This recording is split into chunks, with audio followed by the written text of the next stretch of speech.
Dear God, please don't let me relapse and return to the evil that men do. Father God, I pray and ask that you help me to have mercy on others the same way I would want you to have mercy on me. Father God, I also ask that you help me to be quick to forgive and slow to get angry. Amen, amen, amen. These young dudes out here don't respect shit until you put the barrel in their ear and let the text spit. I just might catch a case on my next hit, remove their whole face on some special effect shit. So show respect, Drake, or I'ma have a flashback.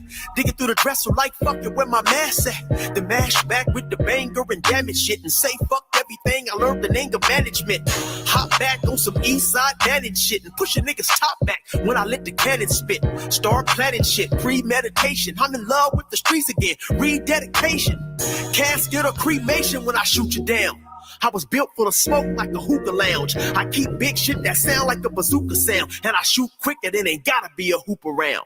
Dear God, please don't let me relapse and return to the G-Ride with 3 straps. A ski mask with the case, squeezing keys apps, spraying everything from a nigga's brain to his kneecaps. Dear God, please don't let me relapse and return to the G-Ride with 3 straps. A ski mask with the case, squeezing keys apps, spraying everything from a nigga's brain to his kneecaps. Gun on me, it ain't never for show, homie. I'm far from a bully, but I'm never a hoe.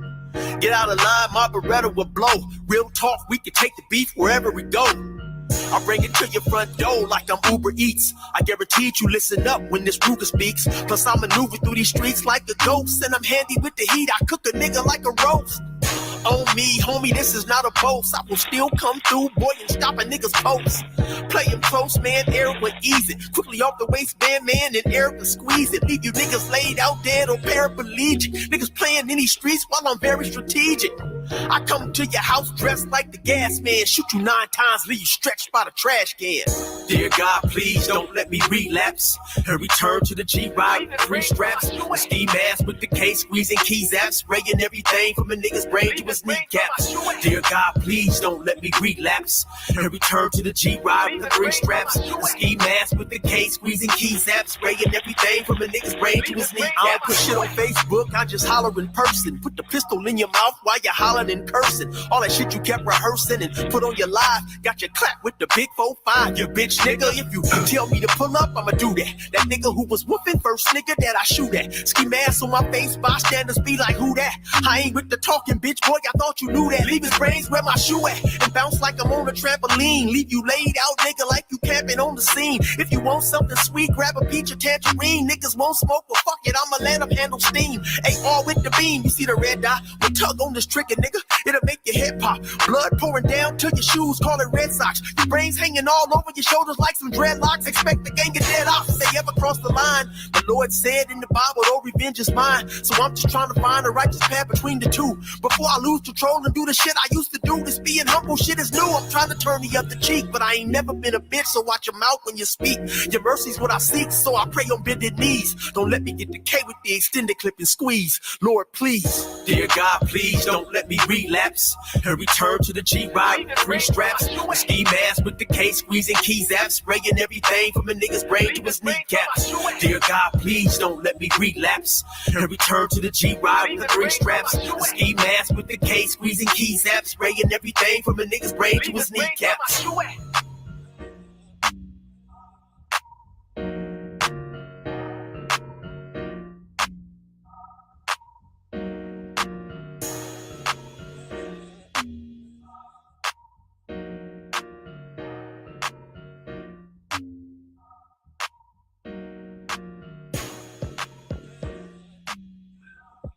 All right, y'all, that's 16 to Life. Y'all know that's my homeboy, Brother Eric. Shout out to 16 to Life. The song is called Relapse. Why do I play this song? Because I know the Honorable Elijah Muhammad said we could turn hypocrite overnight. So I got to remind myself, I always got to remind myself that I ain't so high and mighty that I can't be a hypocrite myself. And so I like this song, Relapse, because it reminds me that any of us could relapse at any time. So we always got to keep God in the front. God got to be the forefront of why we doing what we doing, right? We got to try to have a righteous intention. Try to have a righteous intention when we doing what we doing out there. How's everybody? I just got off another panel on shout out to brother We on Lock. Just got off the We on Lock's panel. Me, Rico, and Sister Oracle and brother We on Lock. We was over there, and yeah, man, we were making it happen, man. I like Sister Oracle. She was pushing me a little bit. I like that. Shout out to Risa Neal. Risa Neal said you need to get a few more minds, brother C, because they're coming to troll. I know, Sister Risa, if you got a page, hit me up. You can be you and Quantum. You guys could definitely trying to get Marcus. Marcus messing around, but you guys can get a page, and then I can make you a mod.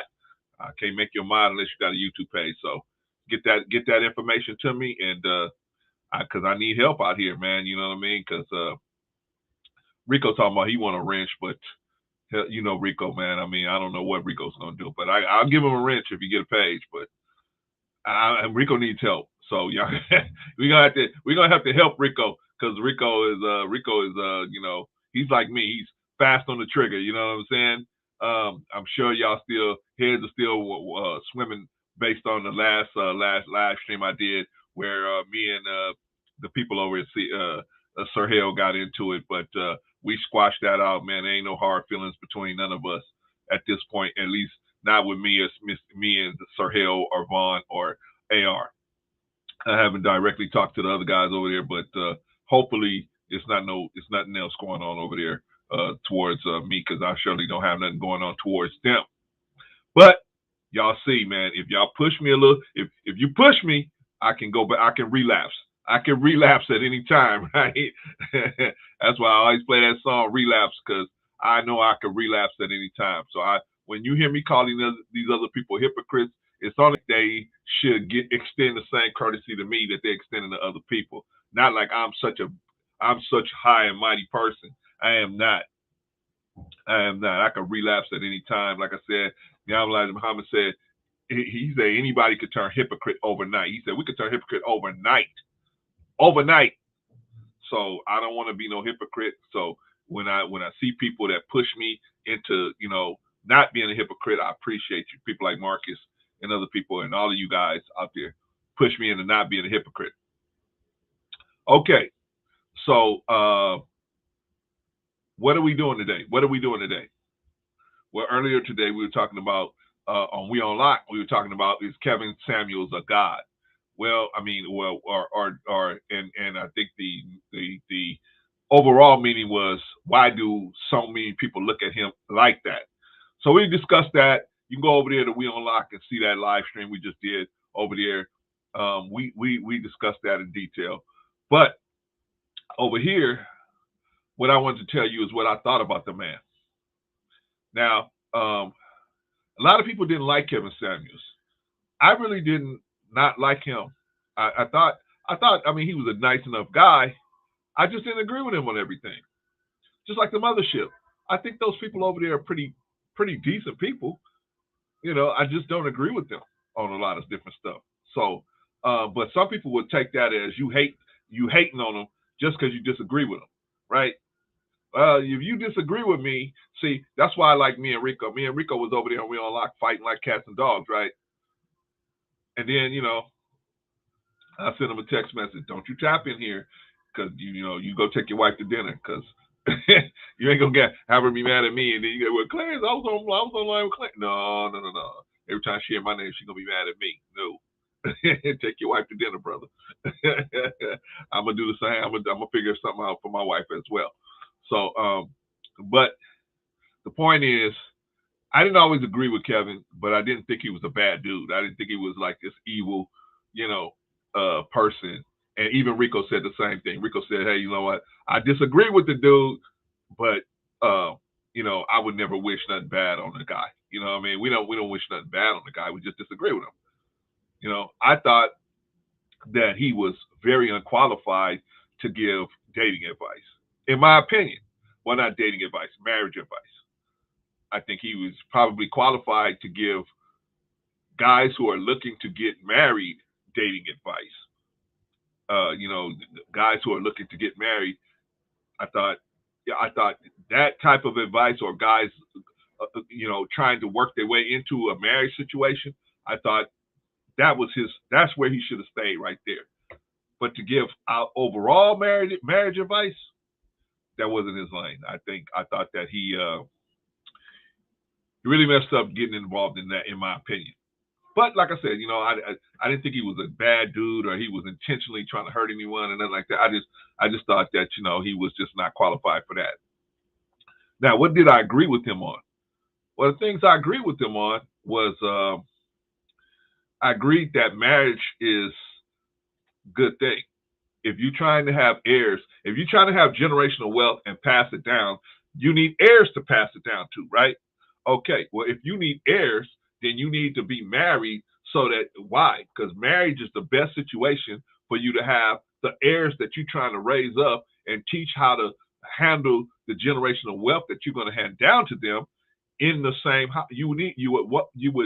The best situation is to have those people in the home with you so you can personally teach them what you want them to know, right? You can teach them your dogmas. Shout out to Sister Annie. Glad to have you in the building, sis. What you will want them in the house, in the house with you, so you could personally teach them how you want them to handle the generational wealth that you're trying to hand down to them, right? If you're not trying to hand down your generational wealth, then what's the point of having an heir, right? You're going to make all this high value money and give it to the government when you pass away because you don't have a will, you don't have life insurance, you don't have any of these things set up. And I don't know if Kevin had any of that stuff or not. I'm just saying the average guy. But I'm just saying, when you pass away, if you don't have those stuff, who's going to get that money that you high value money? Well, Uncle Sam's, your relatives will probably get maybe around 50% of it. Who's going to get the other 50%? Your uncle and whoever's running the state you're running, whoever's running the state you're living in, right? If you don't have things set up, trust, wills, so on and so forth, you don't have structures that will keep that wealth out of those hands and pass it on generationally to your heirs, that's going to be an issue. So now you got the first issue, not having heirs, and the second issue, if you do have heirs, you don't have your generation, your wealth structured in a way that is going to pass seamlessly to the people that you do have there, right? So I agreed with him that marriage was the best way to groom heirs for the generational wealth that you want to pass along to them. I agree with him that marriage was the best way. Statistically, married men live longer. Statistically, married men are healthier. Statistically, married men have more better relationships.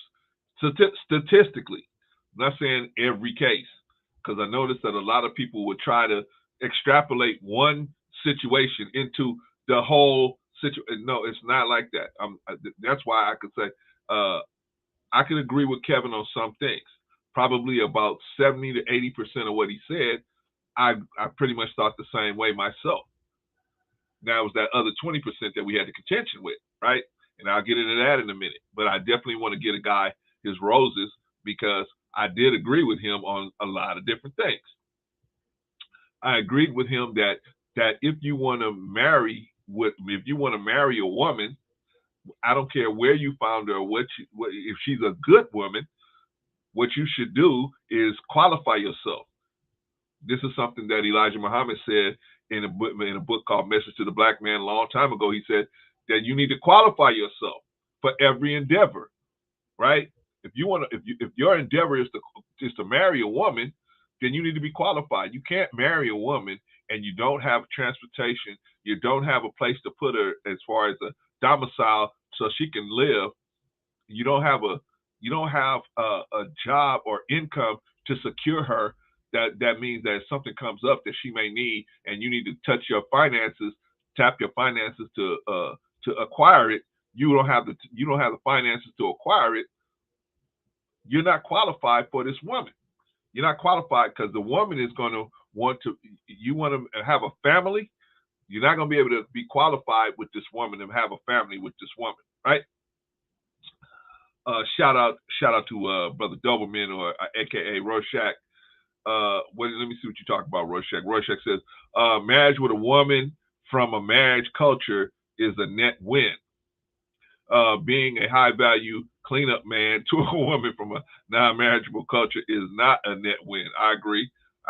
But so a cleanup man, meaning that a woman, that is a woman that has been, involved in many different, short-term relationships, with a lot of miles on the vagina. Most men do not want that situation. I will agree with that. But nowadays, like I say, I think miles on the vagina to try to find somebody with low mileage on the vagina, that's a big order to fill. And so what will be better is any woman you find, you ask her to do a cleanse, a full body cleanse, a cellular cleanse.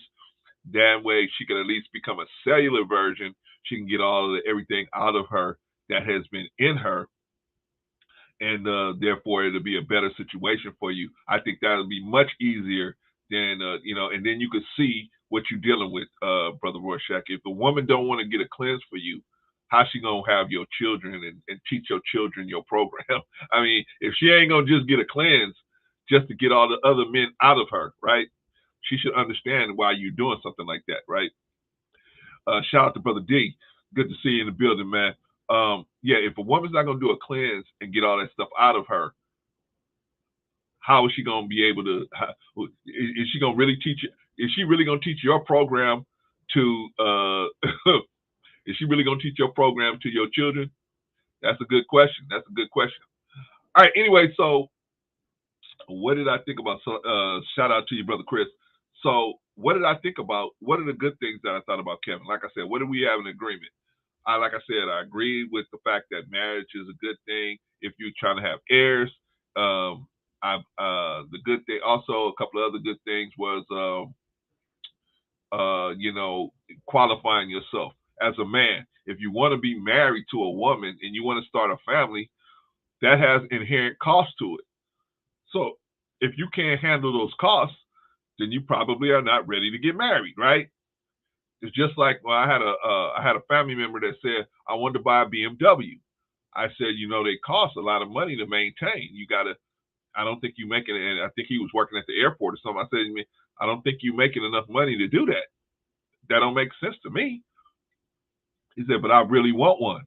Yeah, but what you want and what you're able to afford are two different things. You got to make sure that you can afford to maintain and keep up, right?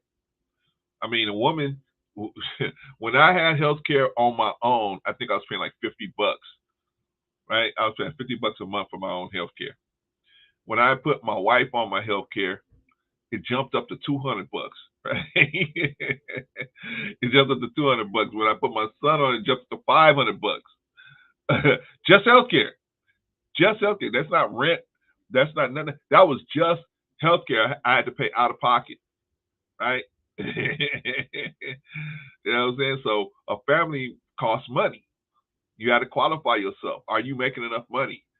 See, now people say women are wrong for looking at a man and say, well, you only make this much money, then I'm not going to. Okay. The woman is not wrong for at least considering your income. She should consider your income, because why should she, if she's already in a situation where she's struggling, why should she get in a situation? The only thing worse than struggling by yourself is sitting there looking at right next to somebody struggling with you, and they're just as incompetent as you, because you're not finding a way out of the struggling, right? If somebody really cares about you, they're not going to pull you into a situation where they're struggling already. They're going to say, wait. Let's work on this. Let's work on this aside so that we don't pull each other into a situation where it's terrible, right?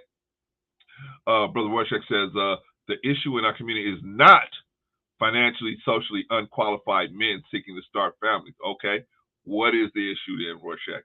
The issue is those men being sought to sire the next generation. Okay, I'm not saying that they're the issue in our community. Well, one of the issues in our community is unqualified men having casual sex with women and then impregnating them and then not being qualified or interested in siring those children. That is a huge problem, and it is a merry-go-round that those men that create those I would say illegitimate, but those single parent children, those children grow up a lot of times to be the same way, and they create children that come from a one parent home. Brother Dillman says, also, hope your Saturday's going good. I live in Vancouver, Canada, where the weather is pretty decent. Good for you, Rochelle. Good for you, brother. Good for you. I'm glad to see everything's working out over there for you, man. Yeah, man. But it's tough. It's tough. In the Black community, it's hard because a lot of time,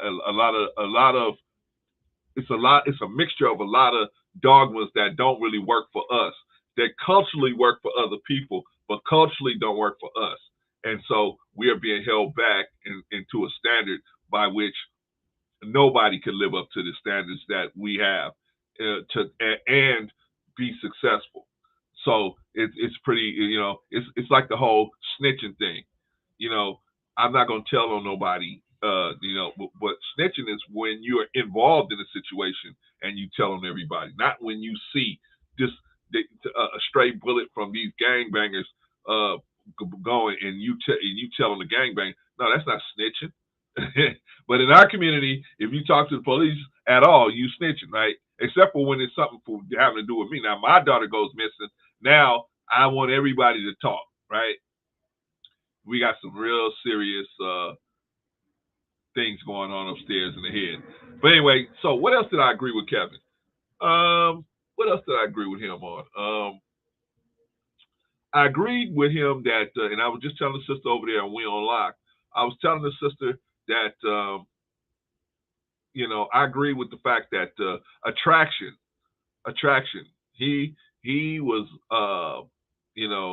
he was a leader, or not leader, but a person that on the front street of attraction, and how important attraction is to men. It's so important that a scale is developed. Hey, 1 through 10. You got to tell me 1 through 10. Give me a number which you rate yourself 1 through 10. You can't use 7, right? This is how important attraction is to men, right?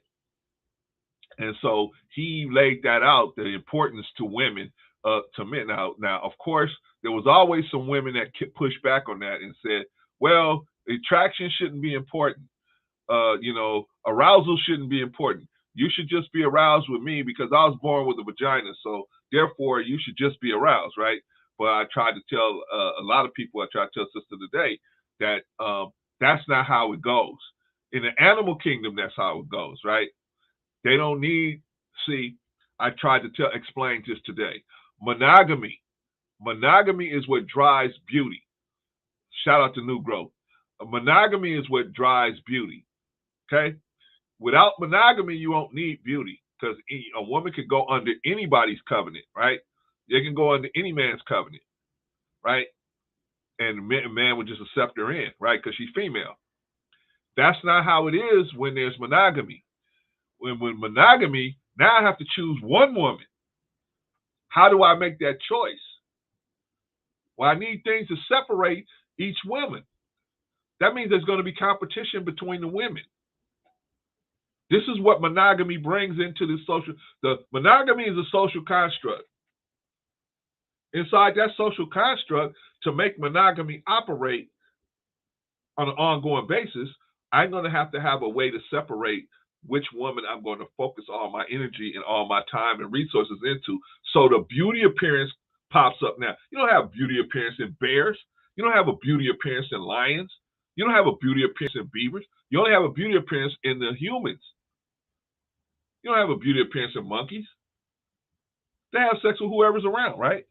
Because they have something called heat. They have something called heat where at a certain time of the year, the female will release hormones that the male will smell them And any male close enough will race towards the female to try to be the first one to mate with her. And even if they ain't the first one to mate with her, they just want to mate with her, period.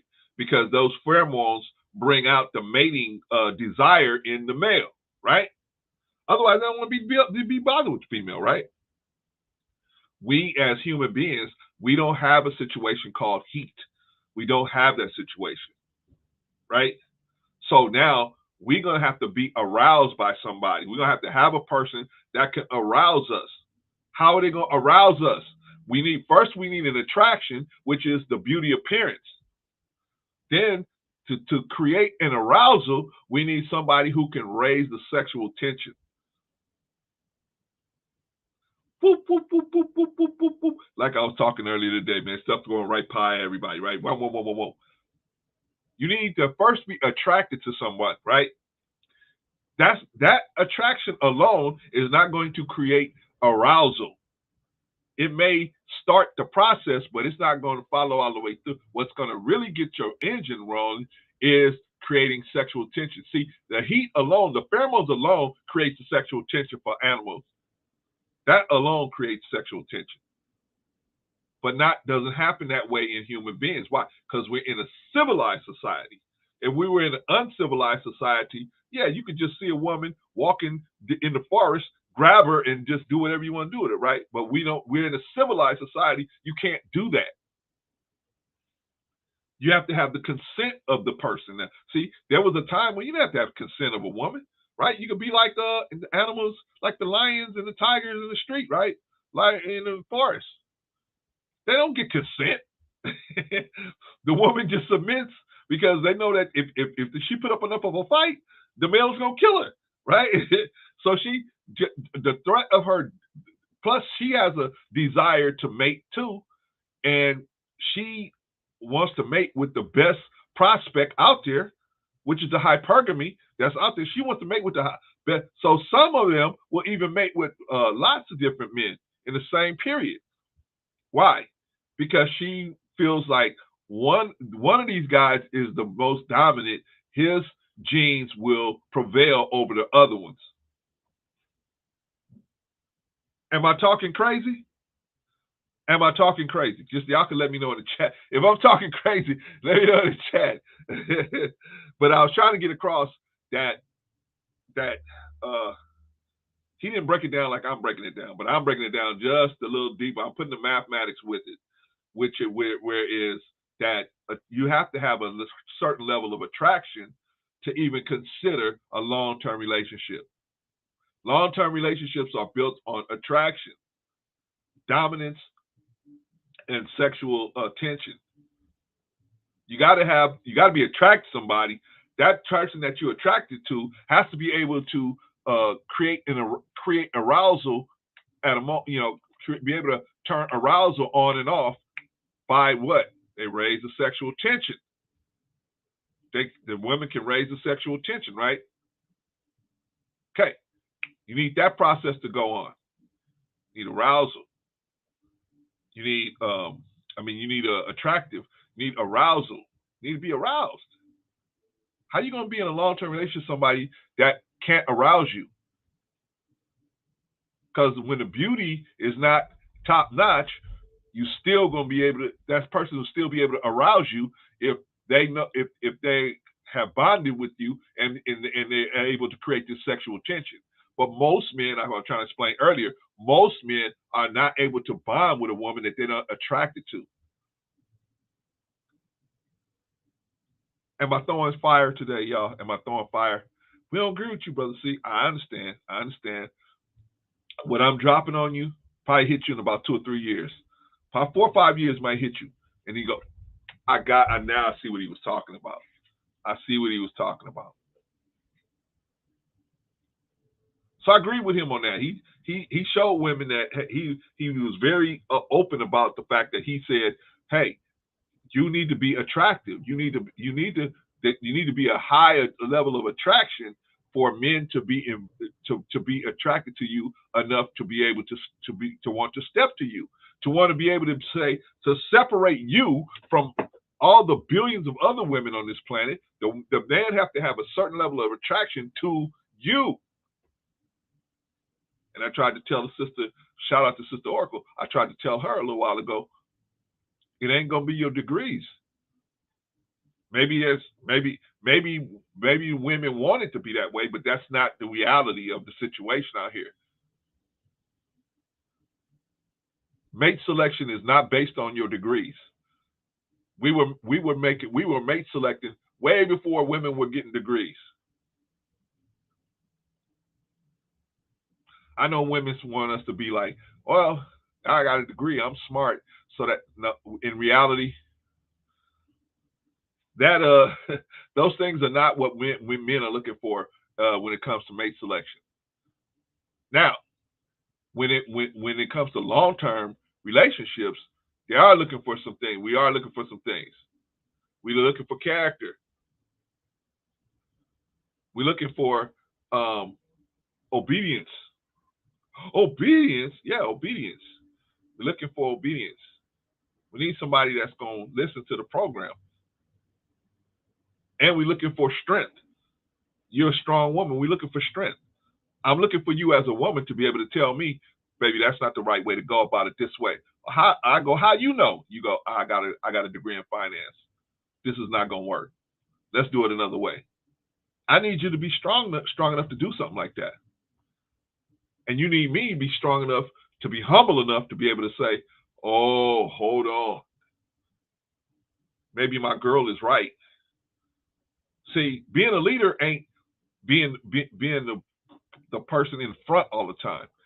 Being a leader is knowing when to put the right person in the right position so that the team can win. That's the best leader. That's the best leader. You see these coaches that win.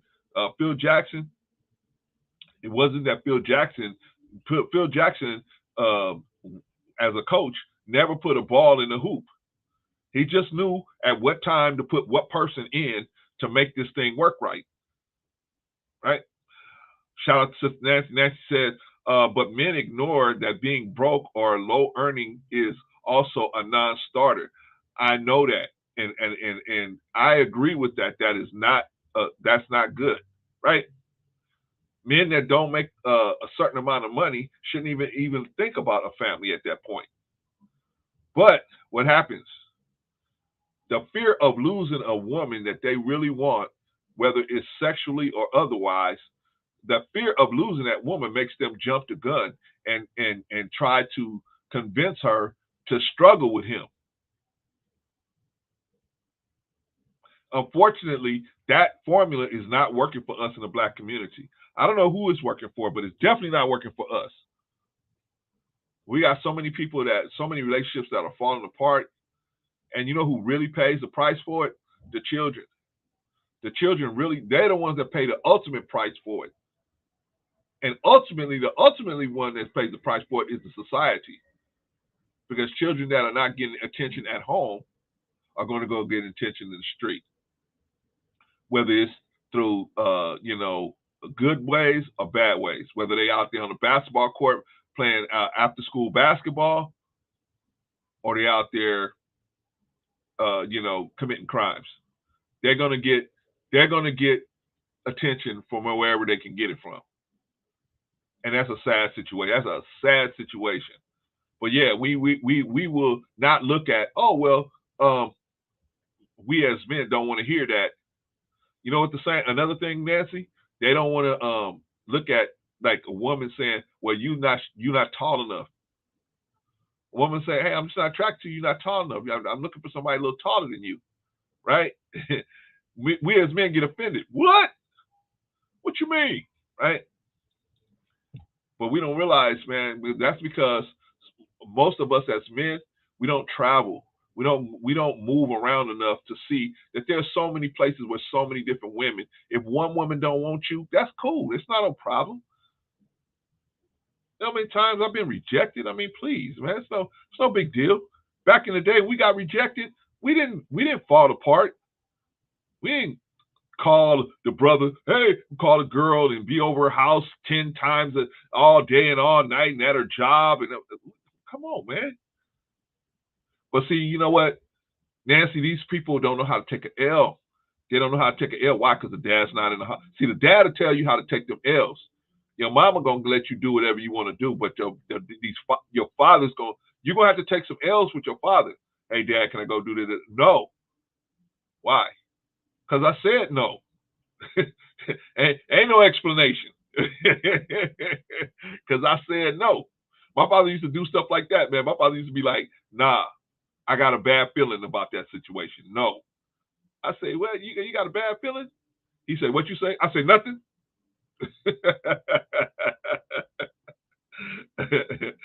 I mean, we just knew better, man. We just knew better than to question them. If they said no, that's it. You ain't going nowhere. That's about it. But to children today, they feel like they got a right to go wherever they want to go, like they're adults, and that's unfortunate. That's unfortunate. But why is that? Why is that?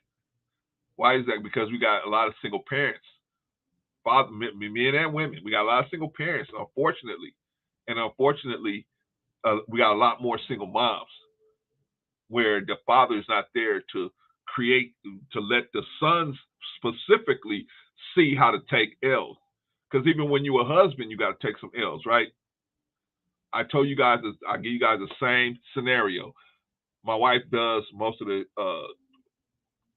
grocery shopping in our house, but she may go grocery shopping and then she may say, hey, are you still at work? Yeah, I'm still at work. She say, well, I forgot to get X, Y, and Z, and I want to prepare this tonight. Can you pick up X, Y, and Z for me?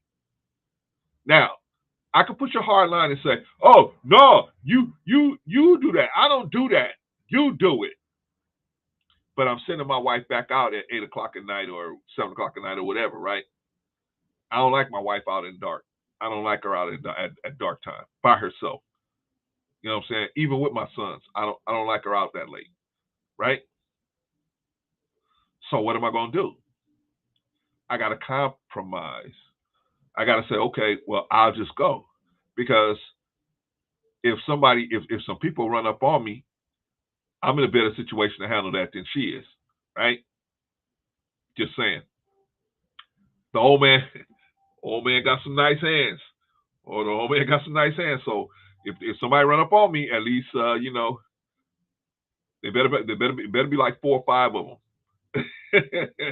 2 or 3, definitely I can hold my own. But you know what I'm saying? But if those kind of numbers run up on my wife, what's she gonna do?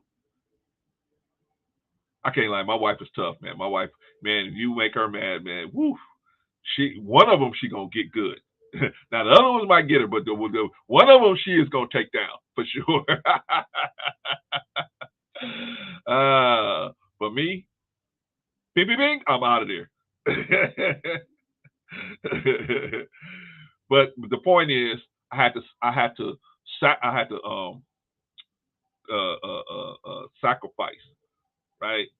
I had to consider the situation and say, okay, is it better to send her back out, or is it better to back off of my line, the line I'm trying to push, and just go ahead and go myself, right? So I had to consider her safety. That's my consideration. But a lot of men don't do that. See, that's the problem. That's the problem. We're gonna get into that because I think Kevin had some issues with that, and I had issues with him with that. But right now I'm talking about the stuff I agreed with him. And I agree with him about attraction, right? He said, give yourself a number from 1 to 10. You can't use 7, right? To me, I saw no problem with that, just because I believe women do the same thing. And he was doing the same thing with men a few years ago. He was saying the same thing to men. Nobody had no problem with it, right? He was telling men to buy what kind of cologne to buy to attract women. He was telling men to level up. He was telling men pretty much the same thing he's telling women. It's just women got caught wind of what he was saying to a woman, and he went viral. He caught lightning in a bottle, right? And shout out to him for that, And okay, so what showed a lot about him was he handled it well. Some people catch lightning in a bottle and they're gone. Poof, they're out of here, right? They catch the lightning in the bottle, they go viral, They get all this attention, and then a few months later, you can't find them no more, right? He was able to capitalize on it and turn it into a big business. Shout out to him for that. Shout out to him for that. Another thing I agree with him, he was always a snappy dresser. I could appreciate that. Even though I'm not a person that wears suits all the time. I used to when I was more active in the nation, but I'm not as active anymore since I had some health challenges. But you know, I can get down with the suits all the time when you're on air. I get that. I get that. I'm not like that right now, but definitely I can agree with that. I felt like that was a good way to go. You know what I mean? For him. You know what I'm saying? I thought that was a good way to go. I agree with that. What else did I agree with him? I thought he was generally trying to help people. Now, how he delivered the message, that's a whole nother story. But I thought he generally was trying to help people. I thought his goal wasn't to try to make people hurt people's feelings. I thought his overall goal was to try to help people. That's what I agreed with him about. I thought that he was overall trying to help people. And that's why I was a subscriber of his, because I didn't, you know, say I had some issues, and I'm going to talk about that later. But, you know, I thought he overall was really trying to help people. What else did I agree with him on? I'm sure there's many other things I agreed with him on, because I really didn't see too many things that I disagreed with him on. You know what I'm saying? I felt like you know, you should get married. He pushed marriage, and he pushed black marriage. So I agree with him on that. You know what I mean? He pushed getting therapy if you have issues. I agree with that. That was definitely some good advice. You know, a lot of times people would try to be, they're gonna be the person that you know, try to be your therapist, right? But he was smart enough to realize he wasn't qualified to be nobody's therapist. So he would always tell them to get therapy. I agree with that. That was very good. What else? What else? I don't know. It was a few things. It was a few things. Okay, let's move on. Did I agree with him on dating? Okay. Now here's where I have some issues with him. Here's where I have some issues with him. The number one issue I had with him was his sanctioning of adulterous behavior based on the income of the man. I didn't see how that was a good thing. Now, you know, now, and I'm still not trying to disparage him. I'm saying this out of respect. I'm talking about as a person that's been married for 32 years. I just don't see how pushing that philosophy is going to work for you long term. I believe that there's some women will at least attempt to live that lifestyle with you, but eventually even any woman will get fed up with trying to deal with the fact that her husband or whatever is, and they don't in their heart believe in a polyamorous lifestyle. If they don't in their heart, see, some women in their heart believe in a polyamorous lifestyle. They believe in that, and they're able to live that lifestyle. But the average woman is not, especially the average black woman, is not set up to do that. And if she don't believe in it, then to trying to live it is going to be a problem. If that woman don't believe in polyamorous lifestyle, you trying to live that polyamorous lifestyle, it's not going to work. It's not going to work. So the only way it's going to work, the only way it's going to work, thank you, Sister Nancy. The only way it's going to work is if you do it in secret. Okay? Now, when you start doing things in secret at that level, that kind of level of stuff in secret in a long-term relationship, you are creating a bad situation, in my opinion. My opinion, you're creating a situation that can get out of hand very quickly, and you're sowing the seeds for contempt. Because once a woman finds out that she can't trust you, she's, you know, depending on the type of woman you got, you don't know how she's gonna handle that, right? You know, some women are straight out there. They can be straight out. They will confront you. You know what I mean? They will confront you over it. And some women will be, you know, they will confront you physically. Some women will confront you verbally. But the most dangerous of women, shout out to Brother Big Riggs, the most dangerous woman is not going to confront you at all. That woman's not going to confront you at all. She's just going to give you some soup, and next thing you know, you're in the hospital. or your clothes are your clothes are itching you because she put itching powder in all your clothes. I mean, those are the ones you really. I'm telling you, man. Don't do. To me, your personal safety is worth more than a new piece of tail, in my opinion, man. Because if you have a woman that has given her life to you and putting her life in your hands, and you out there with some other woman, and she has not told you, hey, baby, I'm cool with the polyamorous lifestyle. Just let me know what's going on. I'm cool with that. That's even a trick bag, because you might be saying, oh, I'm good. She said, I'm good with that. But why she good with it? Because she got something else going on. And, you know, there's some people like Mr. What's that dude? What is that dude, man? Dark-skinned brother. He's out here, man, selling his books and tapes on dating and all of that stuff.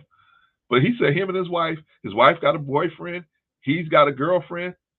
Hey, I mean, you know, if everybody's with everybody, see, the problem is when people are not with the program, when you sneaking and doing things. If everybody's with the program, everybody's with the program. Now, I personally wouldn't want to be in that situation, but if everybody's with the program, everybody's with the program. But when you have a woman that is giving her life to you and she expects that you are not going to be with other women, she finds out she finds out that you with another woman, you better hope she confronts you. You better hope she confronts you if she finds out that situation, because you're in real trouble if she finds out and she don't confront you. Man, you don't know where it's coming from or when it's coming out. You don't know. You don't know. By the time you find out it's an issue, she already done cleaned out all the bank accounts. She already done cleaned out all the bank account, put eggs in your gas tank. She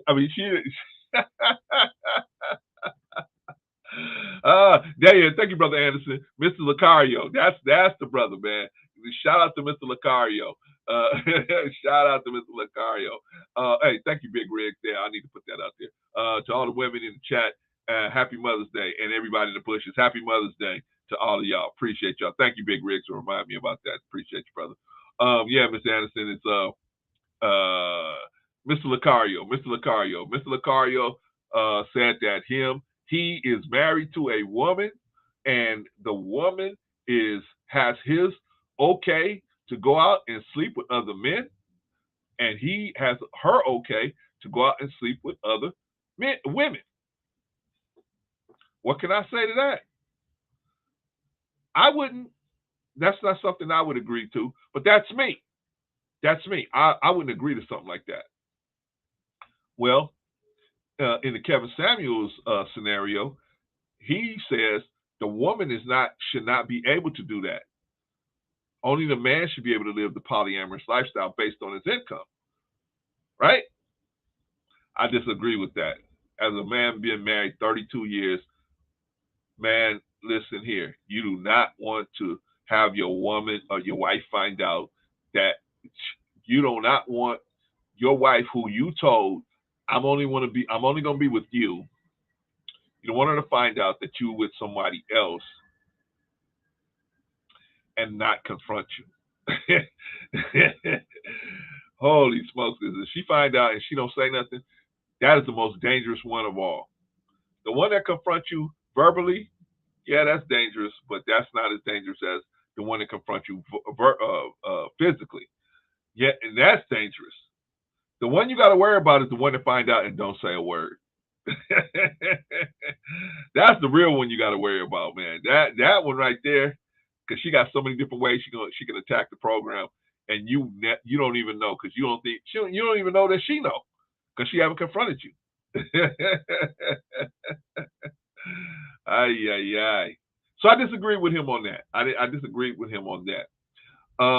What else did I disagree with him on? Not too much. I disagreed with him on.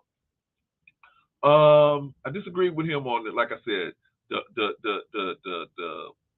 adulterous lifestyle. I disagreed with that. I mean, if you want to date, if you want to have a lot of different women in your life, why get married? That's the whole point of getting married, is that you're telling this person, I'm only going to be with you physically, right? I didn't get that. But anyway, what does Quantum say? Quantum says, I'm the type that will know and won't say anything. Ooh, Quantum, we got to watch you. Quantum is the woman that I'm talking about, man. That woman is dangerous. Dangerous, man. Holy smokes. She's that one like waiting to exhale with put your car on fire. Put all your best clothes in there and put your car on fire. Holy smokes, man. Holy smokes. Put dye all in your best clothes. Holy smokes. Holy smokes. But shout out to the sisterhood. I mean, I'm not saying you shouldn't be. I'm not telling you how you should be at all, how you should handle that situation. You as a man got to figure out what what you want to do. Okay? Is it worth it to have a sister that may respond like that? To me, it's not. Just be above board. If you don't want to be, if you're no longer aroused by the woman you are sleeping with, then tell her. Maybe there's some modifications she can make, right, to create that attraction again, right? Beauty supply stores all over the place, and it's all kind of things that women could buy, wigs or nails, or they buy whatever, eyelashes, or there's all kind of different modifications they can make, right? Simple modifications they can make to try to create that attraction, right? I mean, I'm just saying. So I disagree with him on that. I disagree with him on the delivery, right? He had a way of delivering some of his messages in a way where they were less than palatable, right? I always called it. He always delivered a lot of messages with a spear through the eye, right? And I thought that, man, maybe he could have said something. Because he might have been saying the truth, but he could have said it in a better way, right? He could have said it in a better way. But what I don't think what he understood or what he was concerned with was the people that disagreed. I think in his mind he felt like, well, these people ain't gonna listen anyway. They're not my tribe. My tribe is gonna listen and try to make it happen, right? So I feel like that's how he thought about it. Now, maybe that is how he thought about it, but I think that he would have done the community, since he had such a broad audience of our community, I think he would have done a lot better he would have been a lot more of a service to the community by delivering this information in a way where more of the women in our community could have at least thought about what he said. But a lot of times, okay, right on, Sister Nancy, appreciate you. A lot of the women that thought about what he said could have thought about what he said and then got the outcomes they was looking for. They could have got the outcomes that he was looking for, that they were looking for, right? Well, because a lot of women are complaining, I'm not getting the outcomes that I'm looking for. Just like I was telling the sister earlier, Sister Oracle, shout out to her. I was telling her that, women are not getting the outcomes they're looking for, but they are looking for men that they need to change their reality of the type of men they're looking for, right? They saying, well, men are not one. She was saying, well, men need to change. They recalibrate what they're looking for in women. Well, women need to recalibrate what they're looking for in men, right? You can't say, hey, I have all failed relationships. I have 3 or 4 or 5 failed relationships. Hello, who's the common denominator in that situation? Who's the common denominator? Yeah, you know what I'm saying. But a lot of times, what black women will do is they will say, "It's not. I'm not the problem. Black men are the problem. So what I'm going to do to fix this problem is just date other than black men. Black men do the same thing. I'm having all these issues dating black women. Therefore, it's the problem ain't me. The problem is black women. So I'm gonna date white women because the problem is women is black women. No, not necessarily. The problem is who is the common denominator in all of these different situations? Who is the common denominator in all these situations, right? We got to look at that, but a lot of times we, as black people, we don't want to look at the who's the common denominator. Brother Rochek says, when was the issue Kevin Samuels' delivery or the woman's outlandish demands? It was both. In my opinion, Rorschach, it was both because Kevin delivered the message in such a way where the women it was a two-way street. Kevin was delivering the message in a way that it was just hard for them to swallow, and the delusion of most of the women that were coming on there is so grand that they can't accept the fact that they are the common denominator and why their relationships are not working. Either their selection process, either their their vetting process, something is going on there, right? But or not addressing issues that are being red flags that are being caught by the vetting process. Something is going on. But instead of saying to themselves, maybe I'm the issue, because they got a guy like Kevin, they just take a defensive posture. Would you agree with that, Rorschach? Those women were obese, abrasive. Not all of them. He had some women that weren't obese on there. Abrasive. He had some women that weren't abrasive. Unfeminine. He had some women that were very feminine on there, and with children. Now, almost all of them had children. I will give you that. But demanding men who are making money in the top 5%. Now, I will agree with that. But that's hypergamy. That's just a simple level. That's just a simple hypergamy, Rorschach. Women are always going to choose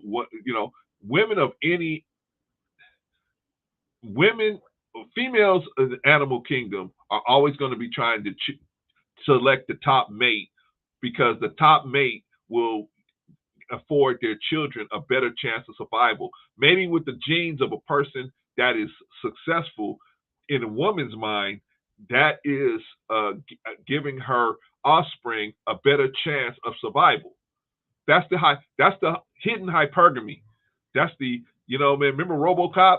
That's the classified directive that he could act on it, but he couldn't see what it was, right? That's how women are with the hypergamy. They can act on it, but they can't verbalize what's actually going on, because a lot of times it's just a hypergamy of the situation, brother. But anyway, so did I agree with Kevin? No, I didn't agree with him on dating all the time. And I thought that he was giving out some advice that was really kind of crazy sometimes, right? But as far as pulling yourselves up by your bootstraps and, saying to yourself, or doing the math. Well, the one thing I did like about him was that he would go to a woman and say, how much does it cost in your state to raise a child? How much does that cost? Or he would say, how much does it cost how long do you intend to keep on living? Another 30 years. Okay, well, how much is it going to cost for you to live 30 more years from today? How much is that going to cost? And he would break it down into an annual number, and then an overall number, a cumulative number. Because a lot of men and women don't look at it like that, right? We so busy living paycheck to paycheck, we don't realize, and we don't think about it like, oh man, you know what?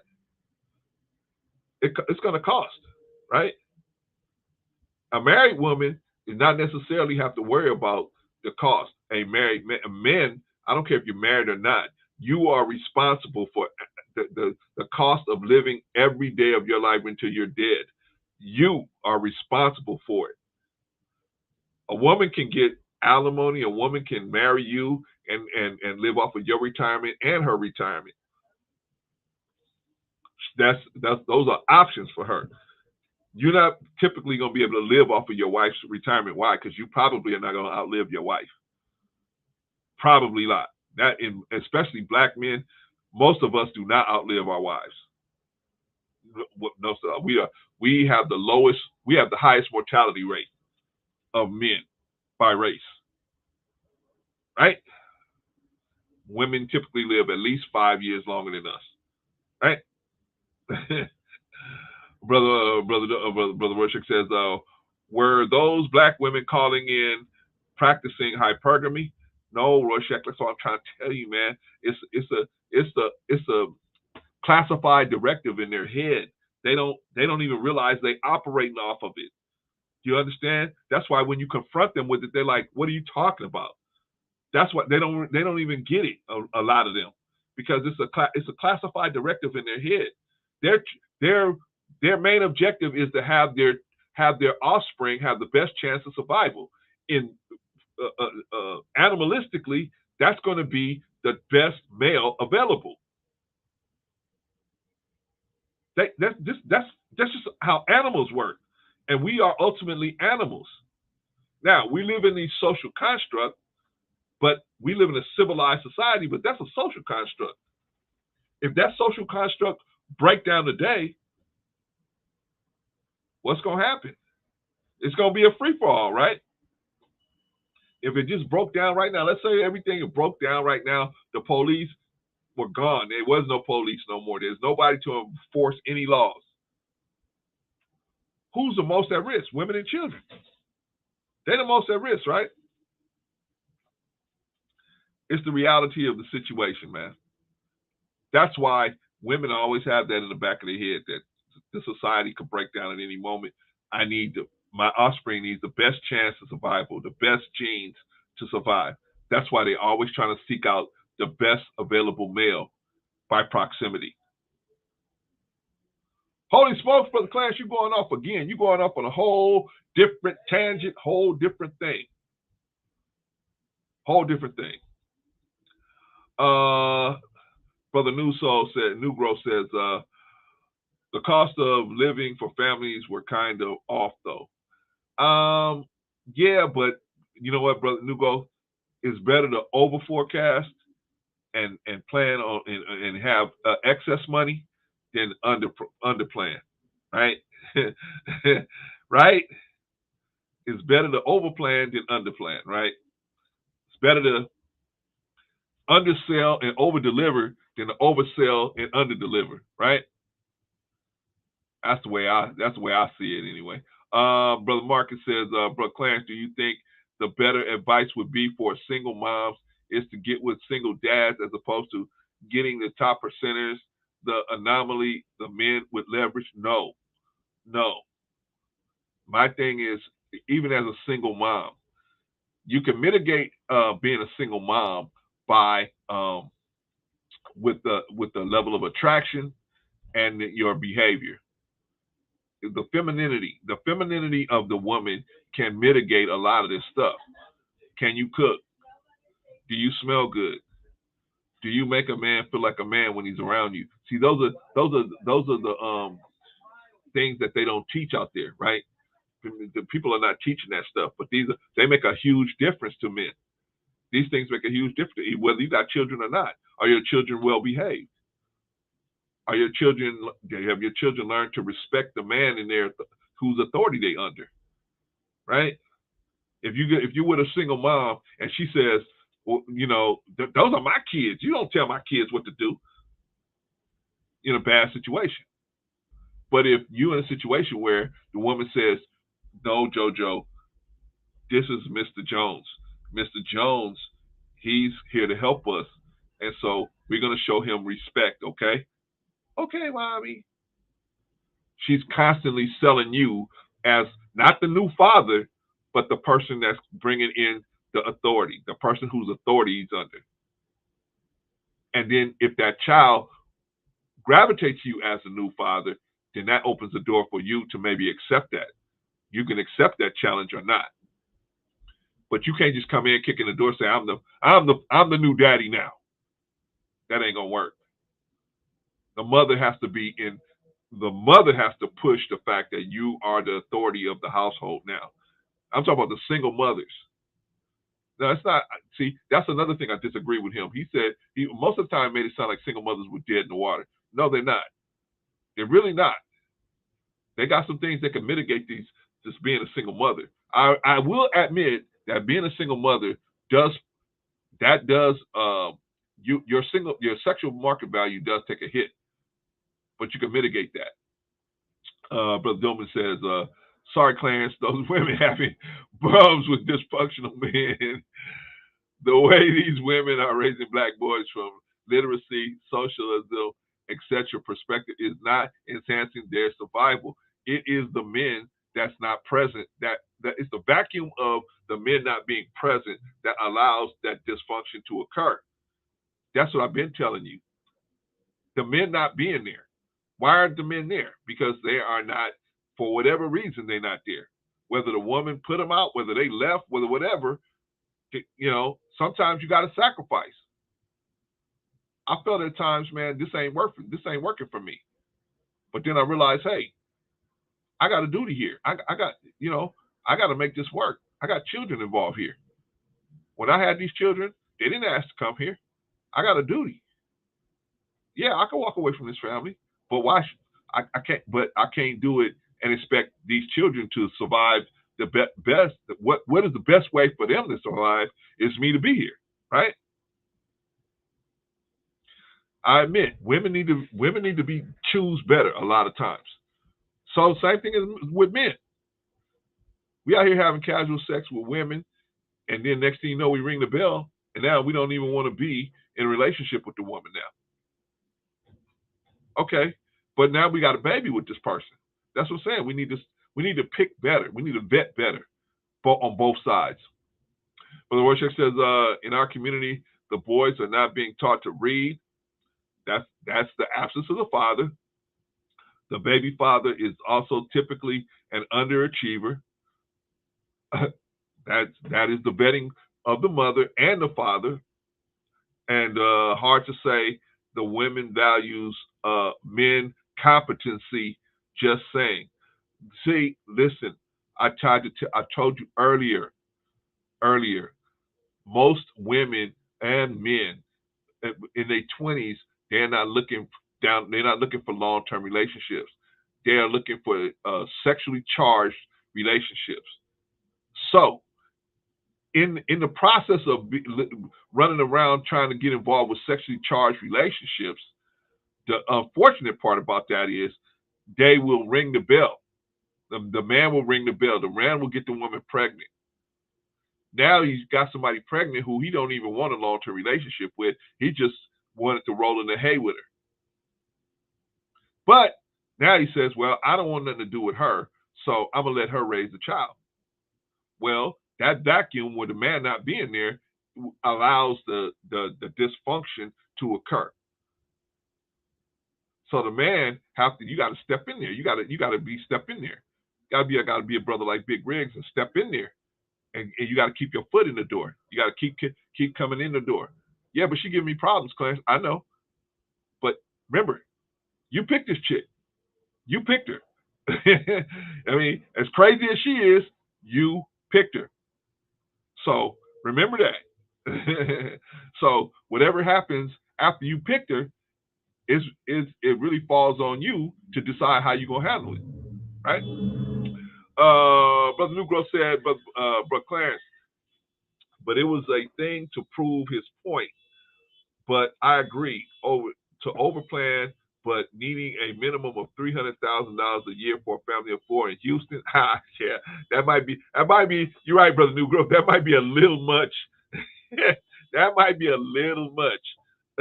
But I respected his hustle. Yeah, I did too, man. But you know what I'm saying?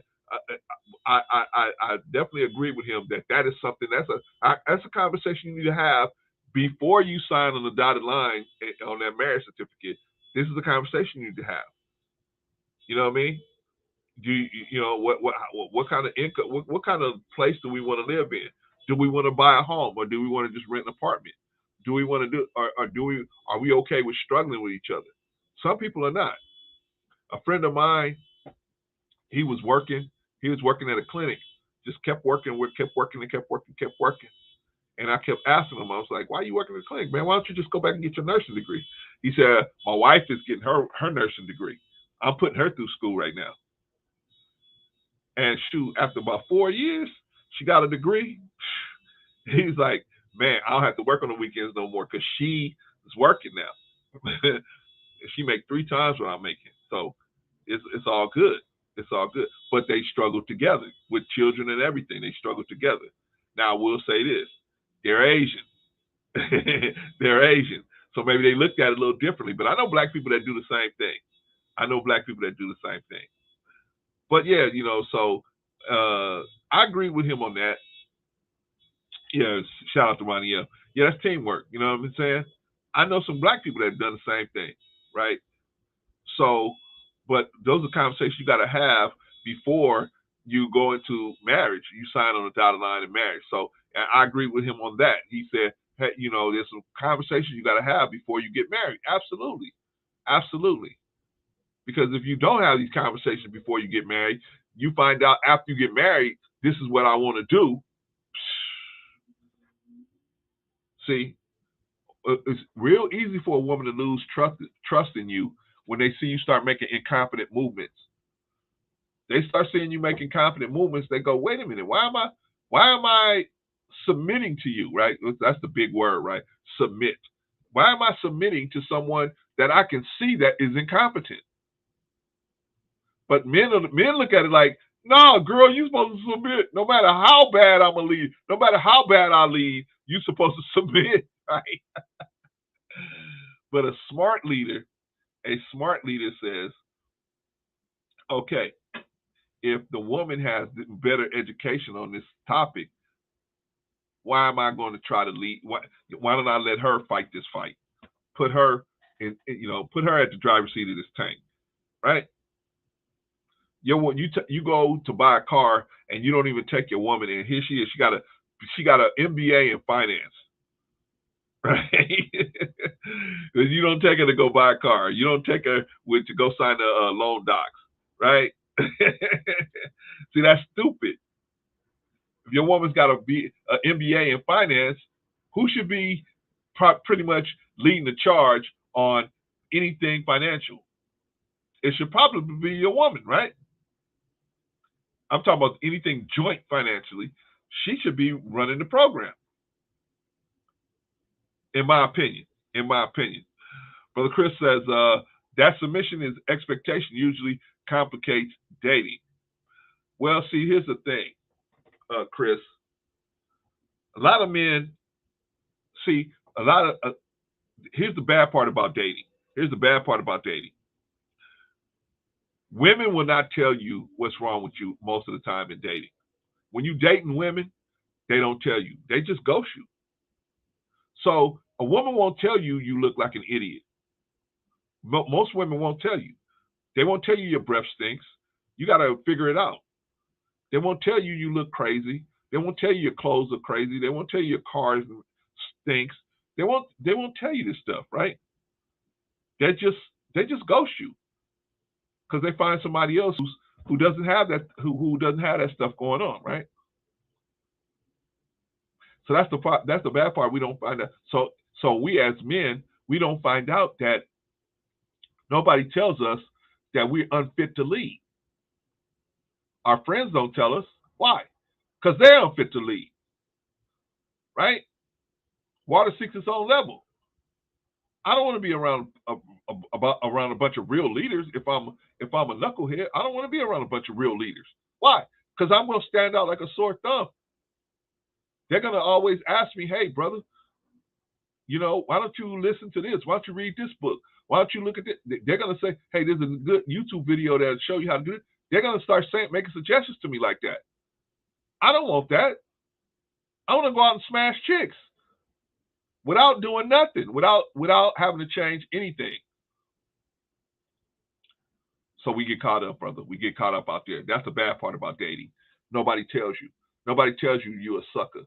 You got to find out you're a sucker after going out with a bunch of different girls, having them all ghost you, and then saying to yourself, "Wonder why that? What's the common denominator? Oh, it's me. It's me. I need to raise my game. Oh, I see now." That's how we learn that. See, women have girlfriends. Girl, that don't look good on you, girl. Don't put that. See, they have real friends that help. See, men, if I'm your friend, friends as men, we ain't gonna tell each other how we suck, right? Most of the time, we don't do that, right? Because we too busy wanting the friendship to continue, so we ain't gonna say nothing to each other. It's really stupid, man. Brother Chris said, I wasn't aware of the difference between courting and dating until recent. I don't expect a girl I'm casually dating to submit. A girl, she shouldn't. Nobody should submit to you until you start talking about marriage. Nobody should submit to you. Now, what I will say they should do is they should give you glimpses of what is waiting for you on the other side of that marriage, right? Other side of signing those documents. What do I mean by that? I mean, they should at least cook you a couple of dishes a week. Maybe wash your clothes a couple. I'm not saying you got to move in with her, but she should at least, show you what you're going to get on the other side of signing that document, right? But a lot of women say, no, I'm not going to do nothing until you marry me. Then I'll do it. You don't understand. That ain't good enough. That ain't good enough. Most men ain't gonna wait until they're not gonna. That's called a bait and switch. Most men have been through the bait and switch. They're not gonna, they're not gonna do that, right? The old I'll lose weight when we get married.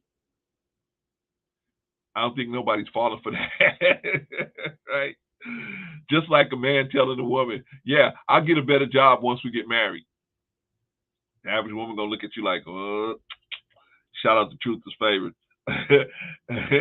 Truth is never favored, excuse me. Shout out to Truth is never favored. Yeah, most men ain't gonna do it. Most women ain't gonna do it. But like I said, I did agree with some of the stuff about dating. Submission, no, I don't believe that submission should be given away. That should be something that be saved for a long-term relationship. If somebody's ready to have a long-term relationship with you, then submitting. Same thing with you putting your resources with somebody. Why should you take somebody out on a $400 date or $200 date and they're not submitting to you, or they're not, they're not a long-term relationship prospect. I don't think that makes any sense. And if a woman don't go out with you because you won't spend $200, $300 on a date with her, let her go be with somebody who will. Life is love, right? You got to love yourself first. How can you love someone else when you don't even love yourself enough to say, you know what, this is a bad situation for me, right? You got to be able to say these words. Listen to me. Say these words to yourself. This doesn't work for me.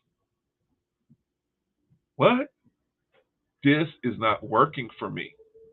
This doesn't work for me. This situation doesn't work for me. But I thought, girl, we are good. I thought we were doing so good, so good. This doesn't work for me. You got to love yourself. And I don't mean in a narcissistic type of way, right?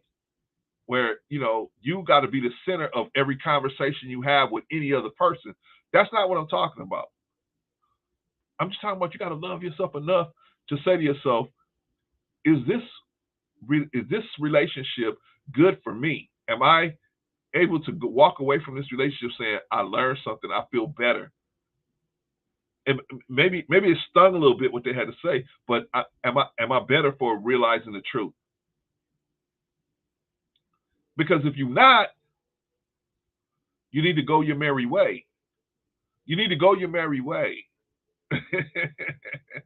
Don't be in these relationships where you're going to fall apart and it's going to be a bad situation and you turn around 10 years later and you just beat down. I used to be, man, before I got married, I used to look at dudes, man. I used to see dudes leave their family, man, be in a relationship, be in a marriage for 15 years. Dude just walk away. He just say, I'm tired. He just quit his job, moved to a whole nother state.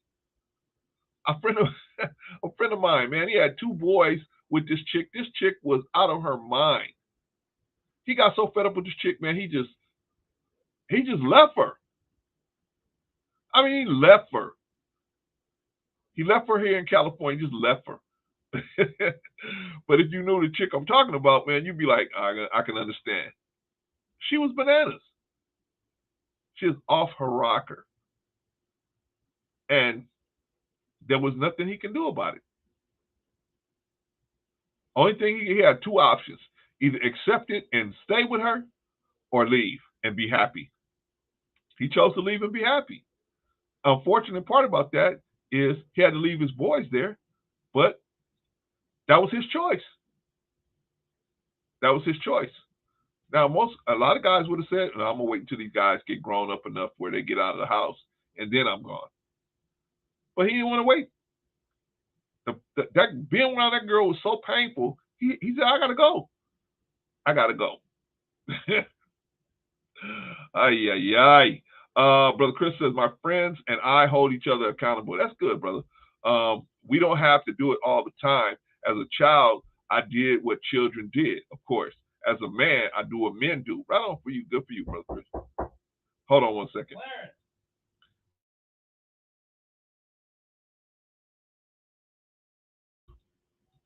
All right, so yeah, he says, so we don't have to do it all the time, but as a child, I did what children did. As a man, I do what men do. I'm my own man now. I hold myself accountable. Yeah, man, you got to, right? You got to. Because in the end, all that matters is that you holding yourself accountable, right? What difference does it make what other people think about you?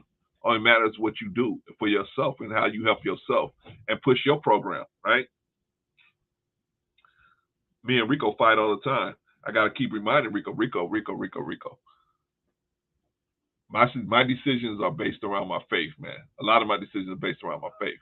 So that's why I don't operate the same way. We might have the same, we might think about something the same way, but I don't act on it like you act on it, because your decision ain't based around the way my decision is based around my faith. Rico is just a good dude. So his thing is based upon him being a good dude. I want to be a good dude as well, but my faith plays an important part in the way the lens, the way I see things, the lens that I look through and see things, right?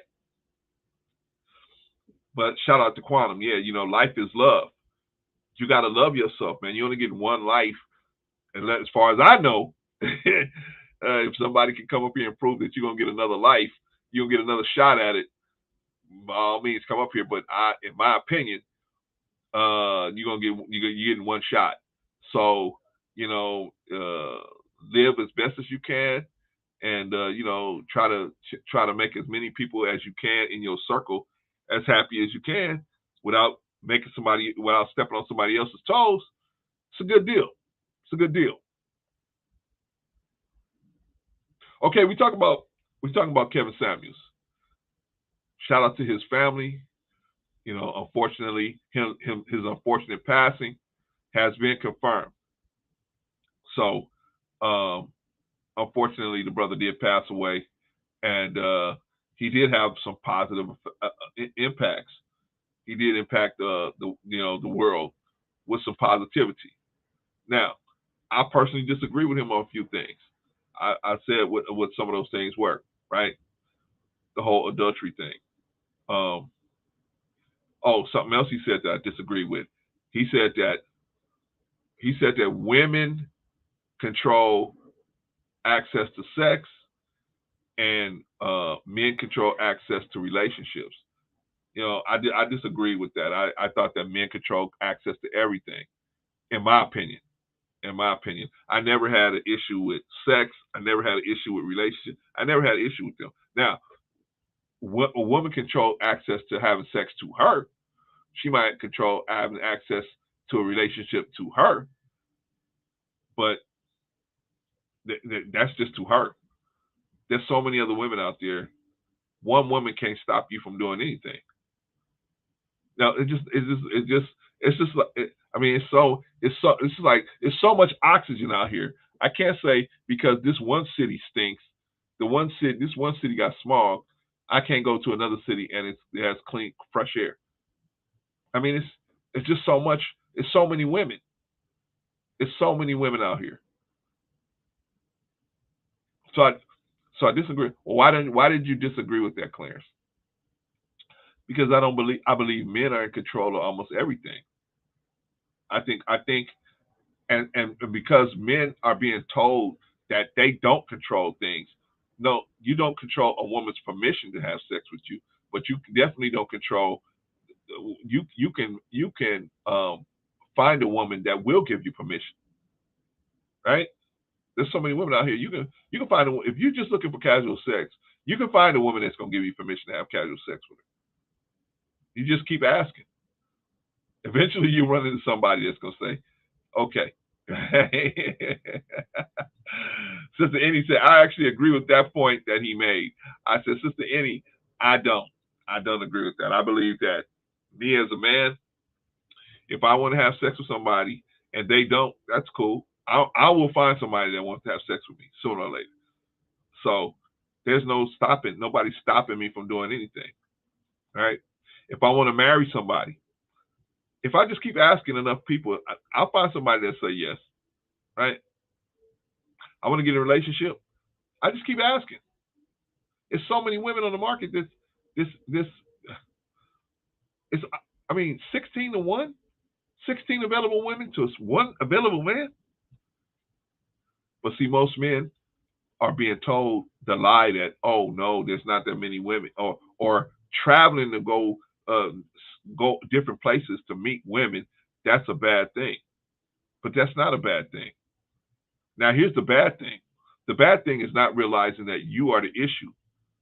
Even if you travel and go meet different women, if you're bringing the same issue from Compton to Fort Lauderdale, Florida, it's going to be the same issue. If you want women, you got to examine yourself. You want women to want to be in a long-term relationship with you, you got to be the kind of person that a woman that wants to be in a long-term relationship wants. And most women that want to be in long-term relationships, a big consideration is security, financial security. They want to see somebody that has put themselves in a position where they're secure financially. They don't have to worry about they're going to get thrown out of the apartment next week or this week. They want to. I mean, and that's natural. That's once again the hypergamy coming out, in my opinion. So I feel like, but that's what I feel like.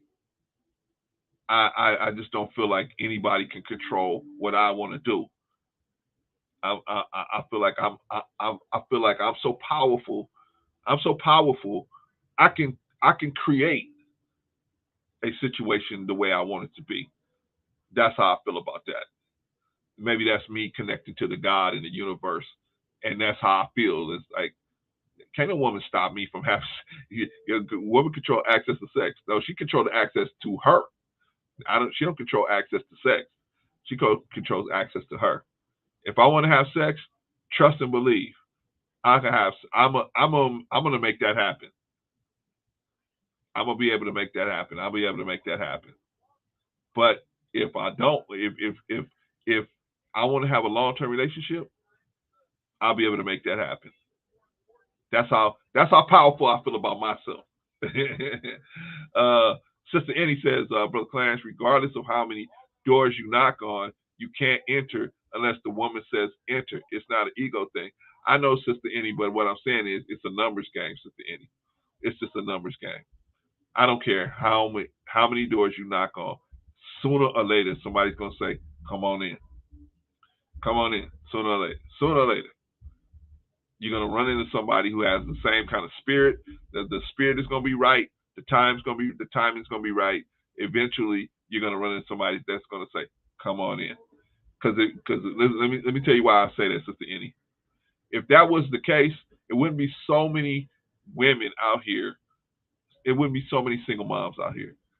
But it's so many single moms out here because a lot of them have run into dudes, and that maybe other women would not have even had came close with a 10-foot pole, but they just caught this woman at the right time, and the woman said, "Sure, come on in," right?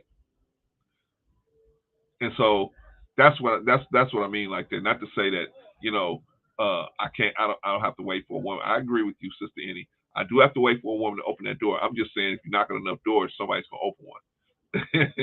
Sooner or later, somebody's gonna open one. Now the question is, do I have the patience to wait?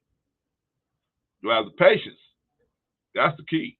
Do I have the patience, or am I what do you call that, impatient, and I just want something right now? Now, the question, if I want something right now, is once this woman knows that I'm not going to go anywhere, I'm going to sit like a pit bull, a poodle. I'm going to sit up and wait for her to decide when it's time for me to have sex. To me, that's not a good situation to be in. I'd rather her respect the fact that I'm respecting her decision, knowing that I got options. So don't play no games with me. I got options too, as opposed to her saying to herself, he ain't going nowhere. I'll make him wait 3 months, 4 months, 10 months, 6 months, a year. I can make him wait as long as I want him to wait. That's technically what he's saying, that she can make you wait as long as she wants to. And in my opinion, well, let me talk for myself. I'm not the kind of guy that's going to allow that to happen to me. I'm not going to do that. I'm not going to play that game. If you show me that you're asking me to do something and you want me to respect the fact that you don't want us to have sex right at this moment, but you at the same time respect me as a man, knowing that I do have other options, I can respect that. If you're saying to me, well, you ain't gonna have no sex nowhere, if I don't give it to you, it ain't happening. That means you don't respect my options.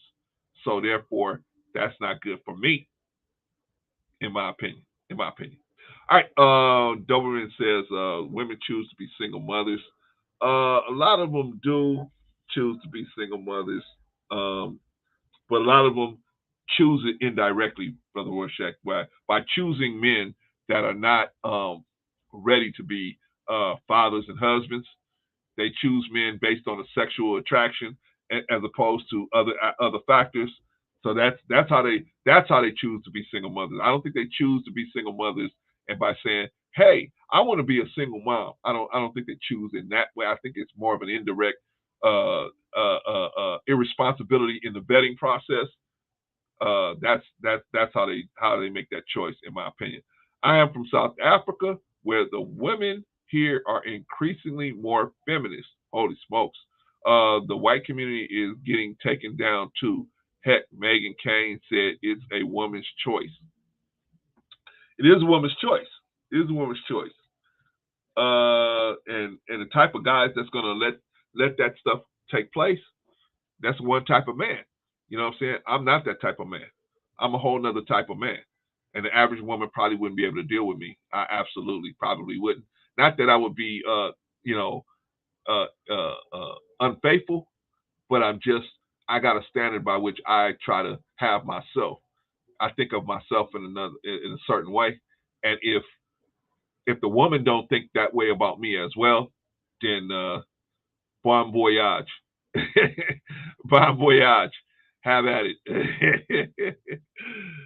Sister Annie says, in your opinion, do more men ask women to marry them, or women ask men? I've had women ask me, but it depends. It depends. I would say definitely it's probably more men. Men are encouraged more to do that kind of thing, do that kind of behavior. And really, it doesn't matter who asks who. All that matters is you guys get the right kind of chemistry, compatibility, and you have the character to be able to do it. It don't matter if the woman asks you. It's probably better if a woman asks you. because you know she's more. You could see her level of commitment to the situation. But like I said, a good woman is worth twice her weight in gold. A good man is worth 100 times his weight in gold. Not that he's better, but it's just a much better situation when you got a good man. A good man can fix a lot of situations, where a good woman can try, but it might not be enough gas in the tank to make it happen. Whereas a good man can cover down on a lot more stuff, in my opinion. Brother Marcus says, I'm doing okay. How about you? Oh, okay. Talking to somebody else. Brother Dolman says, I don't beat down on black women. Okay. I don't know. I think white women and most Hispanic women are not the best option. Oh, okay. The issue is our women are the most anti-patriarchy and pro-single mother. Yeah, well, that's what the feminist agenda is.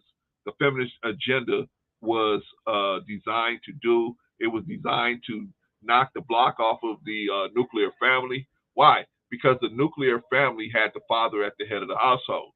And the feminist agenda was to get rid of the man as being necessary to raise a family. The whole point was to get rid of the man. So the nuclear family, where the man was at the head of the nuclear family. So the feminist agenda got on board with the alphabet agenda to remove the heterosexual man from the head of the household. Now you can have an alphabet man in the head of the household. You can have a woman as the head of the household, and they think they're going to get the same results or better results. So it just depends on who you ask, right? But that was the goal. The goal was always to remove, like you said, Rorschach, to remove the heterosexual men from the and kill the patriarchy and come up with this, I guess what they call it, gynocracy or whatever you want to call it. But it's basically the feminist movement just removed instead of having the heterosexual men as the head of the household. They wanted to they replaced the head of the household with alphabet men, alphabet women, and bisexual women, in my opinion. In my opinion. All right, moving on. Now, what was some of the effects of Kevin Samuels' dating advice? Well, like I said, sometimes he gave some advice that wasn't really too good. In my opinion, wasn't really too good. Now, I'm not saying he was a bad person. No, I think he just gave the best advice he had. You know what I mean? From his vantage point, right? Now, how do you get married? Now, this is the thing I had an issue with him because I felt like he wasn't qualified to give out marriage advice. And you could see that by, the advice he gave out. He to me, wasn't qualified to do that. He really didn't give out good long-term relationship advice. And so I felt like, that was something that I disagree with him, but I still was a subscriber of his. I still was subscribed to him. I thought he was competent at some point, especially when it comes to doing the numbers as far as people trying to get married. When he sat them down and he said, hey, you know what? Okay, how much is it going to cost you to raise a child from 0 to 18 years old in X state, right? How much is it going to cost a family of 4 to live in a modest home in X state? So how much of that annual income, are you going to contribute? None. Okay. Why would a man want to be with you over any other woman if you're not going to contribute financially to this income? See, you asked some good questions. Because I'm me. I'm a woman. I have a vagina. Right? And he tried to tell him, hey, everybody has a vagina. So what separates you from this woman? And I was trying to tell people, man, this is why beauty is such a big industry because beauty is a separator for women. Why? Because monogamy runs relationships in a civilized society. Most civilized societies operate off of monogamy. Okay, so in a monogamous situation, you have to be able to you have to be able to look at the pack and separate the one in the pack that you want, right? Because you can't have the whole pack. America tell you a bad person if you want the whole pack, right? Remember the old saying, the two bulls at the top of the hill? Hey man, let's go down and F one of those cows. The other bull says, no, let's walk down and F them all, right? But you can't F them all, right? You can't F them all. You got to pick one. Pick one. How am I going to do this, man? How am I going to pick one? What is the factors that I'm going to use to pick the one that I'm going to put all my eggs in the basket with this one? Well, first of all, I need to be attractive. I need to have an attraction to this person, right? We're not animals. Animals have what is called heat. They don't need to be the female can actually put out a scent that would make put the male in a mentality of mating, and he will become sexually attracted to this female at that point. Other than that scent out there, the male sees the female as a rival in the field. They are equals. The male sees that female as an equal out there and so he will attack her just like he'll attack another male. If they have to fight over food or fight over whatever resource, they will attack each other. That's real equality, right? That's real equality. But in a social construct like we have, and as an animal, they have a polyamorous lifestyle. That means you got one lion, all these women are under the covenant of that one lion. Or you have a bear. They don't have a covenant, but they just have relations. Bear have relationship with any bear, any male bear in the area that comes in and applies itself. Right?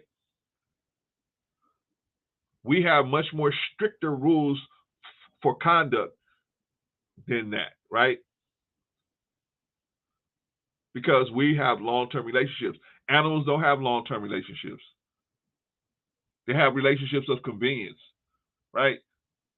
It's convenient. They mate out of convenience, right? Lion has a pride out of the women are under his tutelage and under his covenant out of convenience.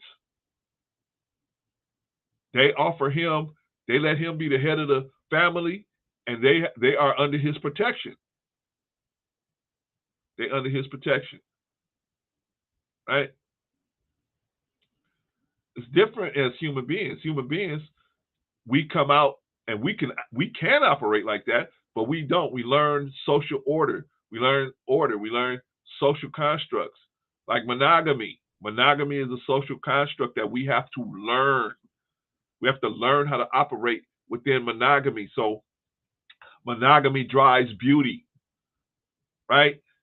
Bears don't need to say, oh, that's a better looking bear than that bear. That's a better looking bear than that girl bear. No, they don't need that. Why? Because they have a polyamorous lifestyle. In a monogamous life, when monogamy is preached, you need a link, Marcus? I'm sorry, man. See, you guys got to remind me, man. But I ain't gonna go too much longer. But I'll put the link out there for you guys. In monogamy,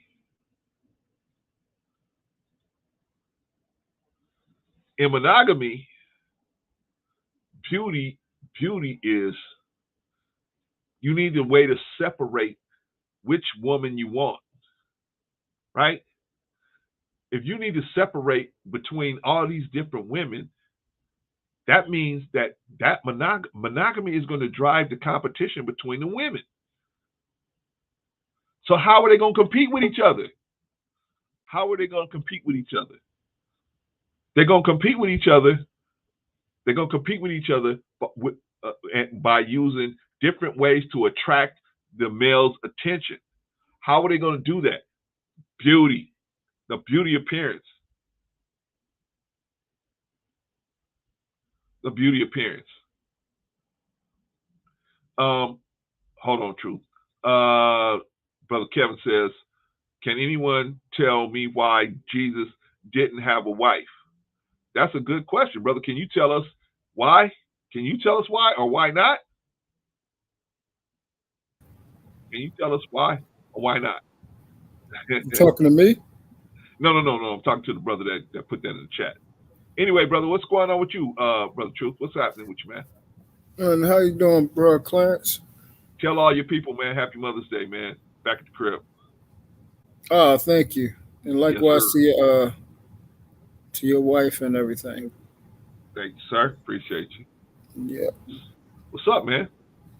Oh, nothing too much. Just came up here to parlay with you. Yeah, I Yeah. appreciate you all the time, man. Appreciate Yes, you sir. all the time. What's your let me ask you a question, man. What did you agree with Kevin Samuels on? I mean, what did you agree with him on? Well, uh, the things that he said that were true. I mean, it's certain things that he even said that the things that he was sharing, he said he did not create these things. He said these things were here before him. He's just basically the person that's has the spotlight right now and is able to give out this information and magnify it. So a lot of things that he was saying has always been around. Like if you've been around actual men, then you would know these are male talking points. Like we've been talking like this. You Okay. know, I've always had my mindset of where women need to know their place and, where a man stands at his hierarchy because of who I follow. I serve God, and God has placed a divine order over his creations. Um, the one thing that I do give him credit for is he took a mathematical approach of how to buffer your argument and your points. Also, I'll say this as far as understanding, uh, financial. Financial location. In other words, how much it's going to cost for you to live upper middle class lifestyle with a certain amount of people. I never thought of a certain a certain amount of people in your household. I never thought of it like that. How the world actually looks at it and how they input the numbers. I'll say I learned that from him. Um, Other than that, you know, it's it's never a good thing when someone passes away. I No. don't care. Yeah, I disagree with him, but I did not dislike him because I didn't know him like that. Right. I dislike the things that he promoted, not him as the individual. Um, yeah, it's never a good thing. I always think he was needed too. Certain people serve a purpose whether you agree with him or not. Just like the devil, still serves a purpose. He Correct. still is, reigning in this world because he still serves a purpose. And not saying that KS was the devil. That's not what I'm saying. I'm saying even from his spectrum, he served a purpose. One thing I liked about him, he was funny as crap. He was funny as I don't know what. So that was cool. So you would get humor out of him. Um, what else? And he stood up for men. Yeah. He really stood up for men. Like Give him that. if a female came around talking that bull crap, He did not have it. That right there, I appreciate him because a lot of guys do not stand up for themselves or for other men.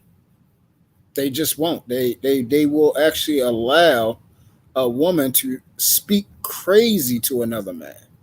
They will sit around and do it. I won't, but I've noticed other men will actually allow them to,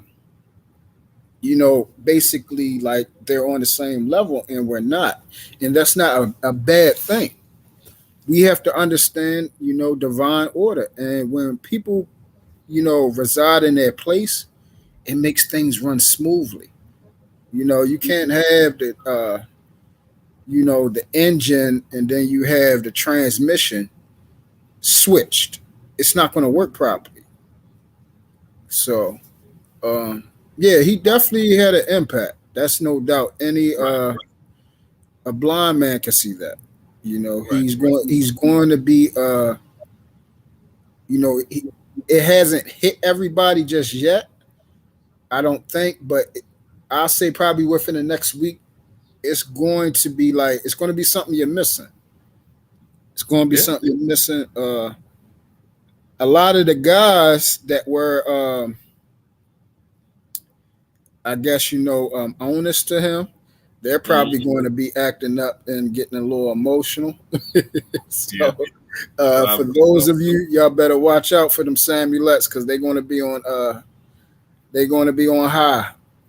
Yeah, Um, man. Hey, true. That's 12,000. Yeah, the last live stream had 12,000 people. Where those 12,000 people gonna go every night now? Now that's the thing. So this is the thing for other content creators, and that if you notice, I'm very observant, and I know people how people move, man. That's one thing I thank God that He has, gave me the eyes that He have over these last 10 years to watch how people actually move when they're trying to basically jump when when somebody has chummed the waters, sharks come around. So that's why you see everybody doing these little monologues of KS because now everybody's trying to feast on, what he has left. All those millions of people, they got to go somewhere now. Right. So you're going to see somebody actually try to step up to gain that audience. Yeah. You feel what I'm saying? Yeah. And it's going to be very interesting because you're going to see people act. You're gonna see people act a certain way that you like, hold up, bro, you wasn't acting this way, but that's kind of to fill that void of what KS left, Yeah. so somebody can have like that the bravado that he put out there and everything like that. Yeah. The last thing I was going to say about that is, what was the last? It was one more thing, cause what was it? What was it? God dang it! I hate that. It was the last thing because it was about the people that follow him. Take your time, brother. Take your time. Oh, this is what was it. I used to actually kind of look down at this, but then I had to rethink this, and Okay. it was only because of the Samuelettes, because of how vicious they used to come. Yeah. Even if you didn't, just because you didn't agree and you don't look at him like the so-called Godfather or Yeah. whatever, since you don't reverence him like that, then they would get upset. But I realized that a lot of guys out here are looking for someone to follow, Yeah. and I could see how you know everyone's different, and I could see how where I am a leader by nature, a lot of people were looking up to him, and it's not a bad thing. The only problem is they was taking on everything that he was saying and holding it as gospel. When you got to understand how to what I call sift through the wheat take the good but throw away the trash. They was taking the good and the trash and basically becoming him, trying to be him, whatever. But a lot of guys are looking for leadership. A lot of guys are looking for someone to follow. Of course, we got the innate thing in us that we want to worship, because that's the reason we were created. And a lot of times, people get that misconstrued, and we latch on to people instead of latching on to God. Yeah, Um, I agree. and lastly, I mean, clearly you can see that a lot of us, that this is why the impact of fathers is so necessary, because you can see a lot of guys either didn't have a father in their life, Right. or a strong male presence, or something to look up to. Because look how soon as somebody that they don't even know, they just gravitate and grasp on it like that. Yeah.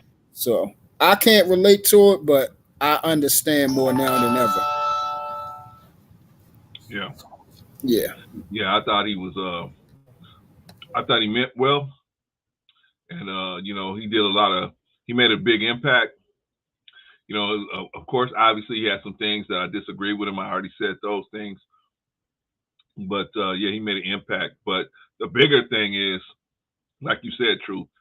Why was the door open for so many men that never met this man to gravitate towards him and take him on as like a father figure or big brother or uncle or whatever? Is because of what's going on in the home, man. The home, in the home, in my opinion, this is my opinion, in the homes, because if you don't have that man right there, and like I said, I worked all over LA, so I've been in places where, man, I could tell these little boys hadn't seen a man in probably a year or so, been that close to a man rather, and so they were talking to me like I was just a spaceman or something, right? In the course of my work. So I know that it can happen, because I've seen it happen with little tiny boys. I'm talking about 4, 5, 6 years old. So I know that can happen. That's the unfortunate thing. And hopefully we can fix some of this stuff. Maybe some of his advice will click with, the positive advice will click with some dudes, and they'll be able to use it, and we'll start putting the family back together. You know what I mean? So I don't know. Anyway, brother, did you have anything else to say, man? Because I'm actually gonna start wrapping it up, brother. Did you have anything else you want to say about Kevin Samuels, or anything else, True? Not about QS. What you got on your mind, brother? I'm trying to really think. It was something that I wanted to come up and say, because I think I heard you say. I can't. I don't know. Today was a long work day, man. I'm a little tired. I ain't gonna lie to you. I'm a little tired. Yeah, no problem, brother. No problem, man. Appreciate it. Do you got any like to start up a conversation, basically, or you just want to ship on out? Oh no, I thought if you want to talk about something, man, I'm open to talking about it. I just, I could tell you're usually real quick, and I could tell. Yeah, my mind. That's how you know when I'm tired. But let me give you the option, True. If Yes. you want to start a conversation, we could do it, no problem, man. You my brother. But if not, we could, because I'll be on tomorrow afternoon. So come back tomorrow afternoon, and then you'd be like, oh, I got it, Clarence. That's what I was going to talk about. So it's up to you what you want to do. I do want to talk about something, but my mind is blank. That's why I said probably need a conversation starter. All right. Let me ask you a question then, brother. Yes. If Kevin Samuels had 1 million subs, where? Okay, well let me pose it to you like this. There are some people that's warming up at the backstop, right? Mm-hmm. You got people like the roommates, got people like MTR, Coach Reg Adams. So you got a couple people out there warming up in the backstop. Now the question is, do you think the Kevinites will separate, or do you think they will go and all follow one person? Like with whoever's closest to Kevin, they're gonna follow that one person. Right. Okay, so that's actually a great question. This is why I was saying about when people was putting a monologue out, right? So naturally we gravitate to someone who is more relatable to the person that has passed. In other words, the closest, whoever puts out a certain type of dialogue or video that's stating that they had a significant relationship with him, that's where they're going to go at. Because they're going to be like, okay, if you had a relationship with this man, like how you're claiming, he would have left some type of residue on you from basically who he is, if y'all was close like that. And that's where we're going to go to get that type of KS fix, because he would have left something on. Yeah, this was started everything. This was started everything, man. 2 years ago started everything. Go ahead and play it. I'm gonna play some of it right now, brother. Go ahead. Ask you what I want to ask you, and but you are more than welcome to go on my website and purchase your time to talk with me one-on-one. Because what you're trying to do is rather rude, but I will go ahead and do it because I'm going to use this as a teaching lesson. How old are you? How old are you? I'm 35. 35 years old. 35 years old, and you're a business owner. And what's your question?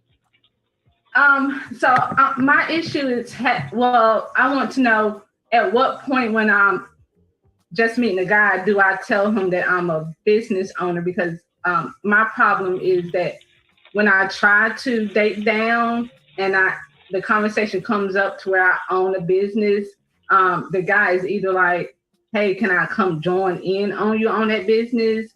Or can I put some money and be a business partner? And I'm not looking for that. And I honestly... Hold on. I need to be clear on this subject. Where are you at? North Carolina. And you're saying when to tell somebody you own a business? All right, Truth. So, did you hear her say she was dating down? Yep. What does that mean, brother? Oh my goodness. Like this is why I said this was the only place that you're going to get this type of theater. That's why I said he had his own thing. Not to say that he didn't get other people talking points, or he didn't, like how everybody in the manosphere was getting upset because they saying he picked and prodded. But that's basically what he will always be a YouTube GOAT. You feel what I'm saying? Yeah. And give him his credit, man. Yeah, he will always be there.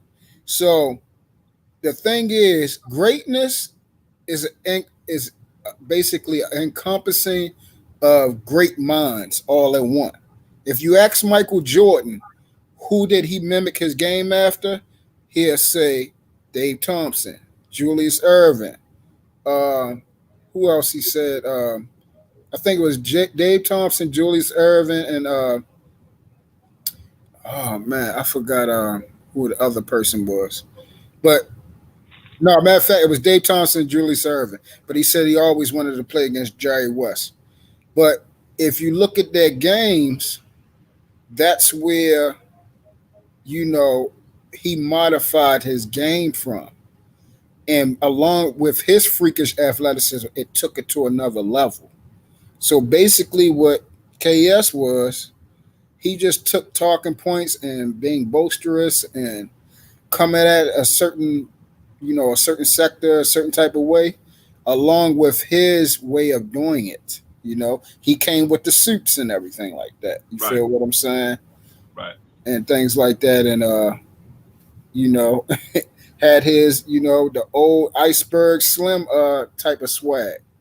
You feel what I'm saying? Pimp, like it. Everybody had an uncle like him as well. The uncle, the pimp uncle, the one that wear the suits and stuff like that. Actually, my father was into the suits and everything like that, but he didn't act like KS, but he wore suits and everything like that. He stayed, in the zoot suit. That's what they called it back in the day. You know about that, the zoot suit. Oh yeah, I know a little bit about that. So, but yeah, being dappered down, casually fit, basically tailor made. That's what the term came from. You dress and walk as a man. So he brung that. He basically took what we took as a recreation and actually turned it into a business. A lot of people are taking YouTube a lot more serious because of him. No, I will give you that. Yeah, definitely. You feel what I'm saying? So that's why I was saying a lot of people hear me like I just didn't agree, and I'm sorry that I'm sorry you wanted me to just follow him like you did, but I can't. But I do. I had always said I recognize his hustle. I recognize how he did things. I never had a problem with that. I just don't. If I follow righteousness, holiness, and godliness, so if I don't see that, and I see somebody telling somebody to cheat on their wife and to do certain things like that, I can't agree with that. And I'm sorry. I just can't agree with that. So other than that, enough problems in a long-term relationship without right. something like that. Exactly. So and however way you want to flip it, he didn't say cheat, he said exercise options. Semantics. You know what we're talking about. Come on, bro. You know what we're talking about. We're talking about a man sleeping with another woman while he has a wife. Simple as that, which is considered wrong. There's no way to shape it and make it right. But well, I mean, there's some women out there that'll be okay with it. Yeah. But see, allowance again, and that's the problem with our brains for some reason. We think because we can or somebody allow, that means right. Yeah. And it doesn't. Being right is being right. Being right means it can't be wrong. They're in contrary to each other. Yeah. What's right for me is right for you, is right for everyone else. It's not going to just be right for me and then wrong for you to do it or wrong for somebody else to do it. You see what I'm saying? That's how you can tell when something's a truth. The truth is synonymous and transcends time. Yeah, it's universal. It's exactly universal. It has no respect to persons. It's for everyone. Right. So that's the same thing with righteousness. Yeah. And that's the problem when we say, well, my wife doesn't have a problem. Okay, she doesn't have a problem. It still does not mean right. Well, I'll say it like this, True. I know that there's some women out there that will say, okay, yeah, I'll try it. I'll do it. But I know in the long run, it's gonna come back to get you, man. It's gonna come back to get you. That is not a good place you want to be in, setting up that situation, in my opinion. If you're trying to do a long-term relationship, that is not where you want to be. Yeah. Hold on, Marcus got something. Let me shout Marcus out. Marcus says no problem having more than one wife or multiple times stepping out on random nights, regardless if it's known or unknown, is another. Well, see, Marcus, here's the thing. That's number one, the men that are stepping out, I would say 90% of them are doing it without the wife's knowledge, right? And so if you're doing it without the wife's knowledge, just the secrecy in hiding it is going to be a burden to carry, because you never know when that situation going to blow up, and you got to carry that around. That's going to eat you up inside. Right. Then on top of that, what you're doing is you're putting yourself in a situation with the woman where she is going to be what's the word I'm looking for? that mountain of information could fall on her and crush her at any time. And now you got to deal with that. And then when she find out, how is she going to deal with it? Like I said before, she can deal with it three ways. She can confront you verbally, she can confront you physically, or she can not confront you at all. And that's really where you got to worry when they don't confront you at all, right? So to me, I understand that some women will say at the beginning, they will say, yeah, I'll do it, no problem. But the average woman is just not built to do that. So in my opinion, it's better to just go ahead and leave it alone, in my opinion. And again, it is and you right on, brother Clarence. It's just, again, we produce what's called habitual tendencies. And like you said, even if your wife said, hey, you can go out and sleep with that girl, another girl come from the other side, you're not going to go all the way back home and say, hey, can I sleep with this one too? You're just going to go do it because you already done built up a situation where, you're building habitual tendencies. This is starting to become, repetitive and things like that. It's just like once you tell a little lie, it turns into bigger lies. There you go, brother. You got lies are like Legos, brother. You got to keep adding another one on and it another one. Doesn't stop. And that's the same thing about having multiple partners. That's what I'm saying. When I first stepped out there and I did it, it just kept growing. Yeah. It kept growing. And it was like the more that it, like the urge and then the whole what's the right word?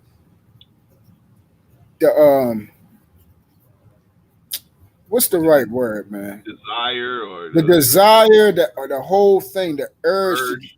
To go out there and hunt, and then when you conquering multiple plethora of women, it turns you into a monster, bro. It really does. It turned me into a monster. And that's okay, what let me ask you something, Truth. Let me ask you something, man, because I'm glad you were talking about that, man. We're being real about it, right? Yes. When you get caught up in one of these, what they call appetites, you have an appetite, and you start because see, it start out small. Now, you tell me if you disagree, but tell me if you agree or disagree. It starts out small, this little appetite you got. And then as you continue to work towards it, it grows bigger and bigger and bigger, and it consumes more of your time and energy, right? It consumes you and then you become consumed. Now, another word for consumed is possessed, right? Where you are so focused on this issue that now you will start taking time away from the ordinary issues, work, school, family. You start taking time away from things that you normally would put more time into because now you have to feed this dragon, right? My question to you, Brother Truth, is how do you break that cycle of possession? How do you break that cycle of when you are so consumed by something, or another word, encompassed by it? And yes, I 100% agree everything you said because that's exactly how it happened. Yeah, brother. Huh? I said I've been there, brother. Yeah. So for me, it was like this, man. It's either you finally realize that the reason why you're doing it is because something's wrong, and you actually get tired of living like that. Or something has to basically you got to hit the wall. You got to hit a brick wall, just like you driving in a car. I'm glad you said that, man. I'm glad you said that. Has to preach. Something has to. It's either you get tired or something's going to stop you. And for me, it wasn't something that stopped me. I got tired because I finally realized that I was not happy. I was not happy. I realized it came from trauma, and I had a real addiction. It was a vice. Okay. You know, where God's talk, like where God's talk about, having sex and having, multiple partners, man. No, I really basically broke the mold with that, man. Seriously. And that's why I said it became an addiction. Like I had to be laying in the bed with a woman. I had to be having sex. I had to be with one. And if I had to be with a woman that night, Wow. you know what I'm saying? I had a regular five, and then even I was wanting the girls, like I found girls that, love women, and then we would actually go, it was like a hunting thing. We would go to colleges, clubs, even to the supermarket. It would just be like I would just test myself to see if I can get whatever I wanted. Right. And the worst part about it was it wasn't hard to get what I wanted, brother Clarence. Yeah. Like, and that's what it just kept feeding it. It just kept feeding it. Right. Even when I used to get off of work and have a full beard and a head full of curly hair and everything, and my man's like, "You don't need a haircut." I was like, "No, I'm about to go ahead and grab this. I'm about to go ahead and talk to Shay and Shah Foot Locker." Oh no, you ain't gonna get that. Watch me go get it. Get a number. And then it became so bad. Not only did I sleep with her, I used her for the fact that she was in Foot Locker. Wow. I gave her sex. She was my plug for getting shoes. Wow. You feel what I'm saying? And that's how it worked. Same thing with a girl named Michelle that used to work at Fridays and everything like that. She used to hook me up with any food that I want. I used to love the whiskey wings and fries and everything. So anytime I come in there, I can get the whiskey burger, I can get the whiskey wings, whatever I want. And all I gotta do is come over there and sweat her makeup out and break her back, and I can get whatever I want out of her. You feel what I'm saying? Yes, sir. And it just kept feeding me, and then that's the thing. Like when you don't have nothing to stop you, and then your attitude become worse because it's like, nigga, what you doing? Like, man, if I want, I could take your girl or do whatever I want. Like it just kept feeding it. And then when I finally realized and saw how ugly I was, I just broke down and cried, man. I broke down and cried from all the stuff and the weight of all the women that I slept with. It just fell on top of me, and I'm like, man, I really disobeyed. Not just saying I disobeyed God, but the order of what a man is. I had tore it apart. It is our responsibility to have dominion, not just to rule, but to cultivate and protect this land, protect the women in it. Right. That is our job as a man. That is our responsibility. That is the mandate.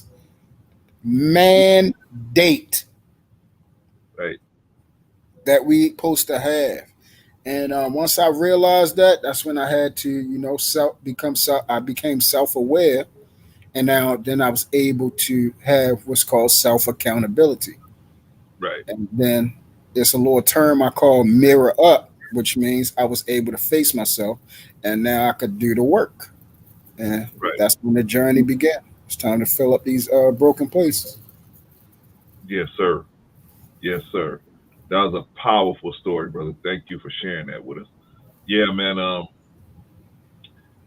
also was possessed.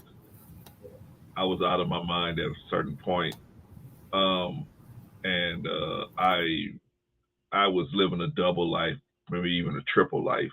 I was living a triple life. I mean, I had so much stuff going on, brother, and but it always was weighing me down. Now, I don't know if you were like me, brother, but at the time, it was weighing me down at the time, and I wanted to stop, but I couldn't stop. You know what I'm saying? I wanted to stop, but I couldn't stop. And what I mean by that is, I was living this crazy lifestyle, all of these different things I was doing, and I felt bad because I knew better. I knew better. You know what I mean? I'm supposed to be this person who has this faith-based lifestyle, but yet on the surface, that's what it looked like. But behind the scenes, I had these other things going on, right? And so I was like, I know better, and I want to stop, but I can't stop. That this thing has gotten so big inside of me, and it's pushing me to do all of these different things. And so, you're right. What happened to me was, what happened to me was, I turned around, brother. I walked by a mirror. I turned around. I walked by a mirror, and I looked at myself in the mirror, and I said, "Who is that guy? Who is that dude?" And I saw how different I looked. Because, you know, when you're really doing a bunch of bad stuff, man, you ain't even looking in the mirror, man. You don't want to see yourself, right? You don't want to see. So I would never look in the mirror, you know, like really look at myself. But one day I just looked at myself. Who is that dude? And I said to myself, man, you know, what do they say? The wages of sin is death. Yep. And I saw that I was dying because I was a person that smiled most of the day. And I went from smiling to being an ornery person, really not a good person, man, trying to, you know, because I was so upset with myself, but I was projecting on other people. And it just got so bad, brother. So what ended up happening with me is, like I said, I walked by the mirror. I said, I got to stop this. I got to stop this. So I didn't hit rock bottom. Got close, but it didn't hit rock bottom. But what happened to me was I just saw myself, and I had to. I accepted what I was looking at. I said, "That's you. That is you. That's you. That's what you become. You become this person." And I didn't like what I saw, man. And I said, "Okay, I've got to get rid of this demon that's in me." And I don't know if you believe in like demons and stuff, but I do. And I said that I have a demon in me and I'm not talking about nothing spooky. I mean, I have something inside me that promotes, that's promoting me to do certain things that's causing the electrical energy, the electrical situation in my brain to be at a certain level, right? I'm not talking about nothing spooky. I'm talking about just something in me that was directing me to have all this anxiety all the time. Whatever this thing was in me, it wanted me to have all this anxiety. Oh, I wonder if she's gonna find out that I did this, or these people gonna find out that I did that, or these people gonna do this, or I'm gonna get caught doing this. I had all this anxiety all the time. So once I finally said, you know what, I don't want to live like that no more. It was a slow walk for me, True. It was a slow walk. I'm talking about minute by minute, day by day, week by week, month by month, until I finally got the confidence in myself. I said, I always knew I could live this way, where I don't have to worry about things I'm doing and things. I don't have to worry about any of that. My current, you know what I'm saying? I don't have to worry about any of that stuff, but it took time. It took time. How about you, brother? Yes, I mean that's why I'm just sitting there listening because I want everybody. I I'm want telling you your whole everybody. story. Yes, yes, bro, Clarence. Bro, see, I'm trying to tell you, man, and you hit it right on the nose. People have heard me refer to this term as STDs, sexually transmitted demons. I've said it so many times, and yes, that's exactly what happened.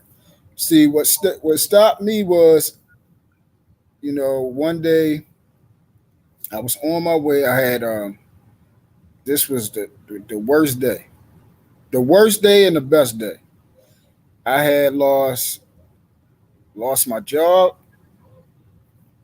Oh, I was late to pick up my daughter from daycare, oh, and I had got into an accident all in the same day within a 2 hour period.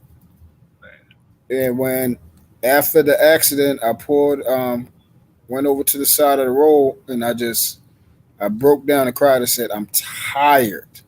Right. I'm tired." I'm done, and I called out for God because that's all I knew. The only thing left to do was to call out for Him, and I was tired of trying to be my own God. You know, I was tired of trying to live up to that. And the first thing what happened was I went to see my mother and I stayed the night with her.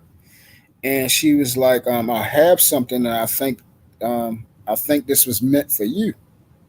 And she gave me this book and she said, I know how you are. Don't judge the book. Don't judge the cover. Just open it and read it. So when I looked at the book, it said demons battling the enemy from within. So I turned it on the back. I was like. And then it had the scripture. It said John 4:4, greater is he that is in you than he that is in the world. So I opened it up, and then sure enough, it was teaching me about what demons actually are. Okay. And over and over and over again, I saw you can have demons are basically characteristics that encompass, they possess, suppress, oppress, and depress you. That's what demons do. And you can have a demon. It's so many different type of demons out here. Demon of anger, demon of lust, demon of guilt, demons of anxiety, demons of lasciviousness, demons of malice. Like it's so many different type of demons out here, man.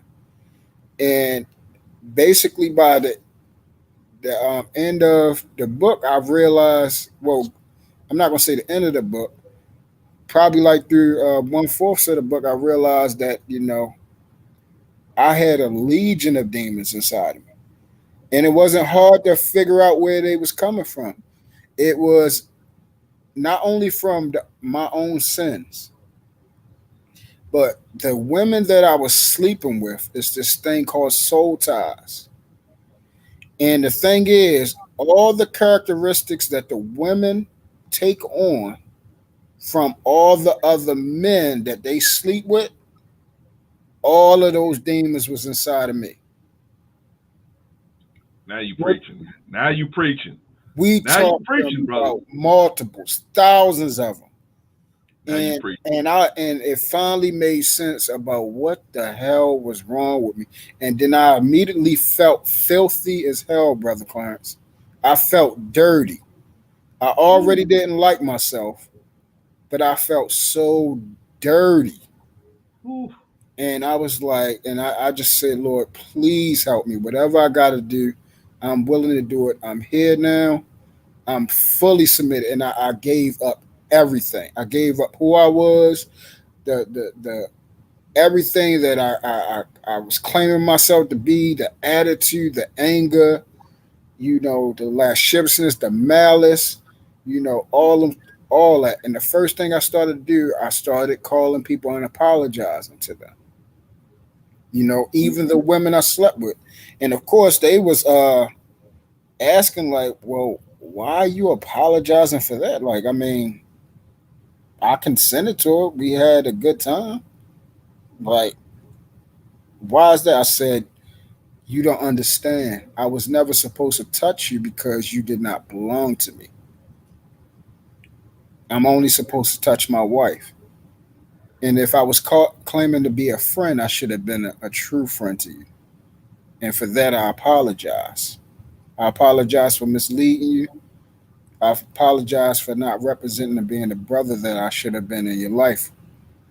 When, basically you gave me the most vulnerable part of you, and that's the inside of your vessel. And they got quiet every time I said that, and they just said, yeah, you different. They was like, well, thank you. Now, a couple of them, they was like, oh, that's sweet and everything like that. What you doing later on tonight? Yeah. And I said, nah. I bust out laughing. I said, no, I'm good. And in my mind, I'm like, see, you the devil. See that? So I was like, no, I just called and apologized and everything. And they said thank you and everything like that for the ones that I get caught up in. Now, the ones that was in other states and everything like that, and numbers and stuff that I couldn't get to, old phones and things like that. Couldn't get to everybody, but at least 30 of them I called back. And Can I ask you a question, True? yes, sir. Okay.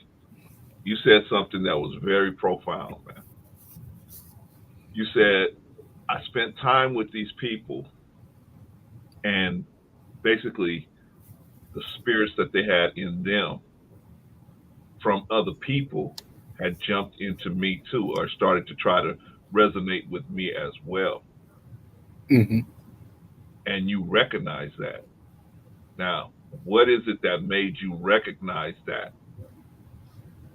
Because you preaching today, brother. You preaching today. Yeah, it was And so I God. want you to get it all out. I want you to, because somebody's gonna see this and it's gonna help them to try to Yeah, get away from that situation. you So how know. were you able to recognize that situation, True? Well, once I came to the end of myself, where no one can serve two masters. You Okay. see what I'm saying? So for me, I thought I was worshiping God, but when I finally came to the end of myself, where I was broken and I can see outside of myself everything that I became, I was like, oh my, I said, oh, basically, oh my God, like this is, I'm a monster. Like I'm really ugly, Yeah. and I hated what I saw. And what helped me realize everything, realize the demons and everything was God. He showed me. And then once the work began, what happened was I had to ask for forgiveness. But then the most important thing, I had to forgive myself for what I did.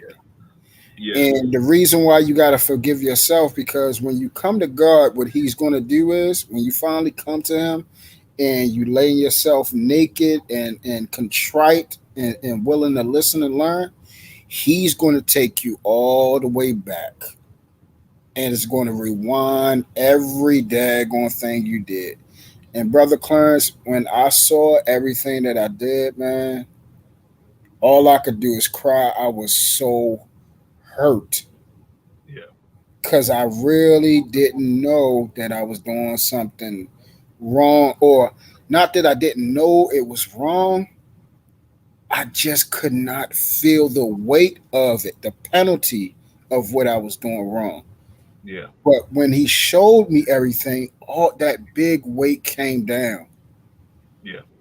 And all I could do is just cry and ask for forgiveness.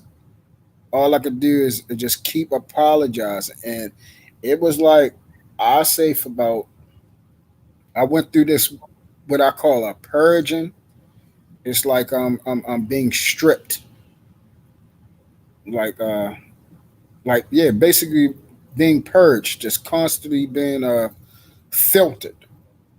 Yeah. You saying filtered like water, and it was like for about like 6 months, and I mean not 6 months, about 60 days, Yeah. and it was like 2 months before I could start building.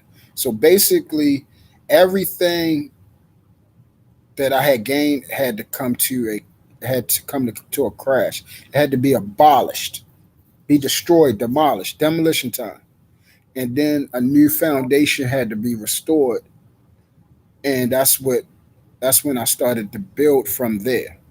But Yeah. all of it it was God. He showed me everything. He showed me, what to do.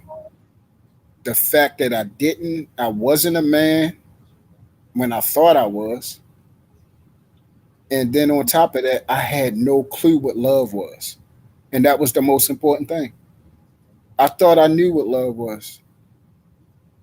But he told me, he was like, you don't know what it is, but I'm going to show you. And I didn't know how he was going to show me.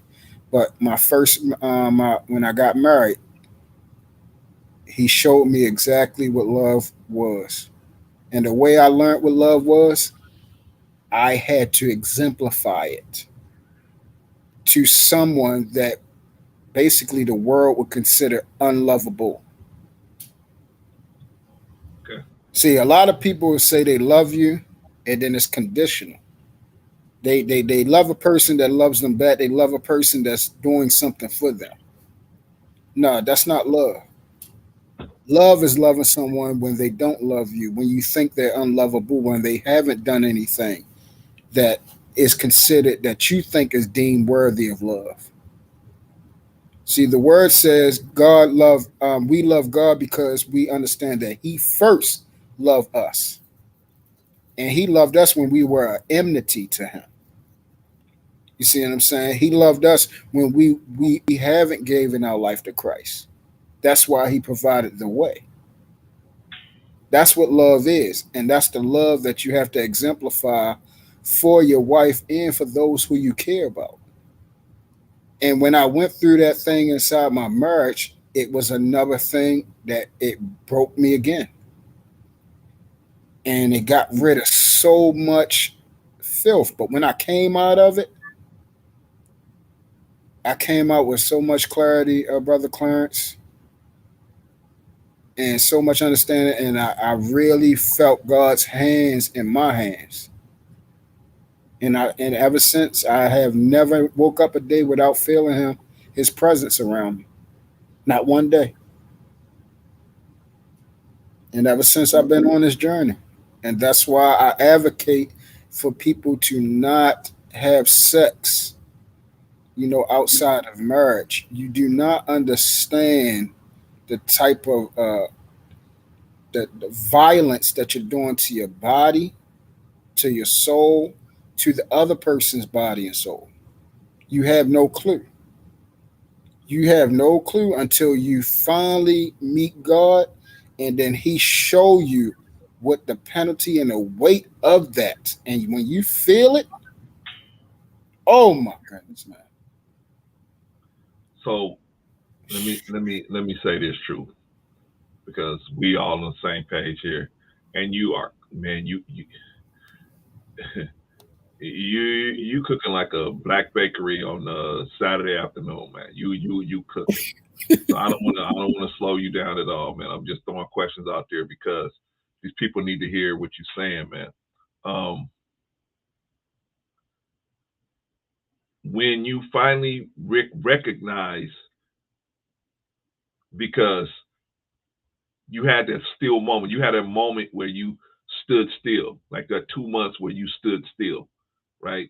And you just was like, okay, I don't know what I'm going to do next, but I know I'm not doing this no more. I'm not going to do this no more. So I'm just going to stand still for just a minute.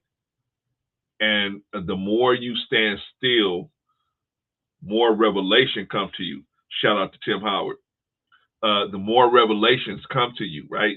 You're able to see more, right? Because what's happening is when you full of these demons, they block your vision or they cloud your vision. You think things are one way, but they're really not this way. They give you a lens to look at things, right? A lens, and that lens is really to justify your behavior. Well, since I see this over there, then that justifies what I'm doing here, right? Because they know that if you're trying to be a righteous person, righteous people want to be justified in what they're doing, right? So they know that. So your body chemistry is going to want to be justified in what you're doing. So they're going to try to give it to you, have a lens so you can see things and you can say, I'm good doing what I'm doing, right? But at a certain point, the lens don't work no more. You see yourself, right? There was a white boy. He went into the Amazon jungle. He almost got killed. He went into the Amazon jungle, and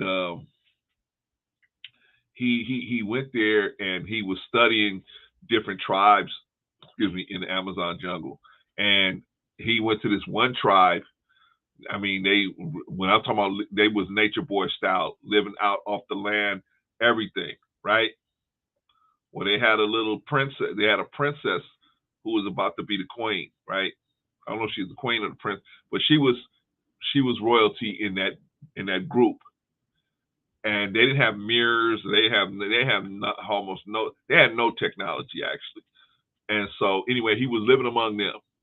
And so he was shaving one day at a mirror, and he gave the mirror that one of the people had never seen it. So he looked at it, and it found its way to the queen, the girl.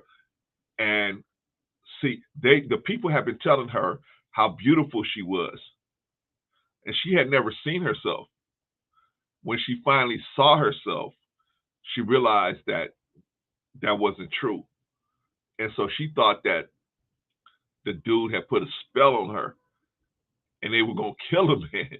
They were gonna kill the man until finally they had to explain to her that this is everybody has their own view in this mirror. Everybody is gonna see things differently, and when they look in this mirror and they see themselves, they're gonna see.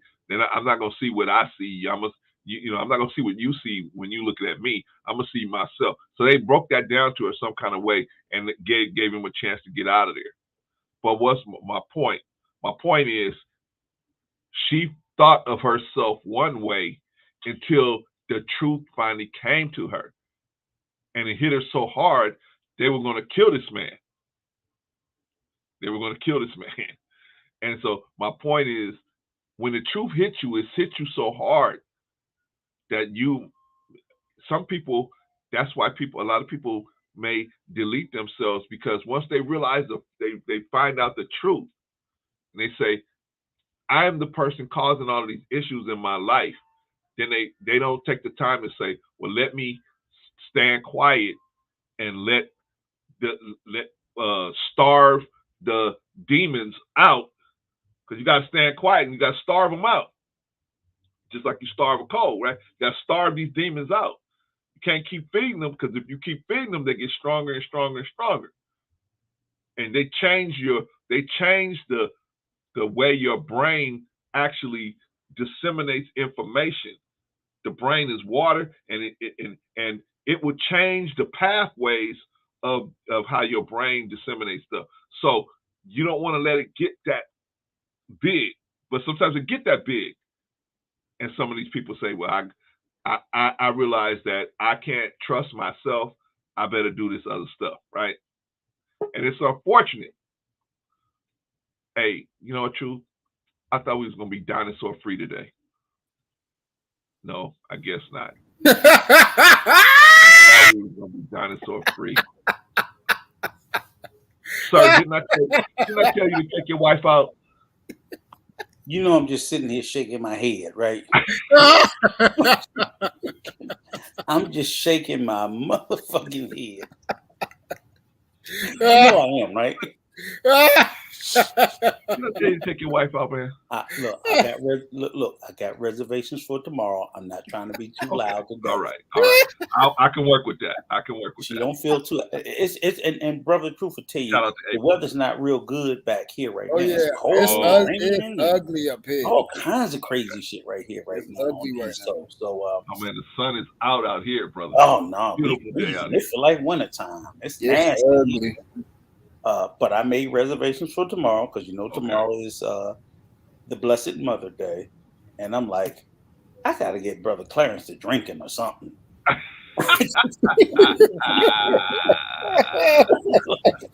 No, man, Truth is cooking today. Truth is cooking, man. He cook every day.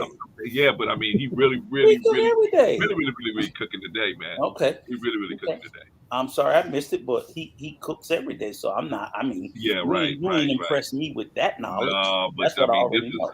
This is. He usually cooks a 5-star meal. This is a 7 to 8-star meal, brother. He's really putting it down today. Well, I know. I'm hoping. Like I said, I tapped in late.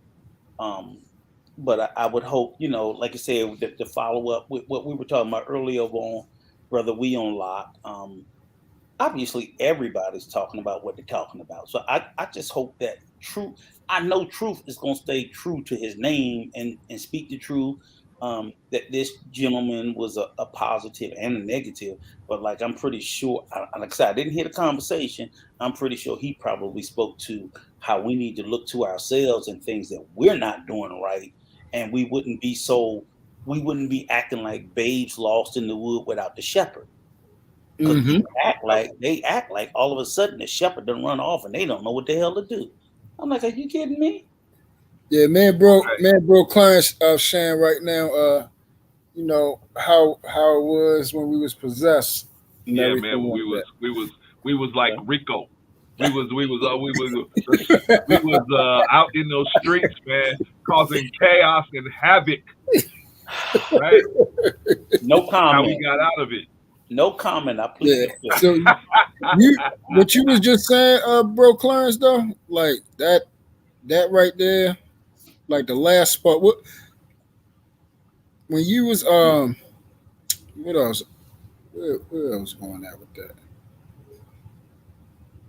Well, I was talking about how the people when you get possessed, man, it could get so big. Oh yeah, that you're not able to control your reactions to things. Yeah, that was the part. See, what happened was for the longest time, I didn't have no accountability for myself. I used to always point out it was everybody else's fault. Yeah. And it makes me laugh when I see other people do it now. Because I'm like, God damn, I was like that. And I just bust out laugh every time. Yep. And the best part about it is now is I don't make excuses. I make adjustments. Mm-hmm. And when anything happened, I always self-reflect first. I blame myself for anything that happens in my life first. Because one thing I realized, 90% of the problems that I had in my life were self-inflicted. Mm-hmm. I did not have to be either around that person in that environment. Mm-hmm. I did not have to do none of that, Sherbert. None of it. I did not have to be there. But you wanted to be. But I wanted to be. And that was the chaos in my brain. Once I figured out that I did not have to be there, the excuse went away. And then again, there go the weight of it. And now, go ahead. And true, you knew that's how I was. I was around people, and it's like I knew what the motherfucker was going to do before he did it. But I stuck around to see it, and then got myself involved. It's like it's not even like it snuck up on me. It's like I know this motherfucker done dirt. And I know he about to do some more dirt. Some more. I'm just addicted to it, and I can't leave until he do the dirt. And now people looking at me the same way, or I done helped him cover it up, or I done got involved. It just you're right. I always look at myself, and I say, even if I'm 2% or 5% responsible, that 5% can make the difference as to whether or not you here today or tomorrow. Sure. It just is. Truth. Let me ask you a question. Now, I'm lucky, man. I kid Rico a lot, man, but I really listen to his advice. When he gives me advice, I try to do it. Sometimes I don't, and I pay for it sometimes. But I try to listen to what he says because I recognize that if I haven't done it, he's probably done it, or both, right? And he's gonna tell me exactly the truth, right? At that time where you was when you felt like you was in possessed, did you have anybody that was hollering at you that you felt like, hey, this person, I trust this person, but you just said, man, I just can't listen to him. I'm just gonna do what I want to do. Did you have that person? See, what I had around me is enablers. Yeah, they fed the hell out the beast. Mm-hmm. They fed it. Everything, where it was the stuff I was doing on the streets with the women, the stuff like they kept feeding it. They kept like I said, I'm a natural born leader, so I had people following me. It's not hard to galvanize people to to follow me. Like I don't even have to do anything. I don't have to want somebody. It's like a default. It's a gift. So when you have people follow you, this is another thing I didn't know, that it's actual penalty with having people follow you, and then you have onus for what happens to them as well. You see what I'm saying? So when they following me and they like, oh, you know what? Oh, you the man. Yo, you got these girls. Oh, we about to go do that. Oh, you got this money. Oh, you got that car now. Oh man, and they just kept feeding it, and nobody was saying, bro, like, yo, you wrong, dog. Yeah. Like you're wrong. Like you don't see that you're wrong. I didn't have nobody, brother Clarence.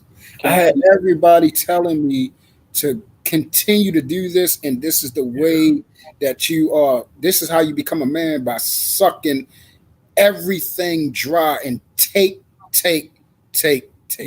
Truth, let me ask you a question. Now, when you was in that space, because I know, like, for a period of time, I went through it too, where not only did I not hear any people telling me not to do something or to do the opposite, I made sure that every time I walked out the door, I went and looked for people that would not resist it. You know what I'm saying? So when you're out there and you doing dirt, you can identify people that's gonna be okay with it.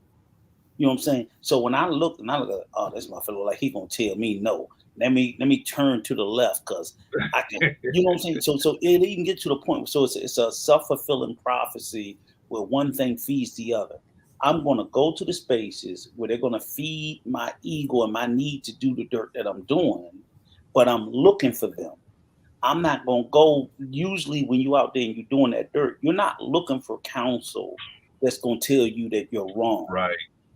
You're going and so it's a feeding thing. They're feeding me, I'm feeding them. They think it's funny. They sent me out, like the part of the thing, like I told my son, like, look, when a person tell you, the one I tell you had the most trouble, I'm like, Demetrius, when they tell you to do something, you tell them, I'll do it right after you. I said, don't you ever do something that a motherfucker tell you to do that they never did first. If you don't see them do it, at a bare minimum, I can respect you if you jumped off the bridge after a motherfucker. Right. How you jump off the bridge before them? Because see, when you jump off the bridge and when you look back, you waiting on them to come from behind you, they don't jump. Yeah, right. See, that was the difference with me, Rico. See, all right, so it's like this. What you talking about, you sound like my who used to be my day one. This was with my right hand man. And what happened is, man, I'm gonna just say, we probably go out from 9 to like 4 o'clock in the morning.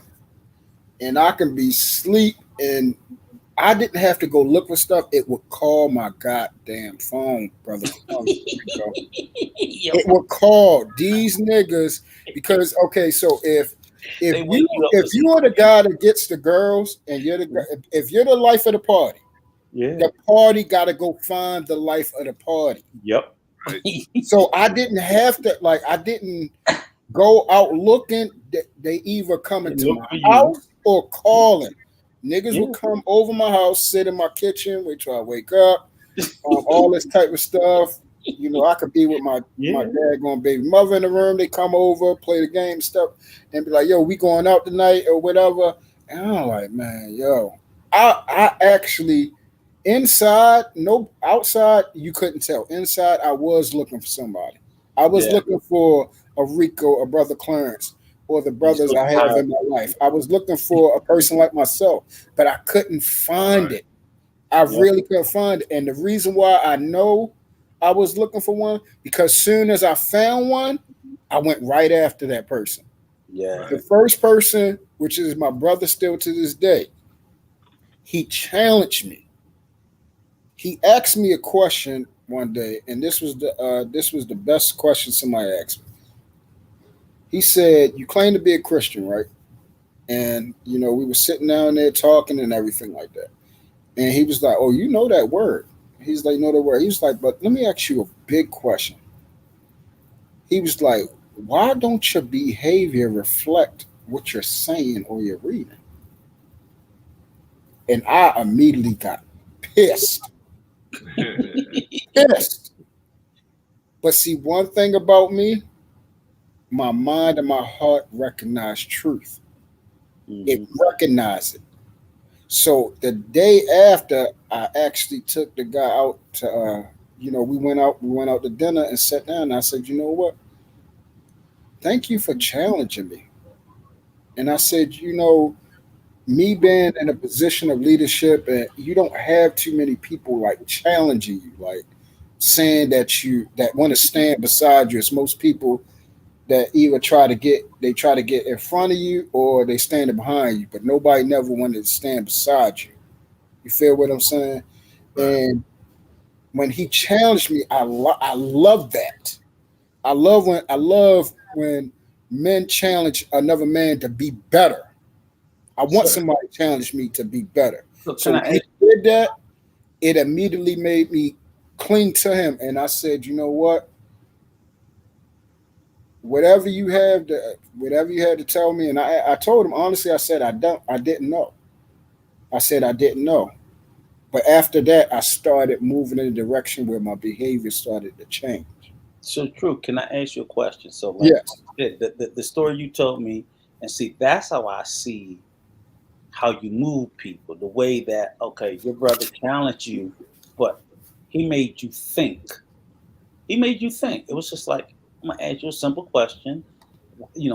Whether I berate you, but look, I'm gonna make you have to think about what I'm saying. And that's what I think you people do to move people. So in this circumstance, in this day and time, we talking about Brother Kevin, and we know we know what he's known for. We know how we've all seen his shows. We've seen everything. That's what everybody's talking about. So you get one side of the ledger and they're like, oh, he was harsh. He was this, but he was telling the truth. The other side of the ledger, he was abusive. He was this, he was that. And, so I think it comes down to, do you think he was an effective, the most important thing is, do you think he was an effective communicator? No. Okay. You Why? said ineffective or effective? Effective. Yeah, effective. No. Okay.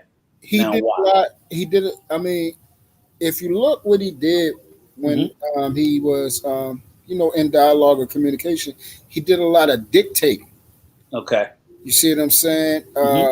He did a lot of, basically guiding. Like if he asks you a question, he's going to guide you to the answer that he wants. Yeah. You see what I'm saying? So that's not effective. That's actually manipulation. Yes. You see what I'm saying? And the reason why I know this, because I used to do that same bullshit. Okay.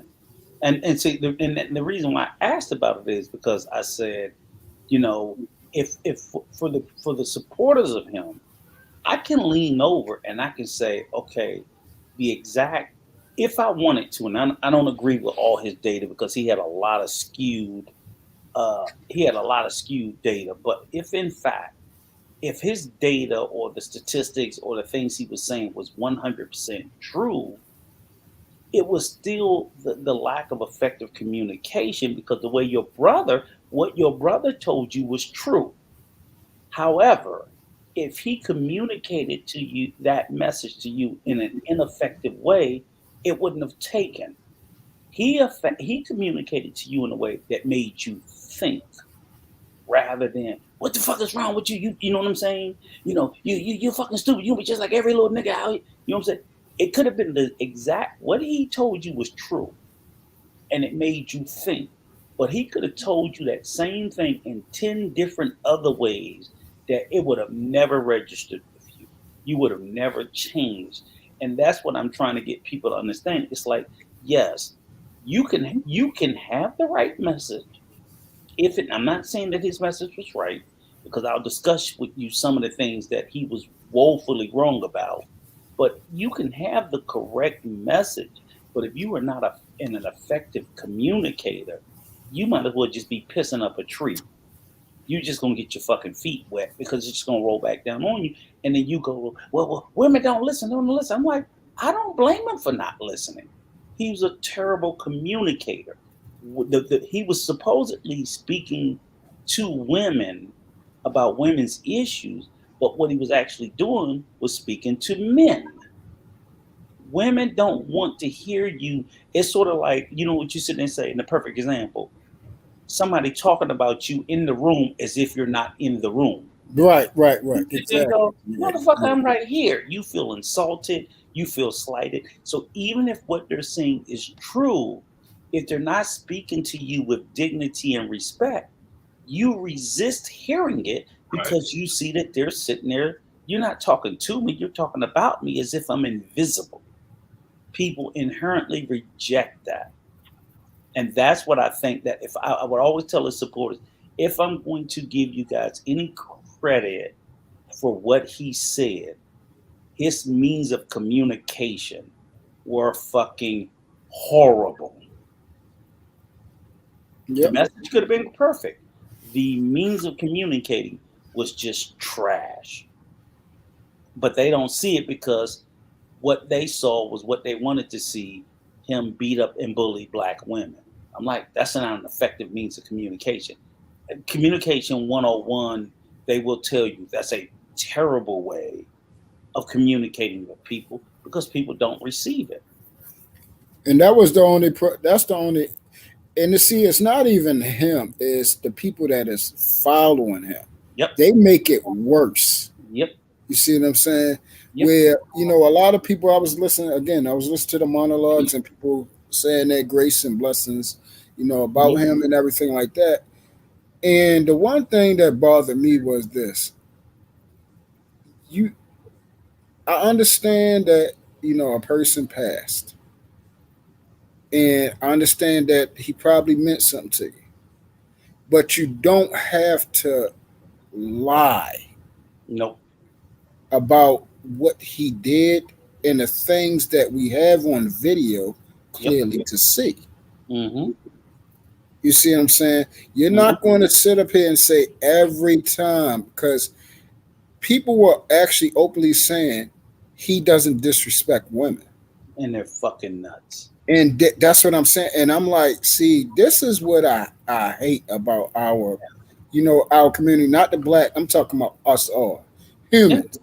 Because what we do is, because we like somebody or hold close to somebody, then their behavior now is considered gold.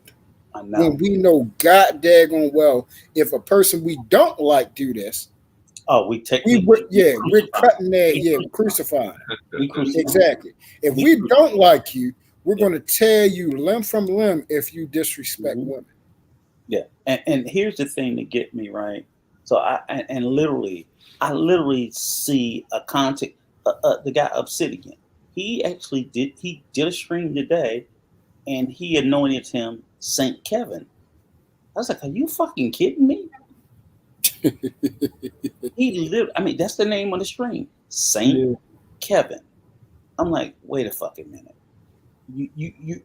You calling this man a saint? I'm like, you gotta be, y'all are crazy. So I sit there and I've argued this stat forever, right? And it's funny because I seen on Lapeef, me and somebody over there challenged him. I didn't challenge him, but somebody I know challenged him, and he never produced it because he couldn't. And I said, that's because Kevin's lying. He made it up. So the whole statistic about 80% of divorces are filed by women, somebody said, okay, well, where'd you get that from? Can you show it to me? No. Okay, well, can you tell me where you got it from? I'd like to go look it up. Oh, I'll get it to you. And months went by and he never produced it. So rather than him coming back and saying, well, I have no evidence, I just believe that, he just pivoted it. But the problem is his minions continue to push that narrative and perpetuate it. Because as I told the person, there is no statistical evidence of who files for divorce by sex. It just isn't. Yes, I believe more women file divorces than men. I don't know if it's at 80%. It could be, but you know why they say 80%? Because 80% sounds very terrible, and it pushed the narrative that women were breaking up marriages. But in fact, what if it was 55%? It don't sound that bad because 45% are filed by men. So you push a more toxic narrative without any evidence. And then the part that it left out, I was like, okay, let's set aside who files for divorce. That's not the end of the marriage. The end of the marriage is when it's constructively ended. We know the vast majority of cases of family abandonment, i.e., somebody walking away from the family, is who?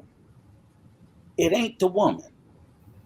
Because with the children, and it's been this way historically. We're not talking about black men, we're just talking about black, white, everything. Because back in the day, white men would just walk away from their family and just start a whole new fucking family. They would just do that. Remember the joke, Clarence? I'm going out to get a carton of milk and a pack of cigarettes and never come back. Right. That just used to be a fucking thing.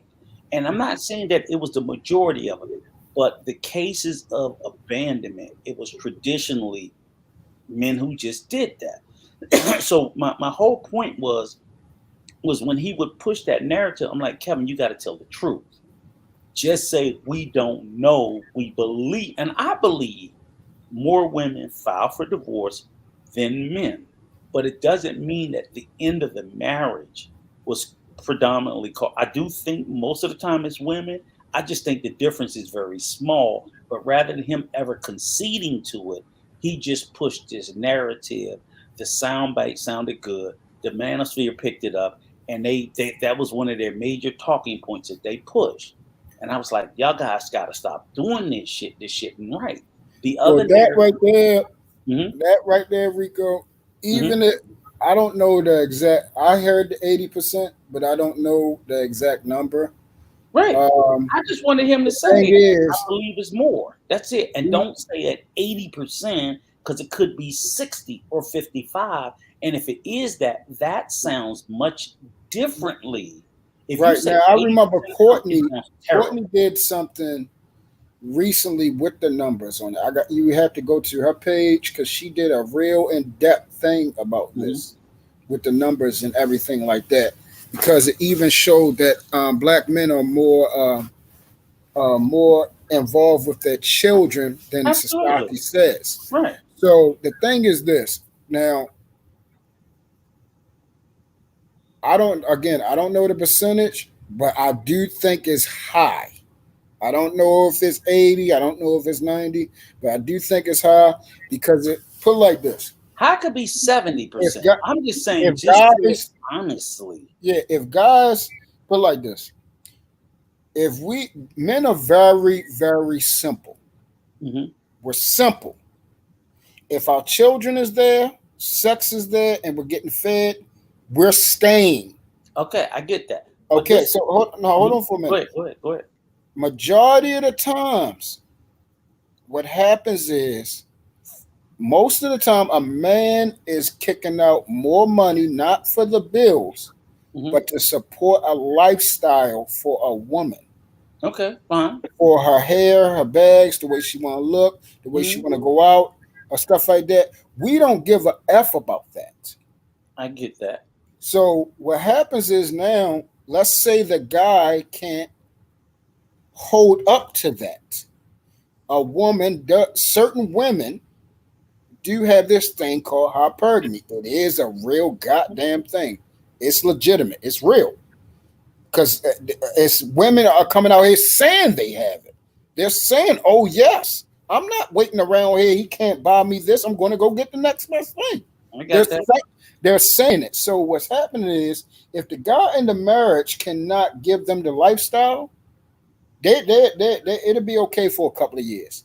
But if they become bored, they're going to do things that's going to start making your ass either go cheat, because they had already emotionally checked out. Okay, but true. Listen to this. First of all, he starts with a statistic that says only 25% of black women will ever get married. So 75% of them ain't never even been married. Right. Or never will marry for the totality of their lifetime. So you're talking about a very small percentage who will ever cross over into matrimony, period. So you see how this shit sounds skewed? It's like, okay, wait a minute. A very small. So these women have waited the totality of their life. And she's like, oh, Lord, I hit the fucking lottery. I got me a husband. They don't think about it like that, No, though. but I'm just saying. That's what I'm saying. But I'm just saying. See, you got to realize this. This is another thing. I'm 38. Mm-hmm. I've been dating basically through the last 38 years. Okay. You see what I'm saying? Since you was a baby? Huh? Since you was a baby? Well, my fault. 20, we're going to say 20 years. Dude, man. Thank you. We're going to say 20 years, 26 years. Okay. Okay, true. We're going to say 26 years I've been dating. Okay. Okay, I'll give you that. So the women that you're will be exposed to right now is not the same type of women I would be exposed to. Their mindset is totally different. Okay. They are a lot smarter. They got way more money. Mm-hmm. They are the ones that's taking themselves on these Miami trips and all this type of stuff and all this. Like, they're doing what they need to do to make themselves happy. So when they get a man, and if he doesn't continue that lifestyle, they're not sitting there for that. Marriage is not the greatest thing on the table no more, Brother Rico. Females will. You could actually go into what's the name? A lot of females are saying marriage is not everything. Who gives a fuck about marriage? That I agree with. No, but that's what I'm saying. So when they finally get in it, they get what happens is they get in it and they say, "This is not what I thought it was." Because I thought it was always going to be peaches and cream, but soon as I become bored, soon as my man get old, soon as he gets sick, soon as anything that changes up to the fact that their life seems like it's not going in the trajectory that it's supposed to be going, or their homegirls looking like she's smiling and eating crabs and shrimp and all that type of stuff, and you're not doing it. You sitting at home, got 2 kids, and they yelling and screaming, and you look like your life ain't living. We see this time after time after time after time again. But women do things. Okay, I will say one thing to that, though, because one thing you said that was 1,000% true, and I heard this as recently myself. This is more you guys' generation was about, like you said, marriage ain't the end all to be all to women anymore. But you know what I also know is true is I've been hearing more and more about that from young black men too.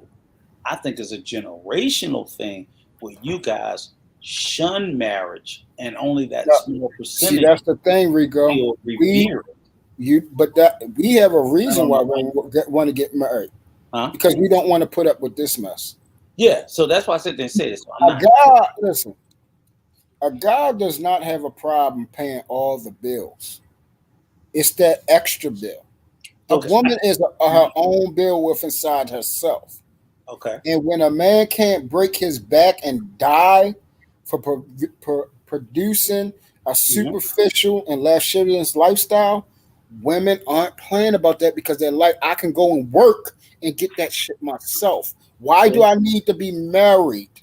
True. When back in the day, marriage was to have. The reason why so many women got married back in the day was marriage equal lifestyle, something to take care of you. Yeah. So that's why I'm more married. Now, since basically the world has supplemented a man with jobs, education, and money. And if you ain't got even that, the government will actually take care of these females. At all reality, if we're looking at figuratively, I know why a man is important. It's much more than physical. But they're looking at physically, why the freak do I need a man other than to get my rocks off? So I don't have to be married. If I get married, then I got to obey this motherfucker. So I don't even want to get married no more. That way I ain't got to listen to him. If I want some dick, I just go get it. And then I got my own bag and I can go hang out with my girls and we can act like an ass. Okay, let me ask you about this one other statistic that he said. And actually it's funny because I saw it on Bernard Riley, and I'm like, I cannot believe they're still arguing this flawed, fucked up math. Niggas need to go to school and learn math, just basic math. Okay. And they got this bullshit, because I first heard Kevin say it from blackdemographics.com. So the narrative is pushed throughout that the vast majority, we can accept the fact that anywhere between 69 to 80% of black children are born to single mothers. I can accept that. That's the CDC, U.S. Census Bureau, whatever. It's just about a 10% discrepancy, but we can accept that. But what they're saying is that the vast majority of this 60 to 80% of children are born to like 5% or 10% of the black men. And like the other 70, 80, 90% of black men don't have children. The fucked up flawed math they look at blackdemographics.com, which to me is not a very wildly reliable site, which states that 51% of black men are single and childless. That's 51, correct? Mm-hmm. Then it says 32% of black men are married. So they add the 51 plus the 32, which would be 83. And then they say the 17% that's left father all the children. Now you tell me how the fuck that makes sense. Okay. So I would just look at it like me. And Kevin said this math exactly out of his mouth, but go ahead. Yeah, so the math, okay, so the way you just put the two together, that don't make any sense.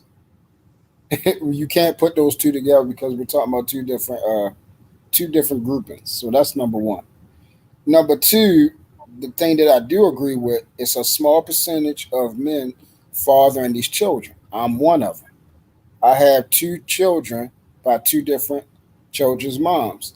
I would have had more children if these women, two women, did not abort my children without my permission. Well, true. Do you know the CDC says all black men by the age of 40, over 50% of black men have fathered a child. So I don't know how we get down to 17%. Okay, that's almost comparable for the white race, the Asian race, and the Hispanic race. So when you look at 17-year-olds, it's close. Did they say 50% of men or 50% of black men? 50% of black men by the age of 40 has fathered a child. I would agree. Okay, so 50% of black men by the age of 40 have fathered a child by the age of 40. Okay, same is true for. So if we got 40 million, supposedly 40 million black 20 million men, so 10 million by the age of 40, 10 million of them will have fathered a child. Okay, yeah, I can agree with that. But the argument is they keep pushing and saying that only 10 to 15% of black men have fathered all of the children, and the other 90% ain't never had none. I'm like, y'all motherfucker. I said that math doesn't even make sense because the very first. But you know why that does make sense. It's a lot of guys is not having. Believe it or not, Rico, it's a lot of guys out here not getting. True. If 30% of black men are married, of that 32%, the majority of them have children. People get married to start a fucking family, this is the thing that you got to equate. A lot of people are getting married now, and they're not heterosexual. That's one. That's one group. That's one. But you got of people who get I know married. that, but you got to add that percentage in there. Yes, but that percentage is much smaller. No, I know. I'm going to use more. I'm going to use. So even if that's 2%, I'm about to add on another 2%.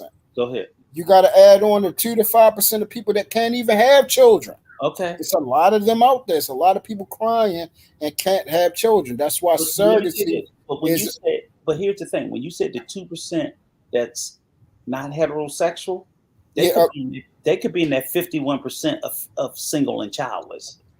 Right. So I'm going to keep adding on because there's so many different types of. But what I'm saying is, when you keep adding on those variables, they don't go in one population and not the other. So some of them. No, I'm adding up. When you say you don't believe that it's a lot of guys out here don't have children, they go into that pile. They go into the pile that don't have children. What I'm saying is, it's math. Here's the thing: if 17% of black men were responsible for fathering 80% of black children, do you know how many of us would be fucking related? Too many. The math don't math. Because you're saying that 17% of black men are fathering all of the children. That's why I sit there and say, I'm like, that narrative makes, we would be so inbred, it would defy logic. All right, so this is basically what I don't know. I would have to, again, Courtney did this thing. I would have to go that back. Math is fucking insane. I would have to go look at it. Either way, the point of, forget the math. Black America would be West Virginia. Yeah, forget the math. The principle of it is this. This is the thing. That's why I said, again, some things I agree with and some things I don't agree with. It's just when he tried to be precise. Yeah, he lied about the preciseness of it. Now, he lied about that fact completely. No. That's not that. No, I believe that's 100% true. That it's a lot of guys out here is not getting no booty. True. It's a lot more virgins out here than what you believe. True. That's if the 51% single and child. I'm not talking about the numbers now. I said the numbers can be skewed. But what I'm saying is, but he pushed that narrative about. See, remember, I agree with you. That whole argument when he does this argument is to attack single mothers. So he's saying these single mothers is just passing around the same baby daddies to have kids by. That's the narrative he was pushing. And what we were saying was mathematically that's impossible for them all to be fucking the same dudes having kids. So some of these guys that you're saying are not fathering children, are a lot more guys are not. There are a lot of guys who don't have kids. But there are a lot more. I'm just going to give you one simple thing. To have kids. How many? Okay, so I'm just going to show you something real easy. How many? I'm just going to show you one thing. How many children's moms Future got? Who? How many children's mom Future got? I don't even know who the hell that is. I don't know. I think it's 11. Okay, so it's with over 20. Okay, so it's on. Listen, he got probably about 11 baby mothers, and we're talking about 15 children. Okay, so we already know Will Smith. He's another one. He got like 6 children. Who? I think Will Smith got 6 children, right? 5 or 6. He got 3. No, he got another child outside of Right. He had the first one, and he got Jaden and Willow. I said 6. My fault. That's what I was wondering. I was like, I don't know. Yeah. I only know 3. He got one. He got 2 baby mamas. My fault. 2 baby mothers. All right. Yeah. So it's only, in other words, it's only a certain type of guy that's sleeping with more than one woman and getting more than one woman pregnant. I get that. Okay, so hold on for a minute. Okay, since you get that, then you got to understand. So the ratio is what? How many women to one man? Brother Clarence, you said it early. Most places like 16 to 1. Okay, 16 to 1. I don't know if that is way wrong. Listen, even if it ain't 16 available. Listen, even if it ain't 16 to 1, Brother Clarence. Brother Rico. Mm-hmm. I'm gonna say 1 to 8. We already know it's more women to one man. So we're not even going to debate. We're not even going to debate that. But I just want to ask. That's been since the beginning of time. I just want to ask the question. So we're saying that the world population is 8 females to 8 to 1 ratio. No, we're talking about. If you want to go with the world, I'm asking. It's lower, but I'm talking about black people. Okay. I wasn't talking about black people. That's why I was just wondering. I was like, wait a minute. All right. So even if it ain't 2 to 1, it ain't half. It ain't one man to 2 women. No, probably drops down to about 10. I say 1 to 4. for the whole world? No, it's probably Yeah, 2-1. It's closer No. to 2-1 worldwide. No way, Rico. No way. Okay. No way. Okay, Like It- if that would happen, we would. If that was like that, we would have a lot more marriages. No. But go ahead. So Continue. okay, so I mean, and again, you believe what you want to believe. I'm saying We're gonna do some research. so. Like I'm gonna just keep using this. I have 2 different children's moms. My man's have 3 different baby mothers. My brother has 4 baby mothers. My man's got my man got 3 baby mothers. So again, and like I said, I would have had 2 other children. So my ratio is 1 to 4 if we're talking about women having children. We're not counting all the women that I slept with. Right, but true. Certain behaviors in certain communities do not dictate the behavior overall. You're missing what I'm saying. You're not listening to what I'm saying. It's only a certain type of man that every man is not getting booty. So if 1 to 2, that would mean that a whole bunch of women, a whole bunch of men is out here. We wouldn't have a whole bunch of virgins, and it's a lot of them. It's way more than what you could ever imagine of guys not out here having sex like that. And if they had sex, they only probably slept with 2, 3, 4 women, if that. That's not the women. Do you guys want to briefly look at the number of gender men to women in the world? No, hold on, Rico. Okay. This is a known fact because it has been like this since the beginning. It's a certain type of woman, a certain type of man that a woman likes. No matter what, even if she don't marry that mother, she wants to procreate with that because she knows the offspring is going to come out a certain type of way. They automatically know. So a lot of guys, first of all, if you don't look good, don't have good hair, and if you ain't strong or have status and known in the streets, you're not getting ass out here. You're just not. Lames and clowns is not out here slaying women. It's just not happening. It's women smell that shit, and when they smell it, they like, no, I'm not messing with that. They don't even care why. That's where the term Pookie and Ray Ray came, that stupid ass term, but it has validity to it. Those type of guys, which I used to be, are sleeping with a plethora of women. We're talking about hundreds. Hundreds. I agree. Not Lord. So okay, if you agree with that, then the number is small because it's that's one man sleeping with, we're going to say 50 plus women in their lifetime. You didn't let me finish. One man. Proof, you didn't let me finish. When I said I agree with you that exists in certain demographics, in certain areas. I'm talking about black. I'm black. I'm telling you, there are large black people. But truth, there are large populations of black people who would not touch a fucking Pookie.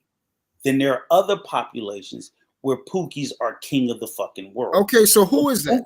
Pookies don't reign supreme everywhere, even among black. All right, so who is these people and what demographic do they make? Because that means they're in a certain type of tax bracket. And hold on for a minute. Mm-hmm. And we already know 10% of the world makes $100,000. $100 grand. Okay. 80%, 15% make 80. I forgot what 80,000 or more. So we're talking about that. That's a very low margin of people. Mm-hmm. Very low. Mm-hmm. So that's low. So we're talking about low people, a lower amount of women that don't even make that much money. They get that money through marriage, because we already know what the average woman makes is between 47,000. They right behind men. So you're talking about a woman in a certain type of tax bracket that they got family wealth. They don't sleep with them, but we're talking about the majority. Like I live in Baltimore, okay? Mm-hmm. Majority of people in Baltimore is poor. Majority of them is poor. Okay, we're in poverty, and majority of those women are sleeping with the guys that I'm talking about. Okay, but guys like myself, guys like my mans and stuff like that. But truth, one thing we have to take away from, okay? So, and that's a fact. That's what's going on right now. I'm not going to disagree with that. I believe you. I know that to be true. I know that to be true in Baltimore. I know that to be true in DC. Maybe you could say LA, New York. I know that to be true in America. But America, blacks, maybe 10% of the black population. Pookie don't run shit nowhere else where predominantly black. Pookie is not favored other spaces where black people are in abundance. That has nothing to do with what we're talking about. No. But we're talking about people getting pussy and pregnant. But not who's favorite, not who's considered a good commodity. No, but truth, we are talking about getting pussy. There are black people all over the world. Yes, westernized, in particular America, our behaviors are one thing. Those behaviors are not extrapolated. Let me ask you a question. You know what Nigerian people are? America, huh? Do you know a lot of Nigerian people? I know several. Yeah, I know quite a few.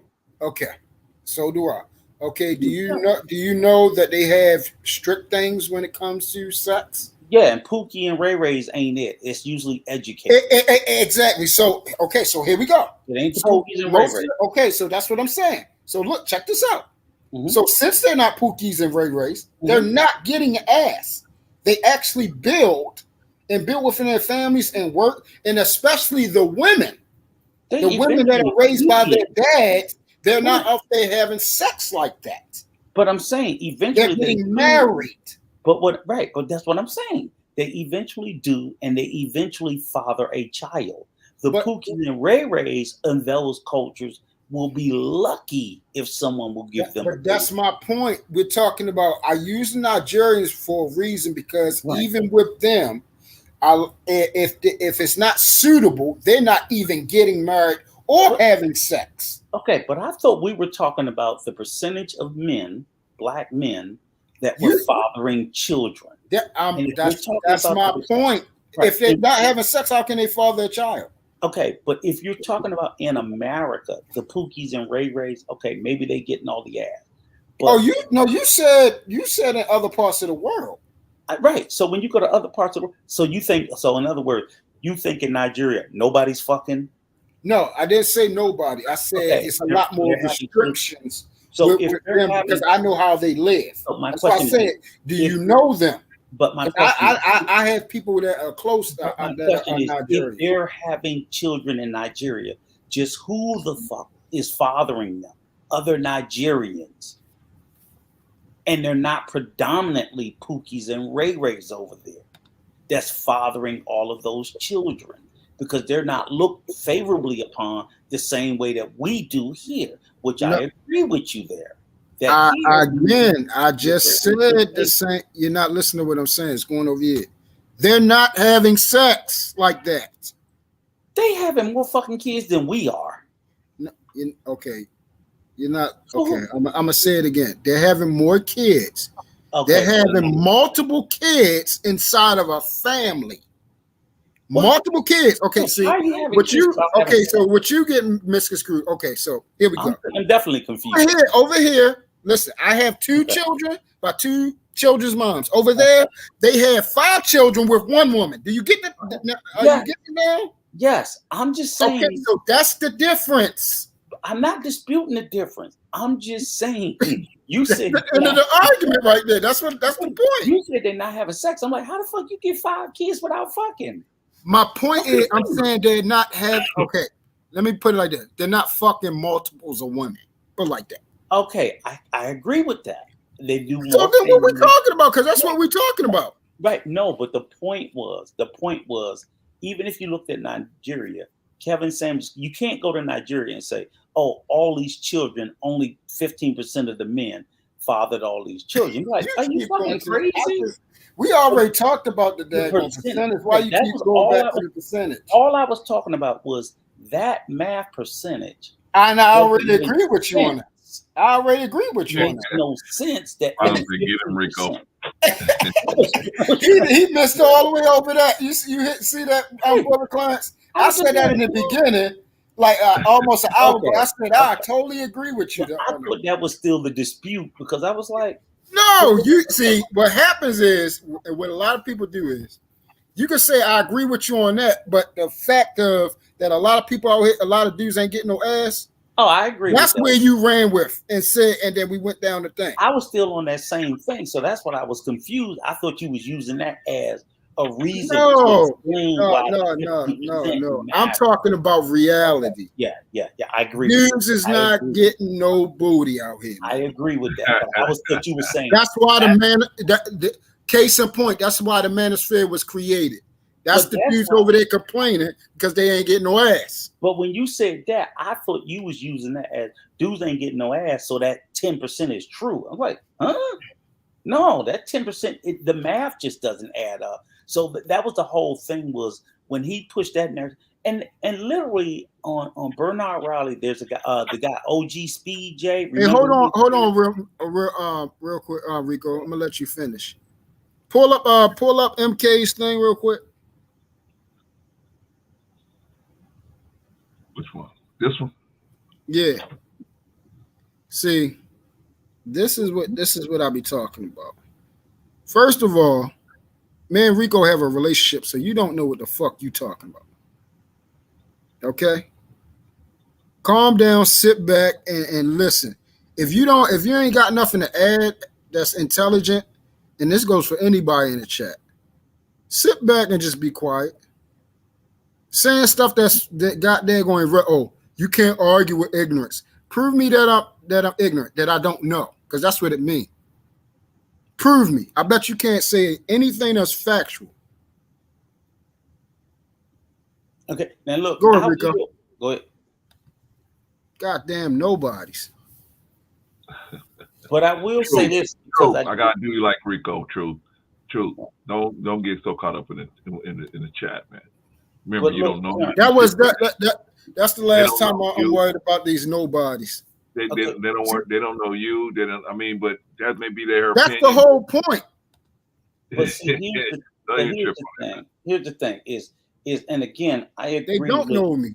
I agree with the fact that said, one thing I will say, that bottom line is, because like I told you, Truth, I got a nephew with 20 kids, with at least a dozen baby mamas. Every time he come out of jail, he had 2 sets of twins in the same fucking year.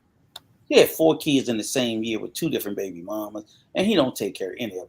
We know that the outliers exist, and the thing is, they exist in the white community too, and the Hispanic community. Ours just get publicized. So unfortunately, Iana Von Zant will do a show with our Pookie and Ray Ray with 32 fucking kids, and white media won't do a show with, there's white guys out there with 20 and 30 kids, and nobody just not gonna put them on TV, so nobody's not talking about it. So we know that there are plenty of fathers, far too many, with multiple baby mamas out here. They just exist. I accept that. But nonetheless, to push the narrative that every father out here has have 4, 5, 6 baby mamas is just BS. There are plenty of fathers out here that got 1 or 2 or 3 kids, and they're all by the same mother. They just never got married, and that woman gets counted as a single mother. Because remember, they count single mother. You got women that are counted as single mothers that's living with the baby daddy, and they're living as husband and wife. They just never chose to get married. Right. And that's remember when I was adding those other variables? That's a variable you can add into that other part. Put them into the category. And if the Lord knows, if she black, she gets counted as a black single mother, even though she's living with the children of her father, and they've been living in a long relationship. But that's why I said the numbers, they are facts, but they can be twisted. And they take these numbers and they push a narrative, and it's so unfair and it's so untrue. Well, that's where see, and that's where we differ at now. Mm-hmm. The number might be screwed up. Again, I don't care if it's 51 to 49. See, that's the difference between me and anybody else. Okay. I don't care if it's 51 to 49. If there's more women doing anything, that means that's the The majority of them are doing something that is wrong. I don't care how. Okay, so that's the difference between me. I don't personally and foremost. Anybody that know me, God rest his soul, but I don't give a fuck about him. Okay. I don't either. I don't wish no ill on him. Yeah, but, yeah. I'm sad that it's sad that he's gone and everything like that. But as far as anything else, everybody know I'm not going to change. I'm not fake. I'm going to always be consistent. I don't know him, so I don't matter. Just like anybody else, if I don't know you, you really don't matter. Not to me. It might matter to somebody that knows you. But here's the thing. So the narrative of what I know to be true is true.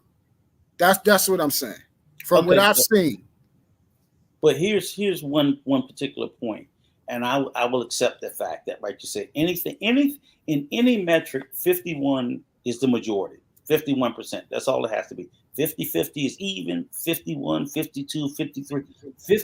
51 to 99 is the majority. I get that. But however, my problem is that he would put out to the manosphere these statistics that would show where Black women are doing things at a 51% or higher metric, but completely disregard well, for every metric where we can say a Black man is worse off than a Black woman, you guys gotta know that it's easy for them to pull a metric where Black men are doing worse than Black women. So when we talk about incarceration, we don't even want to touch that. There's no comparison between Black men and Black women. Well, there's a reason for that. I'm like, so they're going to say the same thing for the well, we know that women are doing better than men out here. Right. They got it way easier than us. But the whole point easier than us. But the whole point is, if that's going to be the metric, it's just the raw number. And that's what he would do, would just throw out the raw number with zero context or zero reasoning. So even though I do believe more women file for divorce than men, he gave no I'm like, there are so many variables and reasons why that number is the way it is. So his exact words were, women are divorcing men at 80%, so they're choosing divorce over marriages. And you see how that's distorted. It's like, wait a minute. But even if they're at 80%, probably 20% of that, these women filed. I know so many women who filed for divorce 4, 5, 6, up to 10 years after the marriage was over. Because most Black men I know, even when they're in the relationship, if they're married, they just too fucking cheap to get divorced. And a lot of times when I separated from my first wife, we were not living together as husband and wife for about 7 years before I filed for divorce. She didn't file for divorce for me. I filed for divorce. I was a single father. I had my kids. You know why I went and did it? Because I was young, but I was also stupid. Because I was like, well, come on, let's get a divorce. She was like, I'm not paying for it. I'm like, I'm not paying for it. So neither one of us wanted to fucking pay for it. We were both living our own lives. We were doing our own thing. I was left with the kids. I was raising the kids with no support. But what motivated me to go down and file for divorce was when I went to my job and I was trying to fill out my life insurance stuff.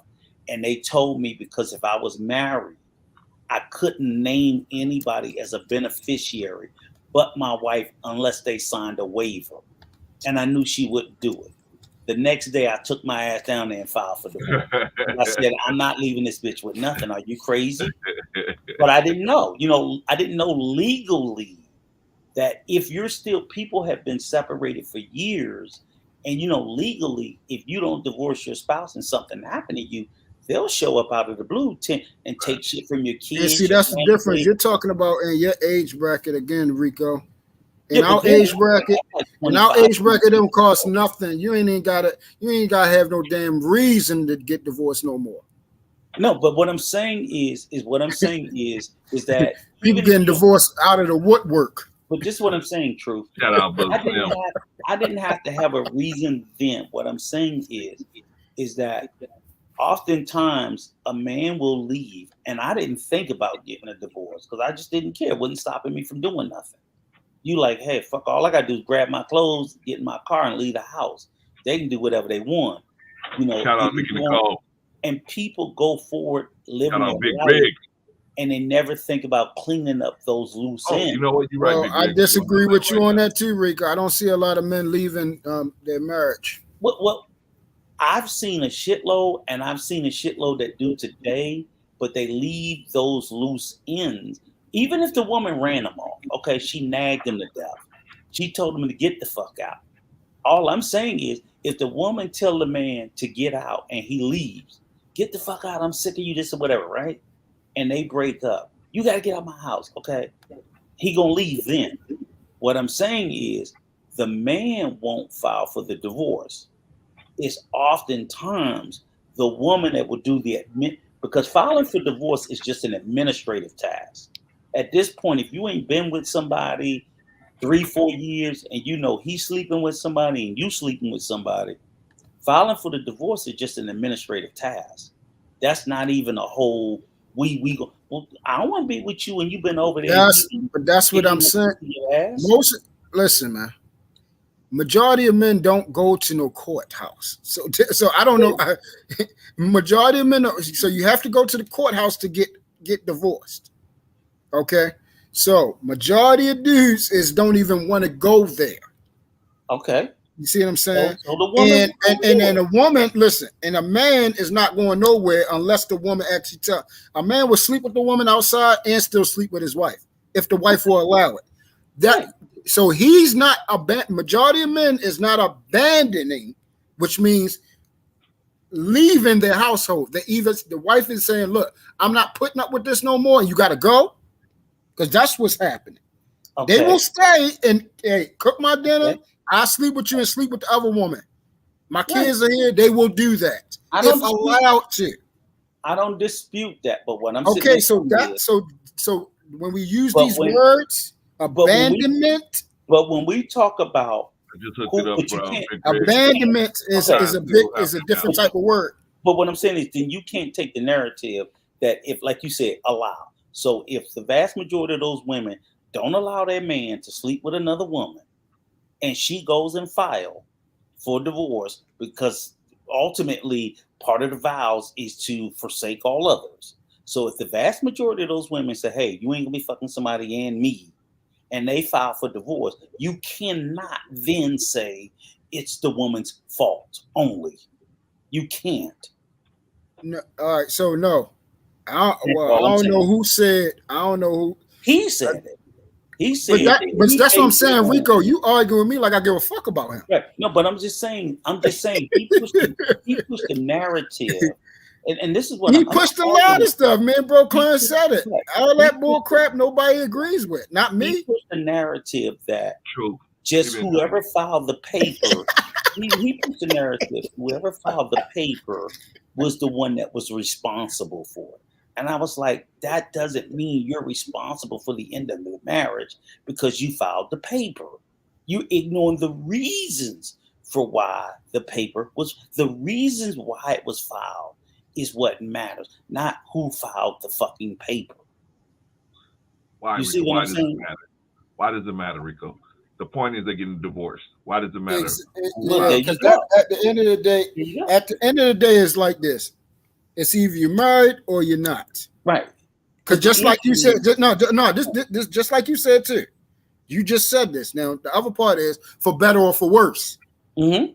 Exactly. Okay, so those are other vows too. So that means, hey, if somebody cheat, hey, you supposed to forgive too. You're supposed to forgive. Listen. I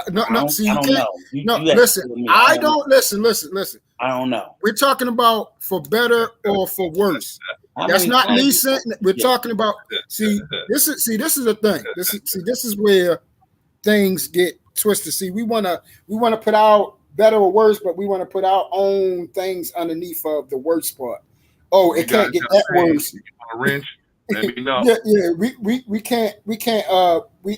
When you in a marriage, that's supposed to be till death do us part. Okay, so that means like because all these vows, and this is what bothers me too. The vows come from the Bible. Okay. Okay, so let's get this straight. So if you ain't a Christian, you don't really have to abide by any of that shit. Okay. So it shouldn't matter to you. The Okay. only reason why, plain and simple, marriage is not a man-made thing. First of all, it's a covenant built by God for you to share amongst what it means to come together as one, to be as one, like how God, he has three entities, but he's one God. So that's what he provided for us. Now, if you're getting married, it's supposed to be till the end. That's not saying, because I've openly said this already, I'm not going to keep saying this shit. I won't cheat on my wife, and I don't think a man should. So that's not even a debate. That's not what we're talking about. We're talking about what the vow actually means. Okay, but if you sat there and said, which I agree with, if you're not a Christian, then the vows shouldn't mean anything to you because the vows came from the Bible, then the better or worse, you don't have to worry about that either. Yeah, you ain't got to worry about shit. You ain't got to worry about getting married. Right. What are you getting married for? Right. That's what I'm saying. But all I was ever getting at is you the way that in that space, and not just him, but all of him and all his minions, they take the narrative and they run with it because it's intended to make, in particular in our space, Black women look a certain way. And all I always said was, if you continue to do that, this is why they resist anything you have to say, because it's so glaring.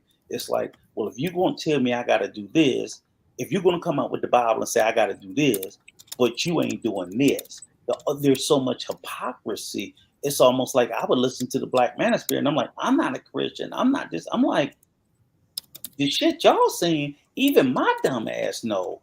Y'all hypocritical as hell. So if a non-Christian can see the hypocrisy when you guys are using the Bible, imagine what a real Christian sees. Rico, you need to be going over there to talk to them about that. You preaching to the choir, bro. Yeah, it just was, to me, it was wildly problematic. Rico, this is the Lord, Rico. Rico, this is the Lord. Put that glass down, Rico. This is the Lord. It was the Lord. But you know, it's like I'm a Christian, but you make $100,000, you can go cheat on your wife and deal with the domestic discipline. And if you don't have no outside babies, and I was like, what the fuck are they talking about? Yeah, he did say that. He said it out of his mouth. I already know. You already know. I'm the one that's up here, Christian. So you know how I felt about that. Just so much stuff that he would say that it was just like, I'm sorry, dude. You sound just like us hoes down here. I'm a secular man. And I'm like, dude, you're coming up with the same justification. Rico, let me ask you a question. Mm-hmm. What good did he bring? What positives that you saw that his dogma, did that you saw of that was positive? I'm trying to be fair. I'm thinking. Because there are things I heard him say to me that was so uniformly basic. It's hard. I can't give people credit for basic information that has existed time infinite. Well, what about, can you give him credit for pushing basic information that was good? Because it's basic information that I've heard pushed every day. People just don't choose to adhere to it. There's always two sides of the aisle. So he could. It's one side of the aisle. The basic information that he pushed, I have heard pushed for the 58 years that I've been on this planet. Settle down, get married, have a family, work hard. Everybody don't push that, right? Everybody don't push that. There's a lot of guys out there in the dating atmosphere that doesn't push that. But Clarence, here's the whole point. That is so untrue. You look at the position that you're coming from. Let me tell you, you're coming from the position that the vast majority of people, the totality of people on this planet, push that program. Unfortunately, you have people, wolves, who come to us in sheep's clothing, who will push an opposite narrative. So it's not that people are not pushing the positive. You have people who come out here and push a negative to fleece the flock. So when you get the pickup artists and all this and that who are pushing, it's not that everybody else in the world isn't pushing the positive. You just got people who will come out here and preach a negative, a Wolf of Wall Street mentality. You know, Rico just give him a prop for something. Just give him a high five for just that, Rico. Come on, I can't. Something. You gotta be something not for that positive that he did. Something positive. Because what he did, here's the problem, Clarence. If I gotta give him a positive for that, when I wake up tomorrow morning, every other fucking man I see for the next 30 days, I gotta get that same fucking praise. Almost literally every motherfucking person in my circle has preached what he preaches or more all the time. So why and I don't think Clarence, you preach that shit. I ain't thinking your black ass. I would give it to you, Frank. Yeah, what's wrong with you, man? How come you ain't praising me, Rico? Exactly. How come you ain't praising me? You pushed that program without the bullshit. He pushed it with the bullshit. And you're asking me to thank him. He that's added my problem. some hooks in there. My problem is, why are we sitting there why are we praising somebody for the bare fucking minimum when they pushing the bare minimum with the bullshit, but yet you push the same thing minus the bullshit and we don't get to praise you? If I was to tell anybody, hey, why y'all ain't pushing at the bro Clinton? He been 30 years back. They'd be like, who the fuck is that nigga? Because you wouldn't know about it. And that right there, what you talking about, Rico, is if you can solve that riddle, you can solve humanity. I can't give him nothing. I'm sorry. Because you can solve that. You can solve humanity. That question right there, why people gravitate to chaos, but they won't gravitate to brother Clarence like that. If you can solve that, you solved humanity. You push everything that he pushed better minus the shit. And they don't give a fuck about you. Correct. Thank you. What did he push that you don't? Well, we know he pushes. We'll give him like Truth brought it up earlier that he is an advocate. He advocates for men on a certain level. So on what level? On what level? No, all of them. All of them. On what level does he? That's one thing I can. He doesn't play about one thing. He doesn't play about. He doesn't.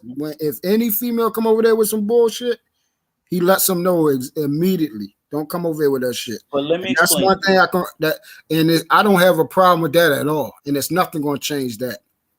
But let me explain nothing going to change that shit. What on what level did he push for men that you and I don't push for men on every day?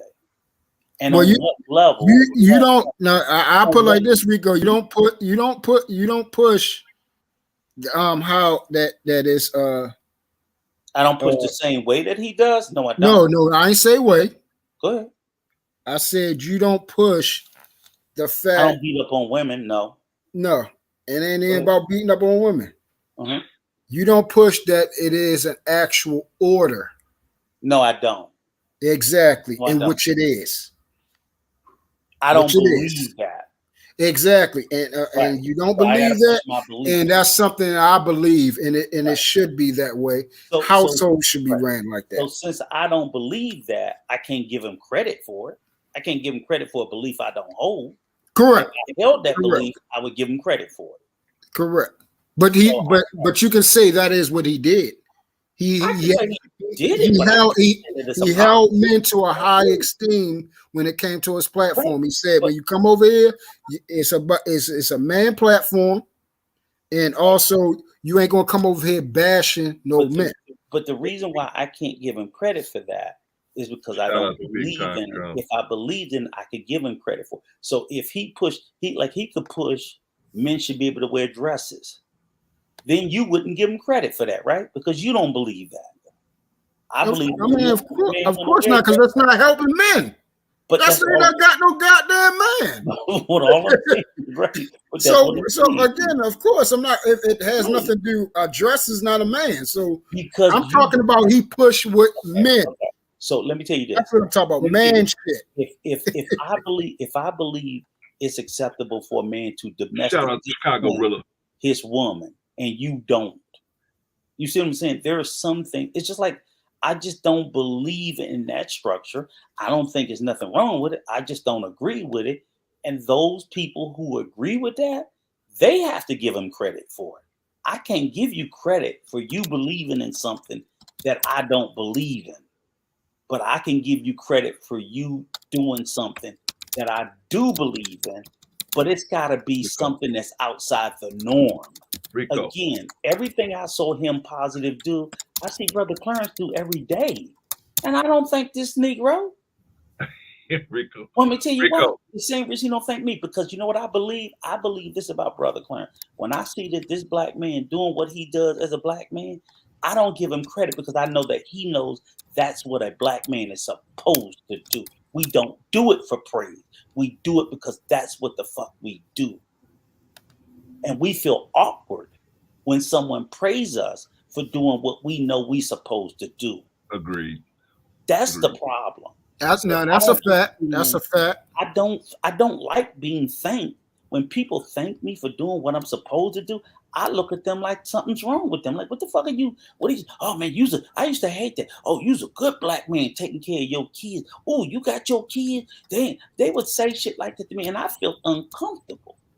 Yeah. Because to me, I was like, what the fuck I'm supposed to do? Throw them out in the street? Yeah. But people would say that and didn't understand how it landed to me. So that's why I said to say is, I don't say that to Bro Clarence because I know that that's a man of honor and he knows that's what he's supposed to do. I feel the same way about you gentlemen. That's it. So what the hell am I going to thank him for what me and Bro Clarence do every day? I ain't said, listen, Rico, that's why you should have been here earlier. Me and Bro Clarence already, we ain't saying like how you, because it sounds like the way you're talking, it would seem like me and Bro Clarence and some Kevin Samuels supporters. The way you talk. No, I don't. He just don't want to give it up to him. He don't want to give it up to him. Look, we on live like earlier. We both came on here and said we don't care for the man. We said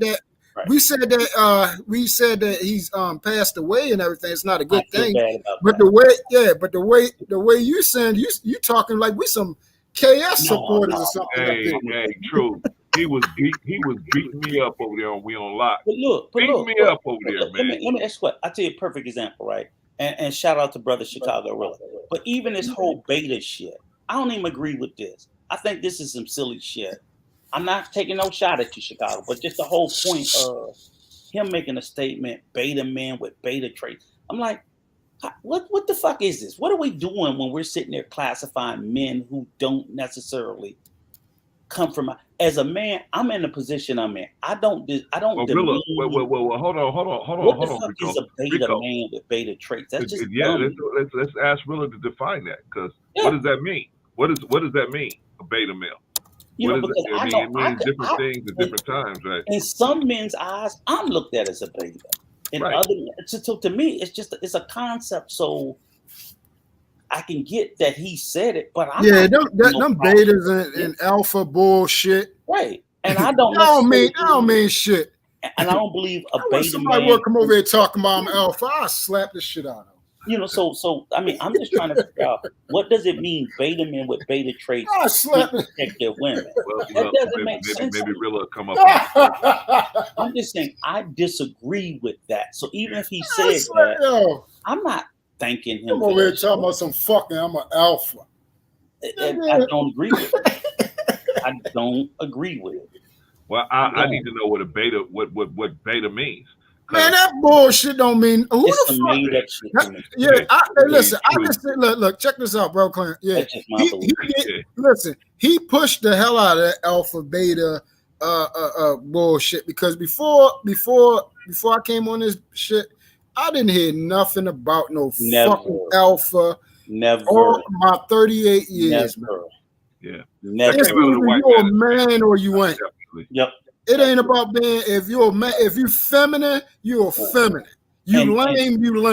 You're a man, you're a man. Right. And men were all different ranges on the spectrum. It didn't matter. You had some basic things that you had to do provision and protection. Okay. And even the weakest and smallest man protected his woman the best of his ability. But Well, it didn't mean it don't matter. That was just silly. Well, because a beta, I don't care what kind of man it is. If you push him enough, you're gonna see you're gonna get a monster sooner or later. What did I say? Okay, so he a said non-violent man can be moved to violence. It switched listen, bro, see. Every time somebody talk about this bullshit, it switches. It switches based on every individual person's preference. Right. They will say a lot of people say what Will Smith did was beta. Yeah. And all my life, I never heard it was weak for a man to war until I came on this shit. Will somebody verify this is the real Chicago? Because all these bullet points, which I don't agree with none of them.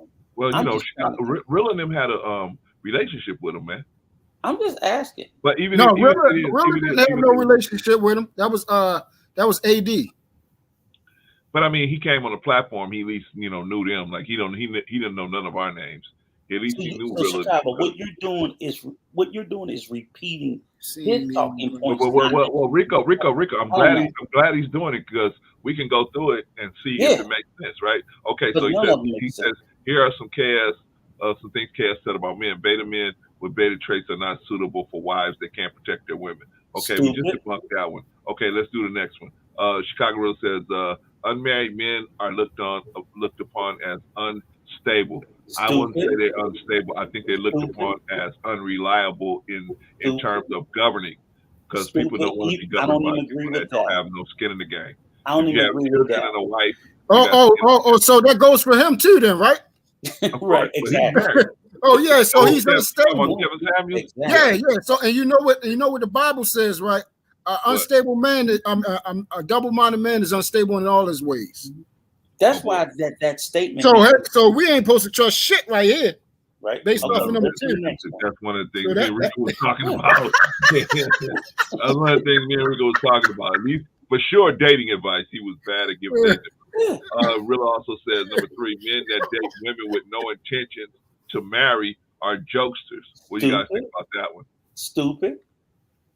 Why, Rico? Why is that stupid? Because of the fact of the matter is some men never intend to marry. Some of the greatest men in history have never been married or bore children.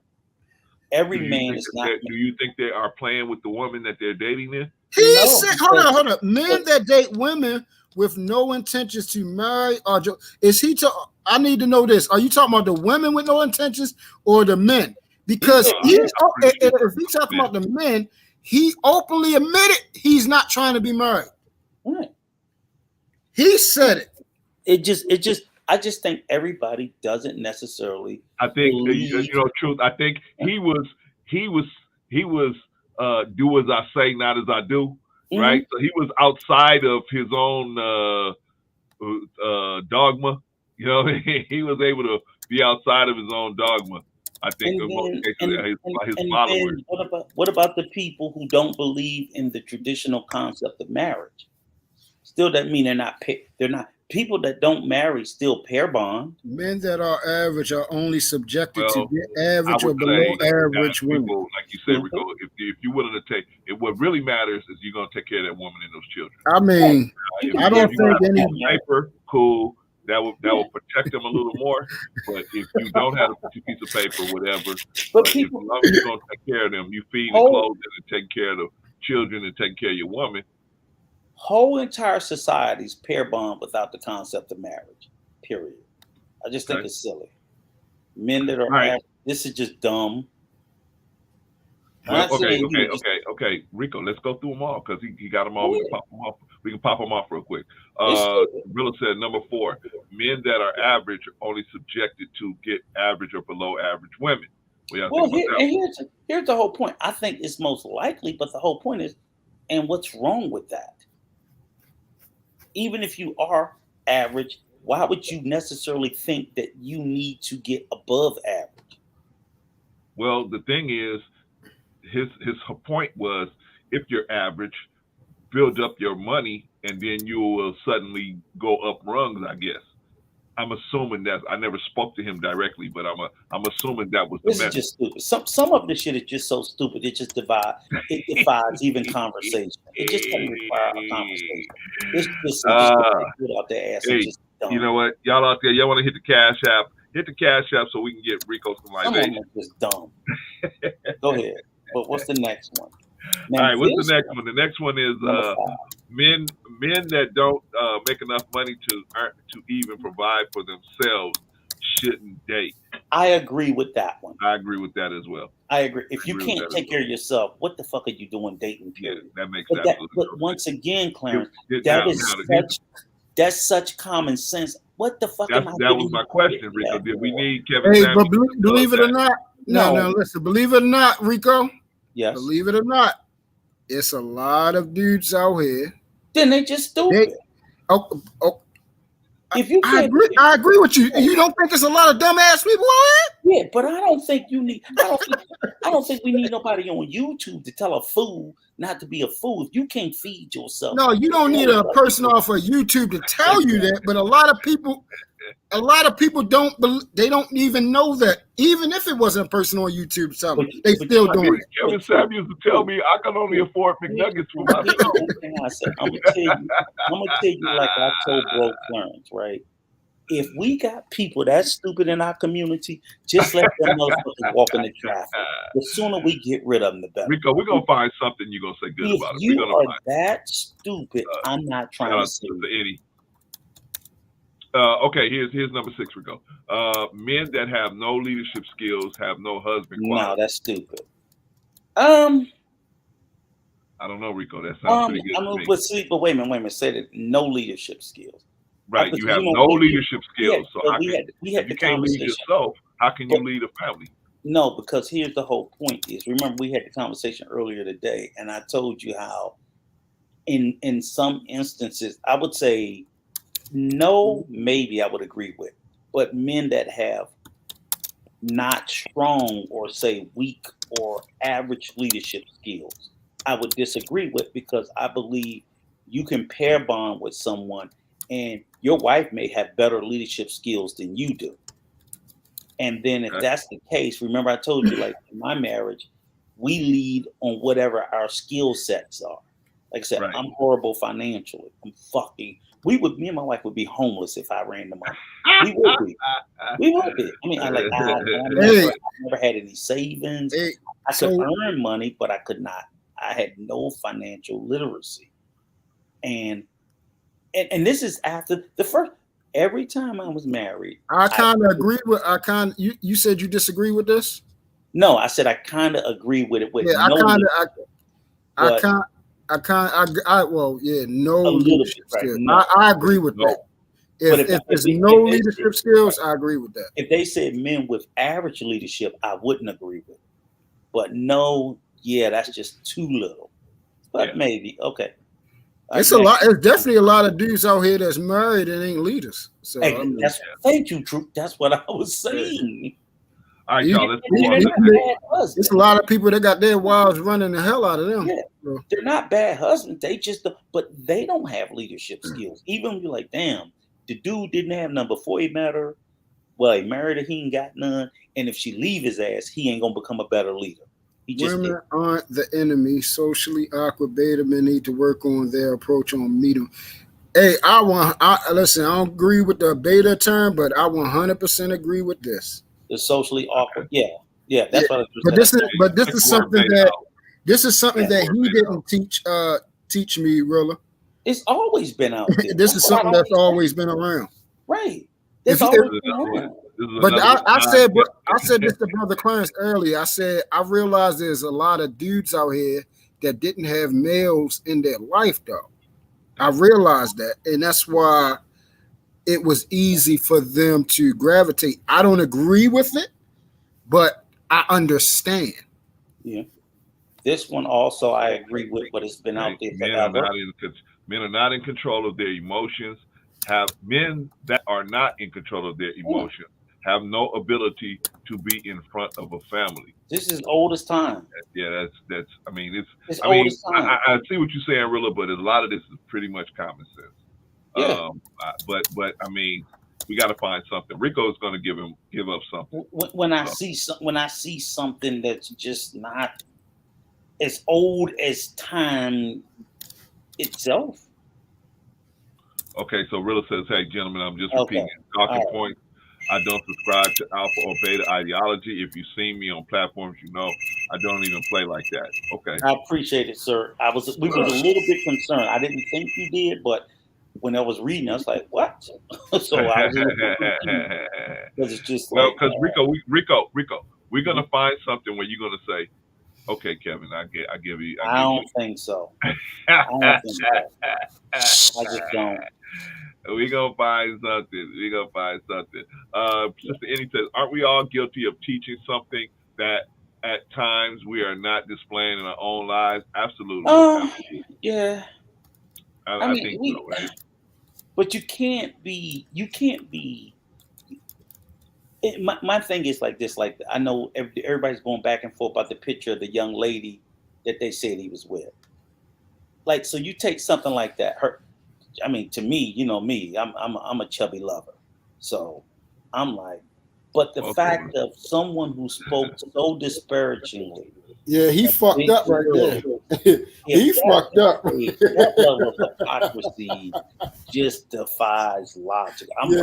He fucked up bad with that one. I think she's a beautiful woman. No, yeah, that's my speed right there. Thank you, that's my speed. But she was very pretty to me. But the shit that he was talking, yes. He fucked up. Yeah, he fucked up. Who was that?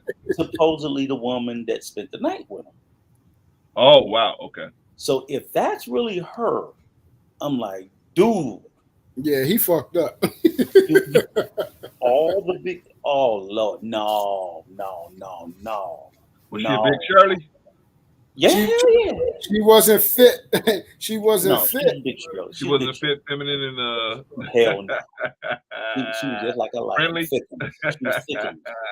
was thickened. Oh man. So I don't know, but I'm like, if that's her, everything else gets thrown out the water because he told Lizzo and all other big women. In other words, she looked like Lizzo's little sister.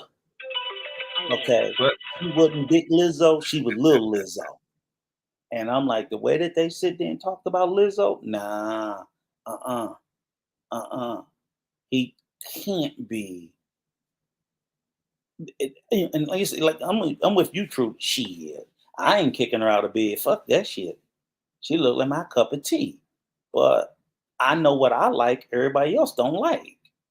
So I'm like, don't you be sitting there talking about my big girl, then you get caught with one. That's bullshit. You know, so that's the only place where I'm at with that. Again, you know, I take no pleasure or joy in the man's demise. You know, I feel bad anytime any brother leave this world, and 56, hell shit, he younger than me. You know, it's too soon. But, you know, it's just, you know, I don't know. I don't know. But again, like I said, I want to give him, like Clarence is saying, I think everything he said, everything that he said was good and positive, which I would say 50% of everything he said was good and positive. It's hard for me to give him credit for because I hear Brother Clarence and Truth and me and other people say it every day and nobody gives a shit. So I'm sorry, I can't, you know, raise a flag for him saying it when everybody else I hear say it. I got you, Rilla. Hold on. People ignore. So it's like, come on, I can't do that. I'm not gonna be shouting him out for saying the shit that Clarence say every day that we up here and don't nobody even want to come and hear it. Seriously, it's like, what are we doing? All right, Rico. Now Rilla's gonna come up here and try to make we gonna find something that you can say. I bet you he won't be able to tell me nothing that I ain't heard you or 100 other people say. Big time Drum said you a hater, Rico. He said, Rico, I know, you sound like a borderline hater. He don't sound borderline Big Time Drum. And you know the thing, he is a hater. What really gets me is this is what I'm really trying to figure out. He was hating on We on Lock, and now he's hating over here. No, what I'm trying to figure out is, are our young men so fucked that they are relying on YouTube content creators to raise them into adulthood. If so, we're fucked. I mean, you know, like we were talking about earlier, me and Truth. There's some dudes don't have nobody in the house. I told you, Rico, when I worked, you know, all over the city of LA, man. I go places, man, and these little boys, 6 and 7, and maybe even 4 or 5 years old, man. Clarence, were you raised with your father? I was. I wasn't with mine. I was not. My father died. I had to be maybe 6 years old. My mother never remarried, so there was never another man in the house. Wow. But you know what? I had to grow the fuck up, and I had to learn it, and I had to. But like I said, Rico, that's you. I'm talking about. There's a lot of guys out there. The mother is so. They got to get it. They got to get it. The mother is such. Has such vitriol for the masculinity that Clarence, at 25 and 30, missed me with that shit. No. But I'm saying she will create a situation by attacking the masculinity that she sees even in little boys. They learn to listen, Rico. When that little nigga gets 25, Rico, listen. To protect themselves, they will hide the masculinity. They'll hide it so that the mother because they know that the mother will attack them because that will remind them of the man. Clarence, I'm gonna call you bullshit on that because you know why. No, let me tell you why. I'm gonna tell you why. Let me tell you why I call bullshit because that young man, when he leaves that house, which he probably has to do every day, that young man at the early age of 16, you know that masculinity had to come out every day because you know why? When that little motherfucker was among other young men, he could not be an unmasculine man as I could, irregardless of what my mother might have wanted to do in my home. When I walked out into them streets, if I didn't man the fuck up, I was trashed. And that's all I'm saying. Everybody's not in that kind of environment, Rico. Some people they're not being asked to display masculinity until they have a pair bonding situation. Then drop them little punk ass motherfuckers on the south side of Chicago, New York, South Central LA, Baltimore. What are you gonna do, Rico? You gonna get a big bus and just go around the country? I know I ain't gonna go around the rest of my life throwing no pity party about these motherfuckers not acting like a man when they 30 years old and they sitting there crying. But women are so mean to me. Women are so mean to me. That's my point. That's my point. They get like that a lot of times. I'm not saying this is every situation, but they get like that sometimes because that's how they learned how to survive with an overbearing woman like that in the house. They learned how to survive by hiding the masculinity. And then when they get out there with other men, listen, Rico, when they get out there with other men, they find that if they don't display their masculinity, they don't have to worry about being challenged. So they'll further hide it. Clarence, you sound like a mother. Stop mother henning these fucking so-called men. Fuck that shit. Throw them in the trash. That's bullshit. Okay, Rilla, in truth, he is not gonna let me get this off. No. What's up, Rilla? What's going on, man? Chicago, you there? Yeah, I'm here. I was just trying to get off mute. Good evening, gentlemen. How are you? Good evening, sir. Right, how you doing? Hey, Rilla, tell everybody, just like and all of you guys, I already told Truth, but Rico and Rilla, man, tell everybody Happy Mother's Day, man. Anybody that's qualified. Oh, yeah. Yep. Oh, indeed. Thank you, brother. I'll definitely relay it on my end. And Happy Mother's Day to the women in y'all lives and the mother of y'all. Appreciate you, man. Thank you. Indeed. You already know. You better be having something special tomorrow. Happy Mother's Day to you ladies in the chat that's qualified. By the way, I heard you, Wills. I heard you. So at a minimum, happy Mother's Day to all the ladies in the chat because I believe all you have. Wait, since Truth said that, let me say this to him, man. Hey, listen, we don't do holidays like that in our house because we celebrate and honor each other every day. So I don't wait. My man, hey, that's a flex like a mother. I don't wait for Mother's Day. I don't wait for Christmas. I don't wait for whatever other holiday they gonna conjure up to get us to spend money. It's a marketing scheme. So we don't subscribe to that. But I do honor, I give honor to where honor is doing. So I honor all the mothers and I honor mothers so much. I'm actually working tomorrow because the mothers in my store on my leadership team, I gave them the day off. So that's what I'm doing tomorrow. I know. My man. But I did not come up here as an advocate for KS, that's a man, and he has his army that can hold him down himself. I was just coming up here to clarify a couple of things. I literally saw those 8 bullet points as you guys were talking, and people were just, there's so much campaigning going, against this man, even in his death or whatever, and it is what it is. Like, I'm not up here to convince Rico. Rico feels the way that he feel, and he gonna hold to it the same way people felt a certain way about Malcolm X when he passed, and people felt the same way about Martin Luther King. So I'm not here to convince nobody of nothing. But what I will, when you guys were just talking about 25 and 30-year-olds and stuff like that, it actually made more sense to what you guys were saying to me, because when some of the stuff that I'm listening to and you guys say is common sense, and I'm saying, okay, cool, it's common sense to us because we have either went through the rites of passage, or as men, we have a certain amount of age and experience under us. So some of these things we know, having gone through it, and some of it is school of hard knocks, and some of it we're taught. What I'm trying to do is prevent these young men from having to go through the school of hard knocks as much. And I'm not trying to buffer them, shelter them, or nothing like that. But common sense to me isn't always common to everybody. And I'm looking at the young bloods that I deal with. So when y'all started talking about 25, 30-year, I'm 1000% with you. Like what Rico said, I ain't saying like throw them in the trash, but I be having to tell even the cats in my family sometimes, like, hey man, tighten up. Like, what is you doing? Right? But the balance to that though is that I also have to be empathetic and understand common sense ain't common to everybody. There's some things on that list that people can learn from. KS did a video, right? He did a video called Things Your Daddy Should Have Taught You. Did anybody on the panel see that video? I saw it.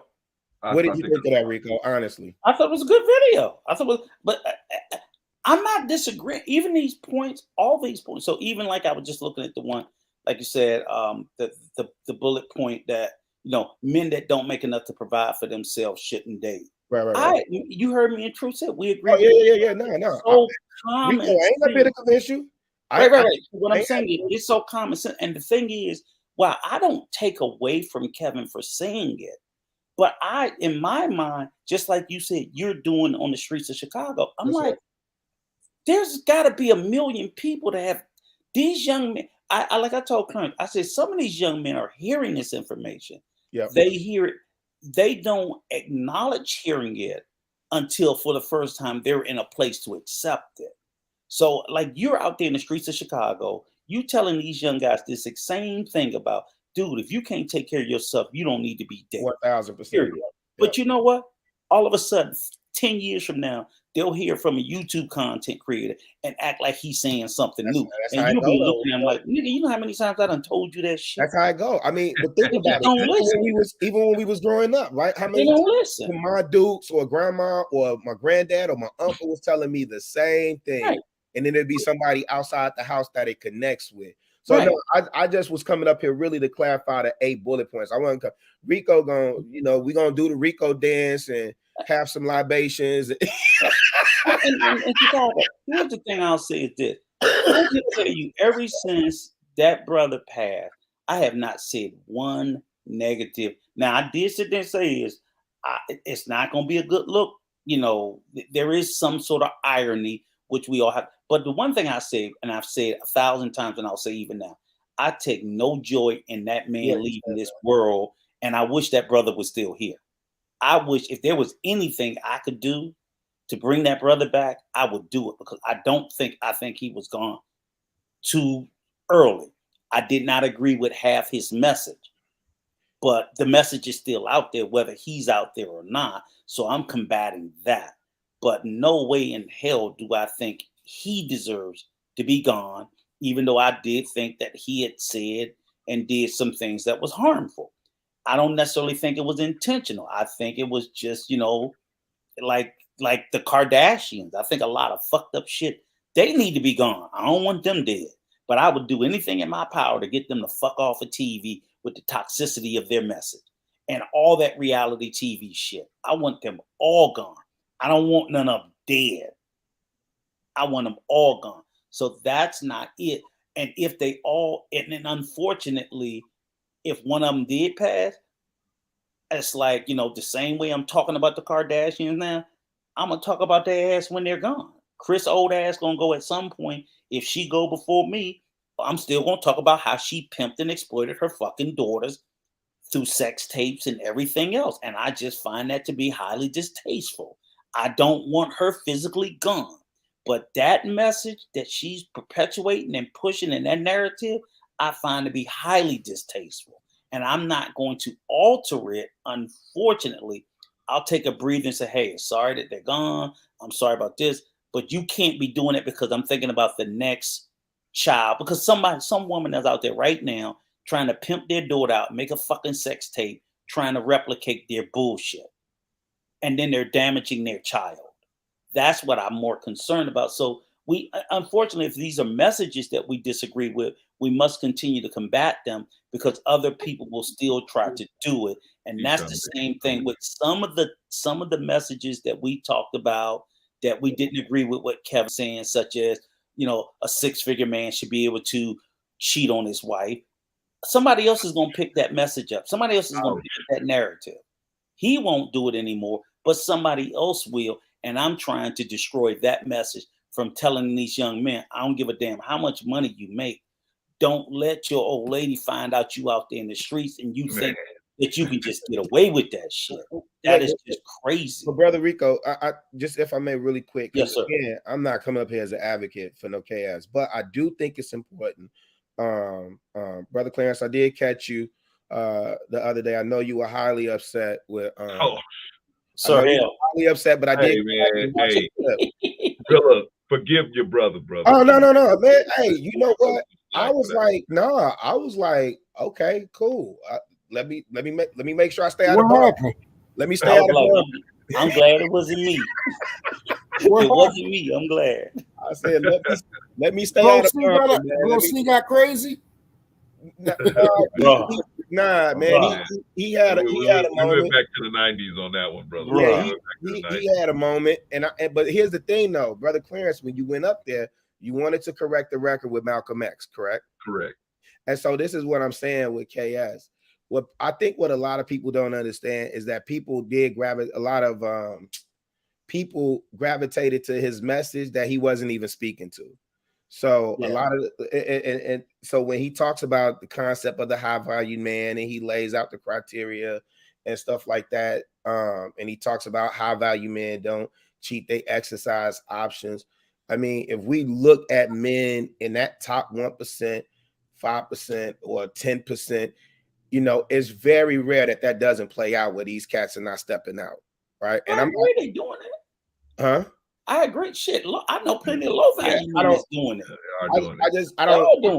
I don't recall the message where he was saying, you know, these men are going to do this, or you know, that is what he said. He said that. I recall him saying you can expect that they have options. No, it's not cheating. It's called exercising. I agree. And I listen again. And he said he said this so many times. Hold on. He said they're going to. Now, if you can't, he said you got to be willing to share. You don't remember him saying that word? Share. Yeah, he did say that, really. He said you got to be willing to share. And that's all we talking about is those points there. That's it. Now, come on now. I was with you. No. We got to say the truth now. Come on now. Brother, I was with you. Listen, man. I'm saying specifically, like we not running back tape. We ain't pulling up none of that, right? Okay, so I'm just saying, you know, we got to be mindful if we're going to say if he's saying exactly that, then we should say exactly what he said. Okay. We shouldn't reinterpret it. We should say exactly what he said. Now, if y'all saying that's what the man said, and I'm gonna be honest with y'all, up to a certain point, Kevin Samuels brought me into this space, right? Because I did see the average at best like everybody else. It's how I found Beef Network and came into, you know, the graces of a lot of you guys, right?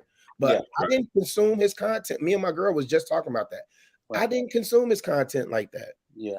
I wasn't on him like that. So I do remember him coming over and start talking about the concept of high value men don't cheat, they exercise options and all this other stuff.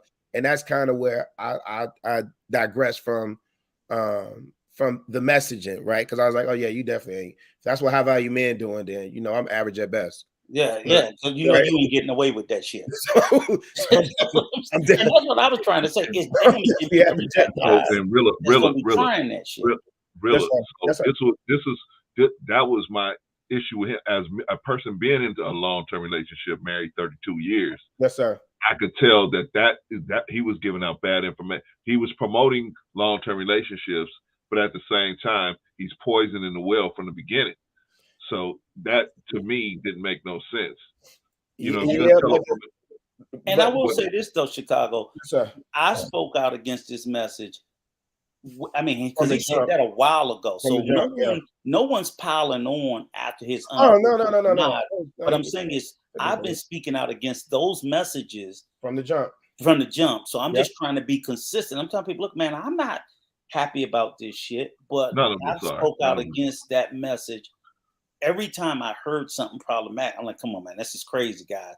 Don't, but ain't nobody want to listen. Ain't nobody, just like they ain't listening to my ass now, they wasn't listening to me. It's like, you know what? I don't care, but it's not gonna stop me from saying. You in the group, you see the cats like the cats that ride with you on critically thinking is what it really is just being able to independently think for yourself and not take everything at face value. Me, I'm a chew the meat, spit the bones type individual, but that's how I am. But gentlemen, I promise I didn't want to hold y'all, man, and I was not coming up here to advocate or change Rico's mind. I was just clarifying those 8 bullet points, which I thought was a good jump off point for y'all to be able to have the discussion and dissect it bit by bit. And thank you for doing that, because now I'll tell you the truth. Because for a minute we were all thought you were saying that. Right? Oh no. I was listening to y'all, and then I was on Facebook and I saw somebody post that, and it's crazy because I forgot exactly what y'all was saying, but it was something that y'all said, and I was like, man, let me put this in the chat so they could. I already knew y'all was gonna not attack it like adversarially, but I'm saying break it down. I'm saying exactly. Not attack the point. Like maybe attack ain't even the word I'm looking for. I'm just saying I knew y'all was gonna break it down. Rico is attacking it. Rico is attacking it. Here's the whole point. Rico keeping that same energy. Rico is being very tactful, because I know how Rico tend to go in, but he's being very tactful and very graceful and poised about how he's handling it. But he keeping that same energy, we can honor the dead. But here's one thing I'll say for me, if somebody passes that's done damage in my community, right? Gang leader, right? Just because that person passed, I'm not finna sit up there and wear a t-shirt, you know what I'm saying, with a picture on the back. Thank you. I'm about some this is for my dad. Nah, you did what you did. It is what it is. I had this energy for you in real life. I'll keep the same energy. I mean, you more than that, you don't dishonor or disrespect. But Rico also, to Clarence's point, I can at least give it up if somebody has if they know one thing, Rico, at least one thing I say, okay. Hey, Rilla, you gotta go. Did you see any part of the beginning of this video? Nah, I came in late, man. Now you know how I came in, right? You know how I'm talking about when we first met. Yeah. Oh yeah. I just thought of something. I at least found a couple of things I think I found one. that he was at least decent. Rico ain't found. No, it's not the first. Rico We'll find something. We'll make him in that need. What I said was, and you got to admit this is true. If for everything that Kevin had said that was positive, I hear Brother Clarence say it every day. You know what I'm saying? He's pro-marriage. He's pro this. He's pro that. And I'm like, ain't nobody over here giving a fuck about him saying it. They just look at him like, oh, that old nigga, you know what I'm saying? And that's what just feels a little off to me. Was like, well, why are we sitting here? Why do I have to sit there and raise a flag for him? But here I'm working with a guy all the time, and no one seems to give a shit about him spreading the same message every day, minus all the other stuff. But you know what? One thing I will say this about Kevin Samuels from my observation. I'm not going to say that he's pro-Black. I've always seen him within the Black community with everything he does. It's always been with Black content creators, Black spaces, Black creators. So I will take my hat off to him for that. But even I'm gonna say this: I'm over here with my brother Clarence. He do the same goddamn thing. And who gonna give him his flowers for doing that exact same thing? So I am gonna give it to Kevin because this tonight is about Kevin. Because sometimes Black content creators get the bag and they want to run over there to Whitelandia and everything else and just leave us behind. But again, that's on something. It's not taken away from him. I'm just saying, Brother Clarence does that same stuff, and no one seems to act like they give a shit. Well, the people that are boots on the ground, the people that are boots on the ground the most, and I heard you guys say, the people that are boots on the ground the most rarely get the accolades, the adoration, and it's mainly because, like you said, number one, y'all was saying this earlier. Y'all all said the same thing. Like, I don't like getting accolades or recognition for the stuff that I'm doing, but that's the heart of a servant. If you have the heart of a servant, I was literally talking to Bolo earlier, and I told him, I said, man, I don't care who gets credit, right? I just want to get the work done. But I did want to say this, and I got to bounce. I was here for a good time, not a long time. That alpha beta stuff, y'all know I don't subscribe to that. Y'all see me platforms, I'll be sitting up there saying I'm a beta simp, host stud, all that. So whatever name you're gonna call me, okay, now let's have a conversation. Right? Let's get that out the way. I'm beta now. What? I do not subscribe to that. I agree with Truth. With Truth say, either you a man or you not. Either you a man or you not. That's it. Ain't no, and I get hierarchies and personality traits and all that other stuff. But my granddad did not walk around the house beating his chest talking about I'm the alpha in this house. Now we knew who got the big piece of chicken. We knew who was getting the big piece of chicken, and he didn't have to bark and roar in order to make that known. So no, I was literally just repeating talking points. I wasn't in reality, like you said, Grandpa walked around the house and like, shit, I didn't know that nigga could talk. I only heard him once a month. Oh my goodness, man! All you heard was Miles moved when that man started walking through that house. Man, people got to moving, man, right? All you heard was a grunt and a fart. That's about it. I love you. I love you, Daddy. Hey, Daddy, I love you. That big chair when you get home from work either. You better not be sitting in that big chair. And if he had to say something, it was about to be hell up in there. It was going to be some furniture moving. It definitely was about to be some furniture moving. Yeah, that's how they rolled, and that was what I saw. And that's what I've been taught to emulate. That like, no, nigga, ain't nobody gonna thank you, praise you, nothing. Just shut the fuck up and do it. That was just it. And the peace was that was my payment. My payment was I come into a house of peace. Man. Ain't nobody fucking with me. Let me have my drink, put my feet up, have me a little bit of food.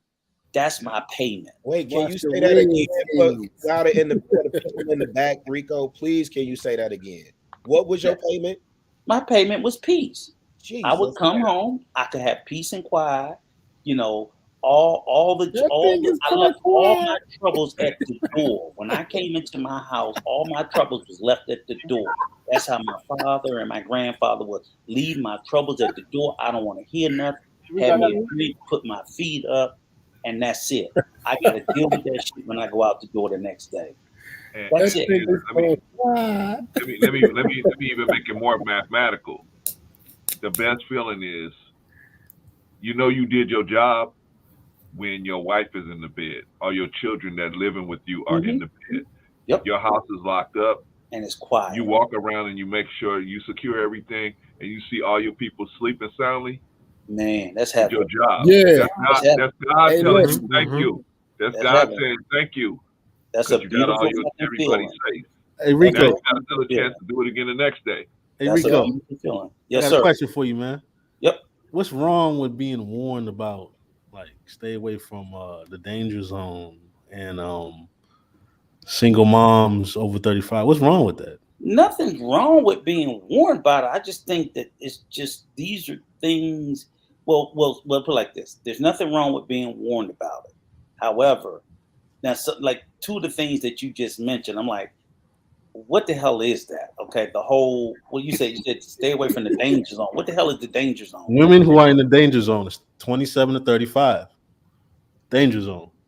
Because if you look at those women, especially if they're like attractive, 9 times out of 10, there's probably something wrong with that person. Wait a minute, 27 to 30. So so you think it makes sense to tell your son to stay away from women aging? You know how much good pussy in that? I actually I'm talking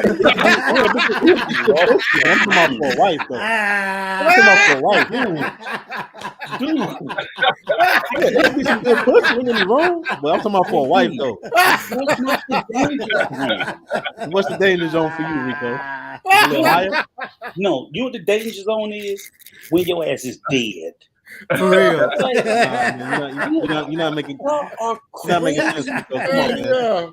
Y'all are crazy. Come on, man. Come on, Rico. The views of Rico Young do not reflect the views of No, but hang on. Chicago, it's just like if you go into the store, man. If you see all these other products are being taken off the shelf, taken off the market. How is your wife? You see all these danger zone women left over. I mean, what you gonna do? Dude.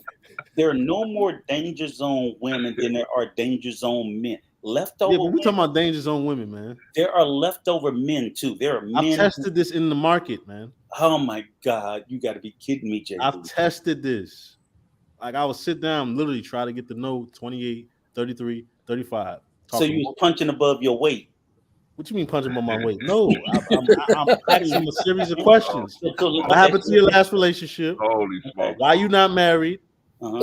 Where do that the father? All that. And they were all attractive. They were all beautiful. Yeah, they were all attractive. Yeah. Okay, but like I can't go off sex anymore. I got burnt in my last relationship like that. I can't. Easy, Big Rigs. Big Rigs. Easy, Big Rigs. I gotta vet these women. JP, come on, man. You gotta be kidding me. Do you really believe that? What? Women in that age? Other coaches have the same thing. If you're not married by a certain age and other coaches, people think something wrong with you. Men think something wrong with you. That's not enough. Okay, let me ask Rico this. Rico, do you think women between the ages of 27 and 35 have just as good a chance as women younger than 27? I would say, let's say 24 to 27. What 23 Absolutely. to 27? Absolutely. That's competition. Rico, you didn't even let me finish. Look, I believe in a lot of cases, some of them, a good portion of them have better chances. But go ahead, continue. Okay. So, but what I'm saying is just health issue. If you're going to have babies, you're probably better off having babies at a younger age. Would you agree with that? But you said, he said marriage. You said having children. That's two different things. Okay. I think that's the overwhelming issue, Rico, is their ability to be able to produce children. But here's the thing: childbearing, yes, but not necessarily so. Because here's a good portion of the population that you guys are leaving out. You can have a bunch of men with children, never married, seeking to be married, and having a child is not their number one concern because they already have one. Okay. Here we go. Well, you know what? Hey, let me say something real quick. Let me say something real quick. Everybody remember when we was in school, right? What majority of the parents you seen, were they young or were they old? It was a mix. They were old, weren't they? They were young and old. You didn't have a lot of You didn't have a lot of. You didn't have a lot of. They were older parents. But how young are you talking? Like mid, like 20s? I'm 20 years younger than my mother. 30s. We're talking about that 30. We're talking about they 30 to 35 years older than their child. So that goes to the point of what he's saying. Majority of the people out here are having children between 30 and 40. Yeah, so that goes to the shit that he's saying is kind of bullshit. And I would say it's not only about having kids, it's about also like if you've been in multiple relationships, if you had a ton of experiences, as opposed to younger women haven't had those type of experiences. So there's more to see. So let me ask you a question. So then here's a question that you got to think about too. Hey, I'm glad you came up here, JB, because this right up Rico alley. Yeah. So how old are you, JB? I'm just curious. How old are you? I'm 34. Okay, so at 34 years, love these conversations. At 34 years of age, danger zone, JB. No, but here's the thing. Not so much. I'm in my prime. I'm in my prime. At 34, you look at women from 21 to 27 more favorably than you do women 27 to 35. Not necessarily. Why not? Because you just said like it depends. Like I've talked to women that I've had really good conversations and really good vibes with women that are in their like 30, 31, 32. Exactly. But they'll have a kid and it throws me off. I'm like, I can't continue with this. So now what about why you don't have good conversations with them young girls? Or they're too like into what they're doing. It's like they more so want you to carry out their vision, which is more masculine to me. And okay, so what about now? Let's talk about that prime age group that you think is the perfect, the 21 to 27. Yeah. What's the problem with them? I think sometimes maybe the relatability sometimes can be off a little bit. You know what I'm saying? You can start. That's pretty important in a marriage, isn't it? You said what? That's pretty important in a marriage, right? But I think you could probably relate on other things. Like what? You 34. Now I want to see 34-year-old JB, 24-year-old. Okay, like I was talking to this 21-year-old. Like, how was that? We played chess on the iPhone. You know what I'm saying? We talked about all types of shit. We talked about black issues, political issues. She was like in her last year of college. You know what I'm saying? So what happened to this golden romance? Well, for me, it's like she's not at that point where she's looking to be in something serious. She still wants to experience, I guess. So she don't want your old ass. Nah, she just wants to experience more life. She doesn't want to have a kid. What do you mean? A year or two. She doesn't want to do none of that. So like, this is a very important. What do you mean by experience life? What does that exactly mean? Give me the exact definition of experience life. Well, these are the things she said: travel, hot girl summer. Yeah, let me give you code for. Let me open that code for you. That means we got some penises to rack up, right? Not necessarily, not all the time. Okay, keep on. She didn't strike me as a. They have a right to do. She didn't strike me as a desire. Yeah, she trying to get dogged out, dog. That's what that is. Trying to get dogged out. That's what experience life means. But she was also talking about like she may not be ready to have kids. JB, let me ask you a question. You know what I'm saying? Let me ask you a question. This is a serious question. Right. As a man, do you ever you know how you said this? You said in other societies they look at women 27 to 35 as too many bodies, right? No, there's something that's wrong with you. But you said something about they had too much experience. No, yeah, like okay, so like if I talk to a lot of women within those age ranges, I hear different relationships. I hear about bad decisions. And when we say I hear poor decision making when it comes. But when we say relationships, we're saying bodies, right? It's not just that. It's just like it gives me. Okay, it's not necessarily the body. Like for me personally, like if I'm talking to, you don't care about body count. Well, hold on. Let me break it down. If I'm talking to her and she tells me she was in a relationship with this person, they had a kid, things didn't work out, and she's telling me a whole bunch of bad stuff about this dude, that's red flag to me. So that'll make me back away. You know what I'm saying? Before, without experience, I would overlook that. But now I ask questions and I really get to know these women and I understand them. And I take heed that, okay, 27 and 35, let me test the market. Let me see if this is valid. Let me ask you a question. And there is some validity to this. Do you not believe that women vet men the same way that men vet women? So she's going to look at you at 34 not in the same way. Not in relationships? Not in the same way. Not in the same way. Women are looking for a man that can provide, a man that has. That's it. That's all they're looking for is the money. I mean, they have other attributes as well. They're looking for companionship. That's what KS said. Stuff like that. He was just looking for somebody to provide. He ain't got to be that in the bedroom. Is like probably like 80%. No, and the rest, no. Man. If you a bum, you can't be resourceful. You don't have no money. Economy. You're not a provider. You don't have no power. You ain't doing nothing. I'm not saying that it's 80. Are you saying that women? You saying that women vet? They don't vet men. They don't vet men like as far as income.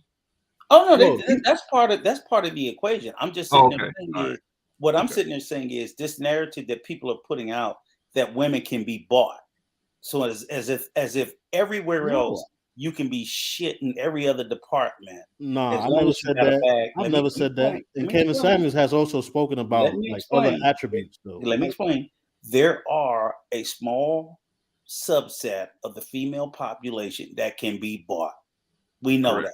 Yeah, but I don't want them. I don't want those type of women. That's what. Okay, JB, I'm getting there. Right. So what you want, the type of woman that you want, is a woman that can't be bought.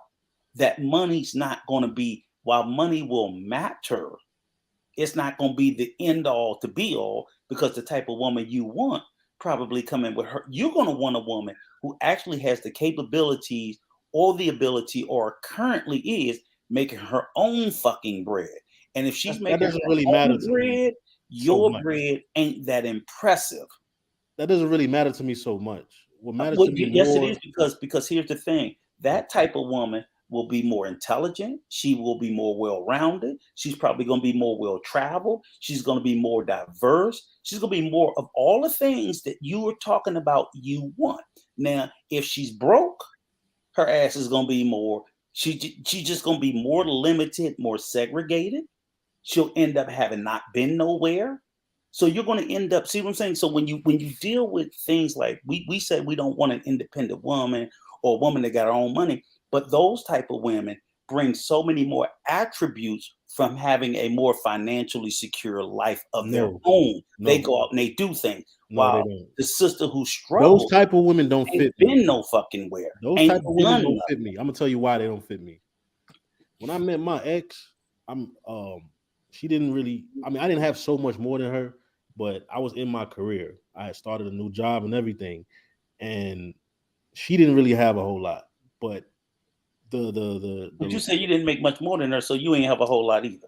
Yeah, but when I started my job, I mean, I was making 60. She didn't have a job. So I was making 60. I'm getting off it. I ain't mess with you. Well, hold on. Let me break it down. Like, for me, those type of women don't fit me. If it's an masculine experience, I don't like those type of women. My dick don't get hard for those type of women. I don't like those type of women. So you want a woman something with no that's going to money, motivate me and push me to go the extra mile. And my last relationship did that.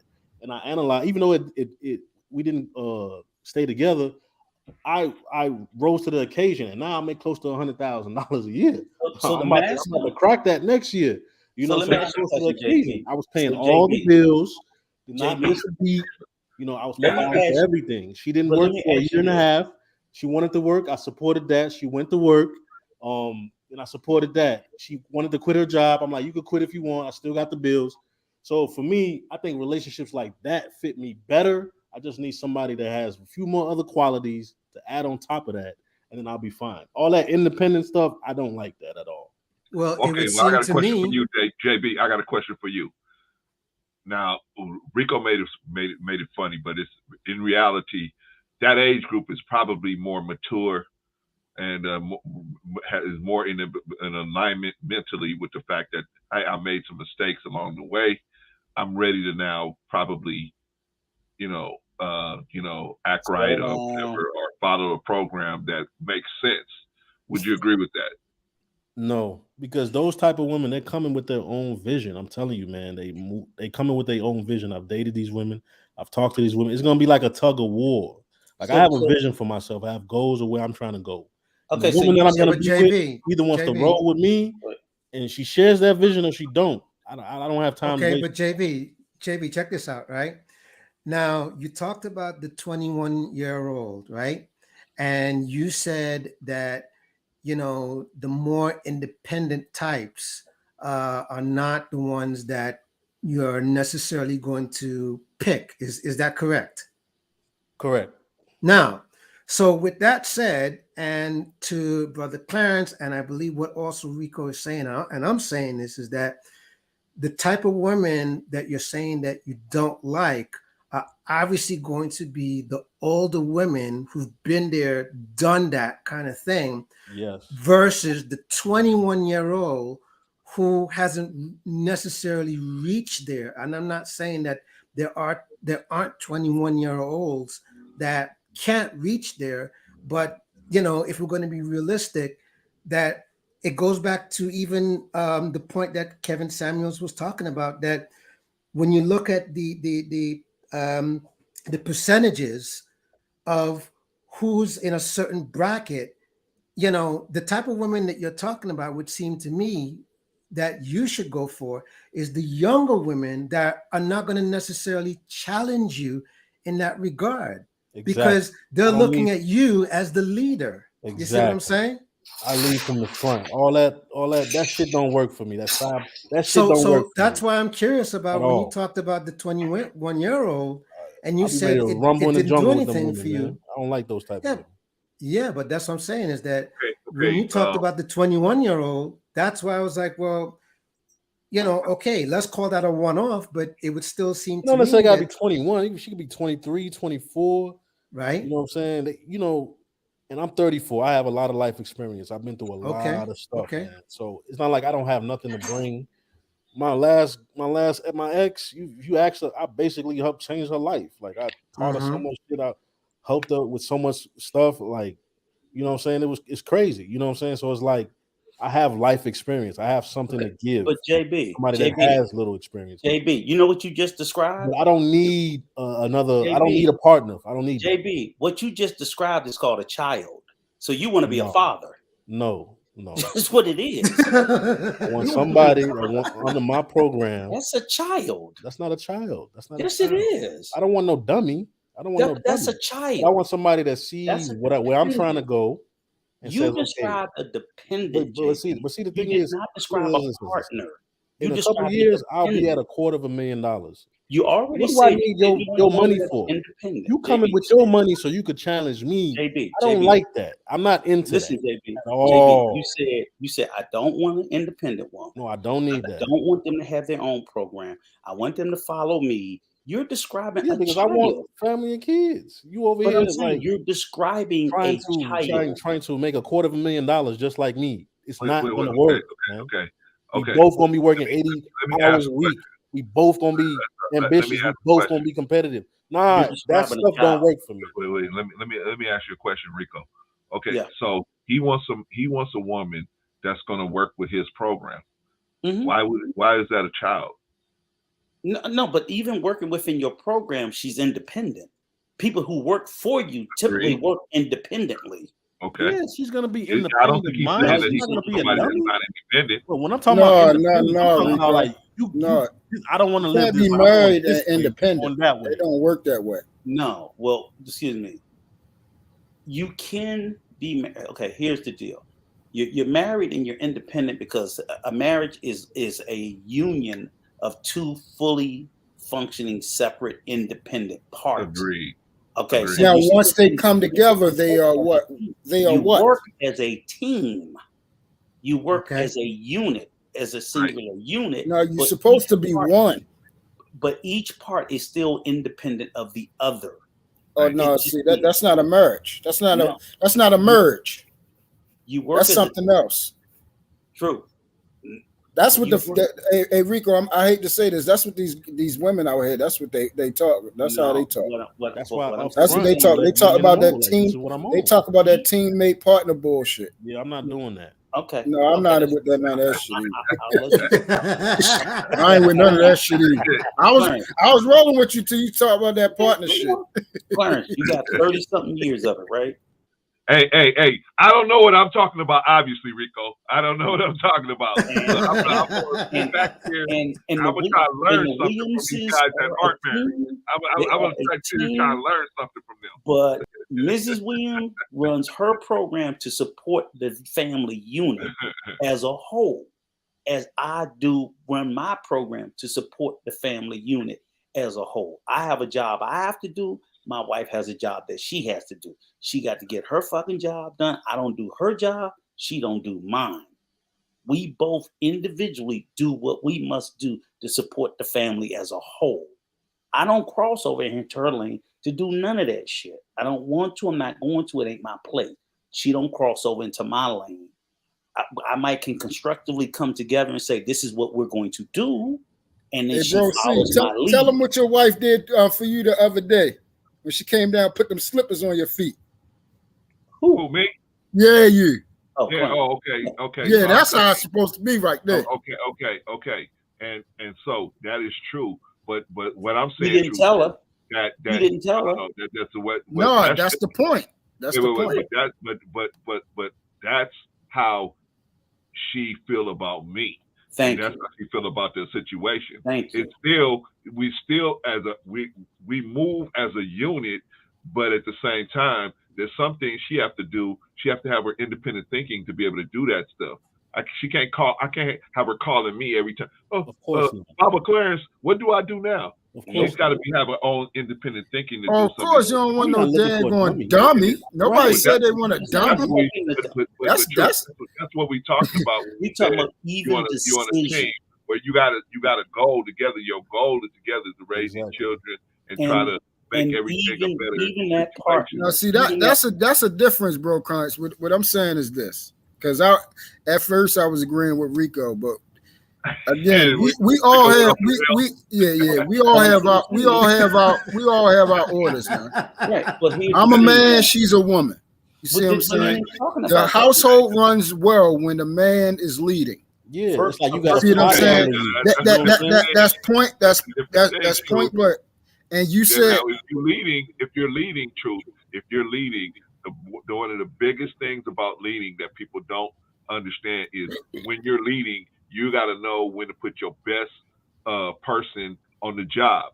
Thank you. If my wife has a degree in finance, Shut the I'm fuck up and let her going run. to take her. I'm going to let her handle buying the car, Shut the buying fuck the up house. and I'm going to let her Plain and lead simple. that. I'm going to let her And I'ma lead that follow her particular lead. situation. And I'm I'm gonna not follow going her to say, lead. well, I'm the man, and we just going to do it my way. And she's going to tell me, Because but we're to paying be 3 points higher than we need to. All we got to do is sit on the. But I'm not going to listen to her because she's a female. That's all Because I'm to be saying. the I'm best saying oh leader, yeah, no, I ain't saying. to Listen, be the Yeah. best put it like leader, this. you See, need Brother to- that's how Clarence, it that's was. just called That was delegating. how it That's all was it back. is. All right, so let's get this straight. Again, this is why I said it's a difference between a person like back in the day. Back in the day, a man used to work and then put his check on the table, and a woman used to divvy out the things like that. Agreed. Okay, Agreed. but see, things are a little bit different. People are becoming smarter. Men aren't the Neanderthals no more. Men are more intelligent. They're now financially Women able are. to be more organized. It's not put the thing on the table. It's now, hey, I can handle the bills. I know how to divvy out this, and I'm gonna give you a cut out of it. So it all it depends. Of course, I'm not saying do something stupid where if you're not good at something, oh, I'm the man, so I'm gonna do this and fuck our lives up. That's not what I'm saying. Okay, that's what I thought you were saying. Well, this is No, what I'm no, saying. no, no, no. Let's see, You should know me better than that by now. This is when you You should know me better than that by now. Now, I'm never stupid. Now, JB, But see, this is the difference. That's the difference. Clarence. I don't have a problem with money. Okay. I don't have a problem with finance. I don't have a problem being But organized. let's be crystal But clear. Rico, Yeah. yeah, I feel like me being in a leadership position, especially my last relationship, Mhm. it's like a fire underneath you. You know, you got this pressure, you got this responsibility, and I rose to the occasion. And I've always done that throughout life. So for me, I think that's the best relationship for me to bring out the best in me. That partnership stuff, I could kind of be lost in that a little bit. You know what I'm saying? So I don't know. Okay, so but here's the thing. Okay, here's the thing before they got sidetracked. Okay, let me be crystal clear. To be a good leader, you need to know when to follow. Okay. That's the most effective leader. So if you're always putting yourself in the lead, you are an ineffective and fucked up leader. Point. Whoa, Rico. If you are always putting yourself out front in everything, let me tell you, I've taken multiple leadership courses. Right. And they tell you, you divvy it up to people who are You got to best empower suited. people. Yes. When you That's called say- delegating. Let me finish. You also empower these people who are better at doing things than you to just fucking do it. That's called part of being a delegating. leader. You empower them. Let me answer That's Drew's part of question. the delegation. Drew asked me a question. He said, "Let's talk about Black life. Is your wife's vision different than yours?" No. Now I'm going to say this. I have put a lot of years into building a lot of trust with this lady. So this lady knows. No, that I actually no. I was asking before that. No, I understand that part. Oh no, yeah. I mean, we already know. I'm talking about this. We're talking about once you got to the point of where you was about to marry her, she was on board with your vision, where you was trying to go. We were still cranking it out, Truth. It takes a while to kind of get everything together. So I can't sit here and say, oh, we were all on the same page every day, and it's been we've been. Oh yeah, see. Oh yeah, and I remember you saying something about this also, because now I remember. You're right. True. You also said this. Hold on, Rico. Getting married don't even know what their fucking vision is. Yeah, and that's the problem. No, that's the problem, Rico. That's what I'm saying. I tell if a nigga ain't a man and he don't know where he going at, he should not be out here sleeping with no woman and nothing. But they get married anyway. He shouldn't be doing. I know that, and they the ones that's dumb. But see, I keep saying that. Here's the thing, though, True. This is the thing you gotta understand. So even in this situation, like I said, this says you got to learn. Being an effective leader. And again, the same principle in the marriage businesses use, everybody use, because they found out that when you just do everything top down, your business is not very successful. Some of the most successful businesses are when you empower people underneath you to have the freedom, because they can see things that you don't even think about. That's the problem with vision. You only got one set of eyes and one brain. When you empower people underneath you, you got another set of eyes, you got another brain. You're putting all that shit to work. Would you agree there's different styles of leadership though? But see, I get it. That's the thing, Rico, where you lack at, other people might not have a problem. I understand that part. If you lack at something, you're supposed to empower or find somebody to meet that requirement. But I think you guys get hung up on these terms. What term? I'm just saying the terms of leader, this, that, whatever. I'm just basing it on me. I don't give a fuck about no damn term. I am who I am. I don't get hung up on the terms as much as I don't get hung up on the terms. I worry about on the application. How does these things work best in real life, whether it's in work, whether it's in a relationship? I know who I am as a man, and I know exactly so as long as I know what I would choose. I don't care if you let your wife. I don't give a fuck how that sound. If it's bringing us more bread and I'm not fucking it up, yeah, I'm gonna let her do it. Give your wife your whole check. When I was running the money,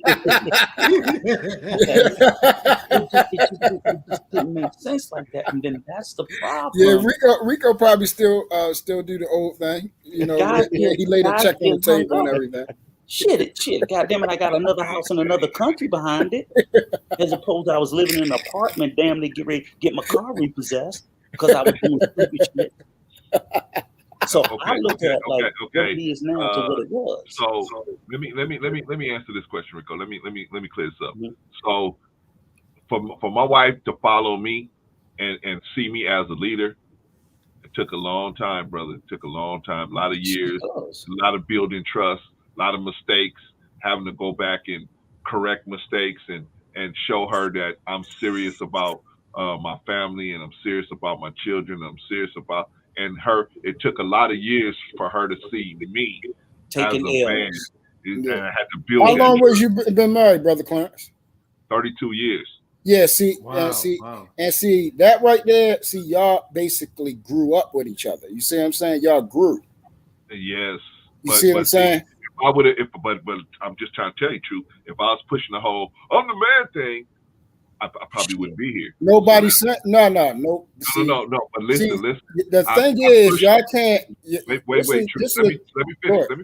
I'll let you go, Truth. But let me finish because I'm gonna show you guys the subtle way I did it.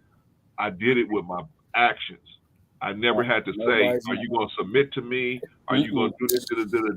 I just would watch. I just subtly saw her do things that let me know that she looked at me as the person in charge of the situation. Right. So but it wasn't never me pushing the program on her. Right. It was just me making moves that she said, "Oh, okay, yeah, that makes sense. Oh, okay, yeah, that makes sense. Oh, okay, I see why you did that." Even though she may have fought me in the beginning, hey, don't do that. And then she said, "I'm so glad you did that," or "I'm so glad you did this," right? Because sometimes if you have a wife that may happen, right, Rico? You'll say, she'll say, hey, why did you do that? And then later on, she'll come back and say, I'm so glad you did that, right? I've done more things several times, right? But that's why I said this is. Yeah, so this is what I'm saying, Brother C. Brother C. Nobody's negating that. Sometimes what happens is when we get in these, where he go at? I think his damn internet been acting crazy. Go ahead. Sometimes in these conversations, we think it's either one or the other, and that's not what somebody's saying. Mm-hmm. First of all, I am an advocate that do not lay a rule down if you're not going to follow it. Mm-hmm. Do not set any standard that you're not going to be exemplify that to the household, and that goes for the adult to down to the child. I do not do anything that I wouldn't want my children to do.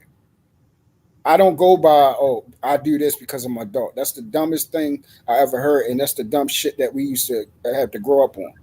No, I exemplify what I want my children to become. So if I want well-mannered children, they see me open doors for people. They see me saying yes. They see me saying no. They see me saying thank you and being grateful and things like that. And that carries on over into the marriage situation. What I'm saying is this. When you guys see, I'm 38 right now. You're talking about 30-something years, so we're talking about when you was in your 20s. That's time.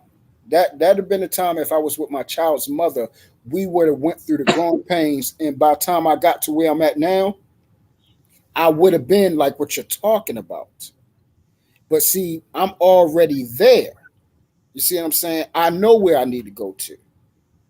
I know I have myself in order. I am the man that I'm supposed to be today. You see what I'm saying? I don't have no problems with, disciplining myself as far as sexually and everything like that. I don't go out of my way. I'm very disciplined with money. I know how to save. I actually know how the money works, and I know how to use it.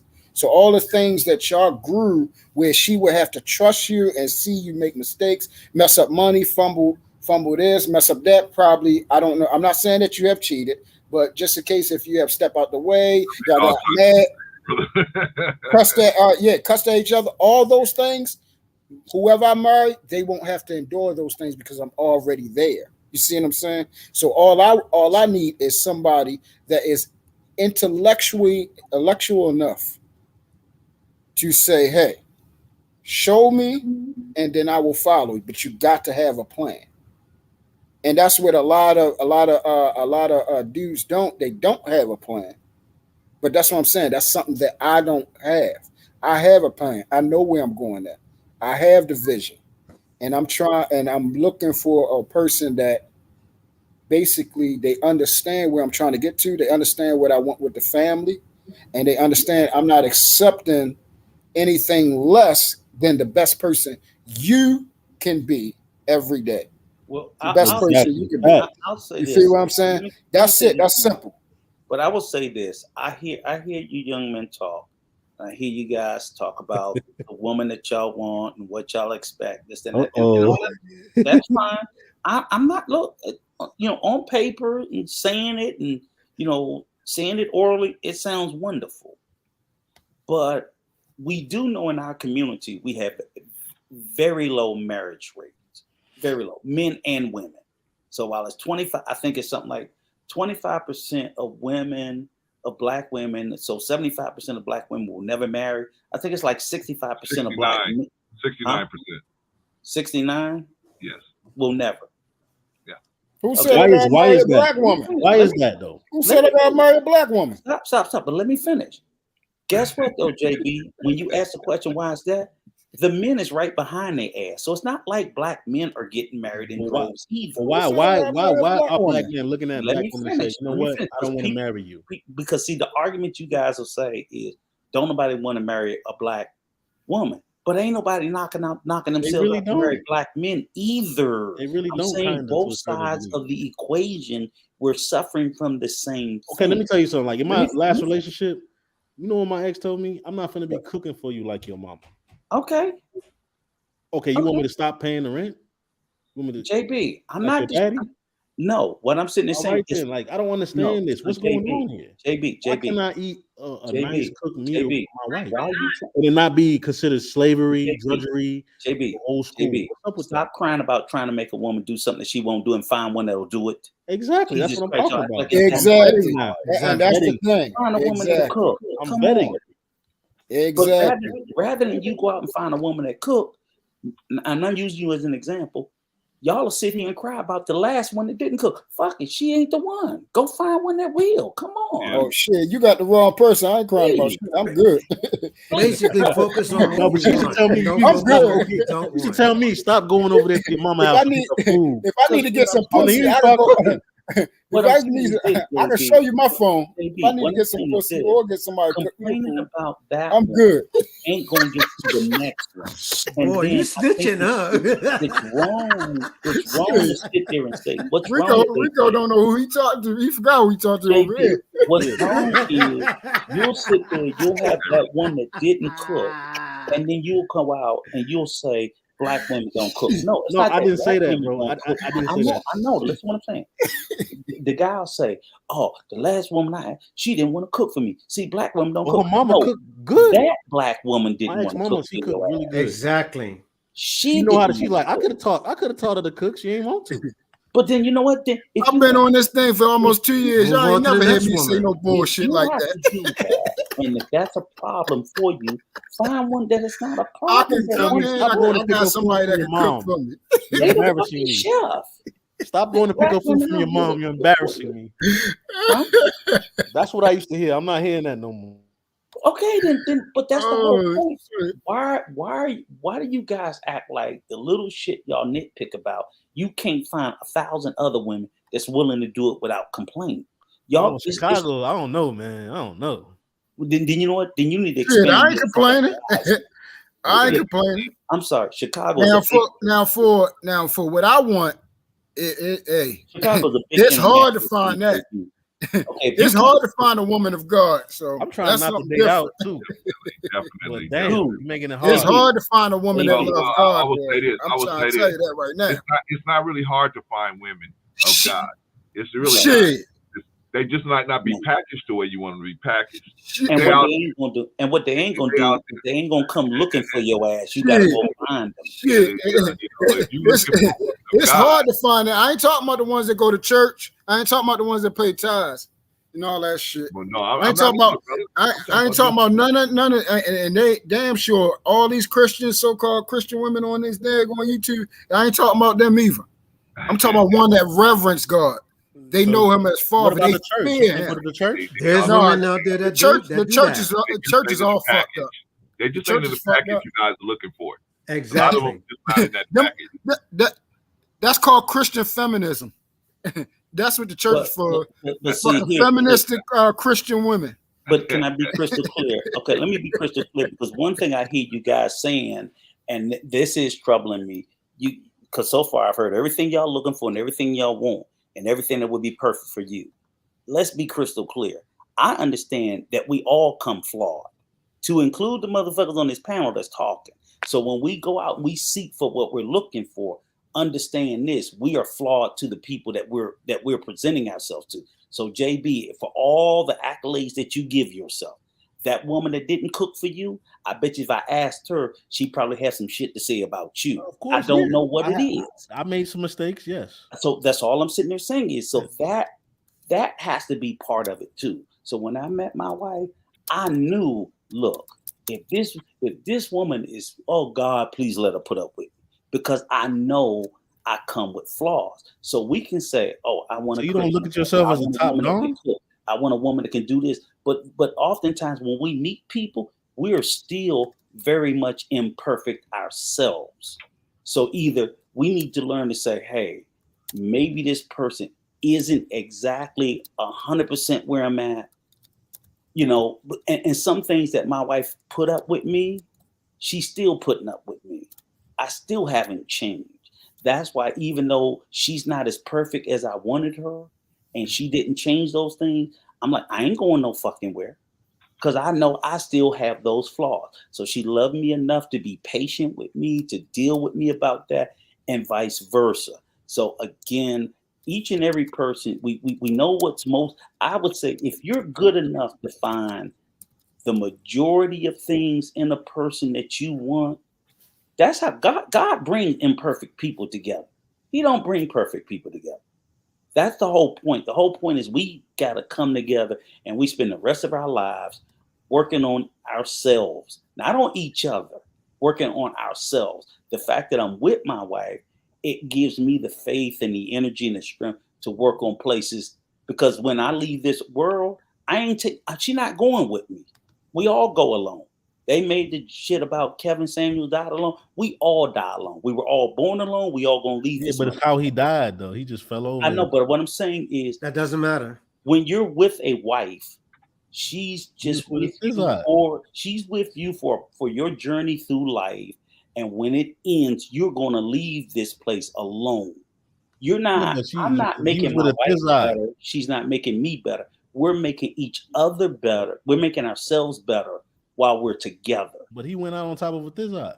Okay, but I don't know that. No, after you that, don't know that.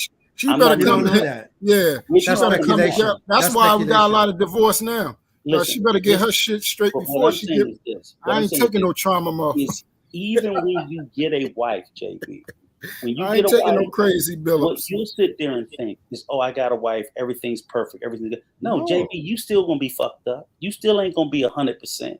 You're gonna have to spend the rest of your life still trying to get better, and your wife is just your helpmate to help you. And all of us, whether you get married or not, we should be every day working on ourselves. Of course, trying to make us a better person. But I'm just saying, I'm looking for the woman that's compatible with me and for where I'm going. I'm not trying to take a pit stop. I'm not trying to take an exit. I'm not trying to take a detour and come back around to my goals. I'm saying I'm getting older. What I'm trying to tell you is there's no perfect woman out there for you. I'm not looking for a perfect woman. I'm just looking for a woman. It ain't no perfect woman, but it's a perfect one for you. Exactly. Okay, but she's going to be flawed in her own ways, and you're just as long as everyone's going to be flawed. But exactly. It depends on this. See, where you might accept certain things because again, I mean, look, I still have a lot of time. You see what I'm saying? I still got a lot of time, so I can be as patient as I want to be. You feel what I'm saying? Where if, like you said, how many times were you married, Rico? This is my third and last. Okay, so you've been married 3 times. You see what I'm saying? Mm-hmm. So that's a lot. That's a lot of things where you had to go back to the drawing board, find out what you had to do wrong, and all these type of things, and then start to get back on that horse and ride again, and try to find another wife, and all these type of things. So once you done did it 3 times, of course, you're going to take a lot more bullshit than what you would take in the beginning or in the middle. Not really. I took a lot of shit in the beginning. Listen what you just said. Listen what you just said. This is your last and final. When people say that means, look, regardless of the shit that we go through, we're in this for. So she can go and do whatever the fuck she want to do. You're still going to be married as long as she doesn't get a divorce. No, that's not what he's saying. No, that's not what I'm saying. That's not what he's saying. No. Listen to what I'm saying, man. Listen, please listen to what I'm saying. I'm not saying she has to cheat. What I'm saying is, and you can ask people that are married. Once it gets a certain point in time, they're like, look, I don't give a fuck what we go through. We're not getting divorced because we don't put too much time in. And people that are of age, you don't get 60 years old and they been together all this time and then say like something happened, somebody step out there. Man, people of that age don't give a fuck really about that shit. Like how he said, he give a fuck that he has a house. He has a house. No. But what I'm saying, look, you can say no, dog, and you can say no, dog, all you want. Rico just said already. He just really all. No, I'm not trying to listen. Listen to me. Listen to me for a second. I'm not trying to. I'm talking. I was talking. No, I'm not listening. You saying we got a whole pass? Listen to me for a second. Rico already said, look, I'm about this. I got my house in another land. I got a house right here. I got money. We put this together. That's more important than if somebody is fucking cheating. That's what I'm saying. But what they built is way more important than if somebody cheated. But what I'm saying, you missed the point. You missed the point. No, that's my point. How can I miss my point? No, I said you missed Rico's point. Rico's point was simply saying was that, in any relationship, whether it's brand new, whether it's 60 years, you're going to be learning about each other for the rest of your life. Yes. And first, I wasn't talking about that. Wait a minute. I wasn't talking about that. So you wait a minute. I wasn't talking about that. Wait a minute. So you done fucked up already. I wasn't talking about that. Hold on. I wasn't talking about that. True. Let me finish. Let him talk. Let him clear. You wanted me to let you finish. I wasn't thinking about that. Wait a minute. Let me finish. You wanted me to listen to you. Let's give each other respect. No, correct? I was speaking. That's why. But you I just wasn't said finished. something incorrect. I wasn't finished. You said I was talking about when he's talking about somebody being together. Finished, that's not what I was talking about. I was not finished. All right, go ahead and finish talking so I can still say you're not on the same subject. Go ahead. Now, what I'm saying to you, okay, is you're going to be learning about each other for the rest of your life. However, everybody on the panel, including yourself, has what is called breaking points, right? So, for example, for Rico, right? He knows that if his wife does certain things that are going to be in the breaking points, it doesn't matter how long they've been married. He's out. Am I right in that, Rico? Yes, there's certain red lines that we both have. There you go. But the thing is, the biggest point what I was trying to get across, this is the biggest point I was trying to get across, in all three marriages, to include this one, I always went in, even in the first one, because I grew up with a very traumatic upbringing, childhood poverty. So I knew I would be flawed all of my life. See, that's the one thing. So once you recognize your flaws in a person, anytime you pair bond with another person, you're taking that damage and those flaws into that pairing. And the whole time, and even now, thank God, my wife, we celebrated our 8-year anniversary last month. Was that it's like I have to be careful about how much of this trauma my wife has to deal with on any given day that I carry inside, and vice versa. She has her traumas. She's been through some very traumatic stuff coming from her whole home country, and sometimes I don't understand it. And that's my point. You're putting up with shit, and I end up having to be like, okay, let me be sympathetic, because even though I don't know what I haven't experienced what she's going through, that's her truth. So I make room for it so that she can know, she can feel comfortable that no matter what she goes through, her husband is still going to be here. But the point is, when I was speaking about you guys not being so overly particular about something, is to say that this world is almost all of us are broken in some way. Absolutely. So we all end up pairing because that's the goal. But you need to know that. So when you say, oh, I want a woman that's this and I want a woman that, okay, fine. Look for those things. But no, she's still going to have some trauma, and you got trauma. And at some point, Clarence has trauma. His wife has some. That shit's hard when you pair. And through the entirety of the pairing, I'm still working on my trauma. I've been working on my trauma through each marriage. Neither one of them has fixed it for me. I have to fix it, but I need them to be patient. And that's what I was saying. That's the difference. You getting in a relationship with unresolved issues. I'm not putting. See, that's the thing. I think it's wrong for me to get with a woman and put my fucked up ass in with her. Hurt people hurt people. So it's called be patient, get your shit together. But and then become the best person you can be for her. Because she don't deserve that shit. She don't have to deserve to deal with all that bullshit. Like you. That's the problem. That's why domestic violence is high, mental illness is high, all this shit, because people don't do what the fuck they supposed to do to find out what the fuck is wrong with them and get healing and deliverance. But she don't deserve that shit. I'm not putting a woman through that shit. You misunderstood. Do you have breaking points? Truth. Do you have breaking points? Did you hear what I said? But truth, I didn't hear a breaking point. All you talked about. Did you hear what I said? Because that's what I was talking about. But here's the thing. Yeah, but what you said was just. Did you hear? I just want to know. Did you hear what I said? That's what I was talking about. I don't give a fuck about no breaking points, bro. I don't care about that. But truth, here's a point that you got to understand too. Here's the thing, and I get what you're saying. I don't bring my trauma to dump on someone. I don't think anybody does that. But what I'm saying is, but it happens. It happens. But here's the point that it is that whether you get healing or not, the trauma doesn't go. We carry our traumas with us for the entirety of our life. No, and see, that's what that's. I'm sorry that you believe that, bro. This is what I believe. This is what I believe. I believe that when you go to therapy and you go to counseling, I'm not talking about therapy. I know, but let me finish. Most of the times, we learn how to cope with the traumas, because if you've had a traumatic experience, it never leaves you.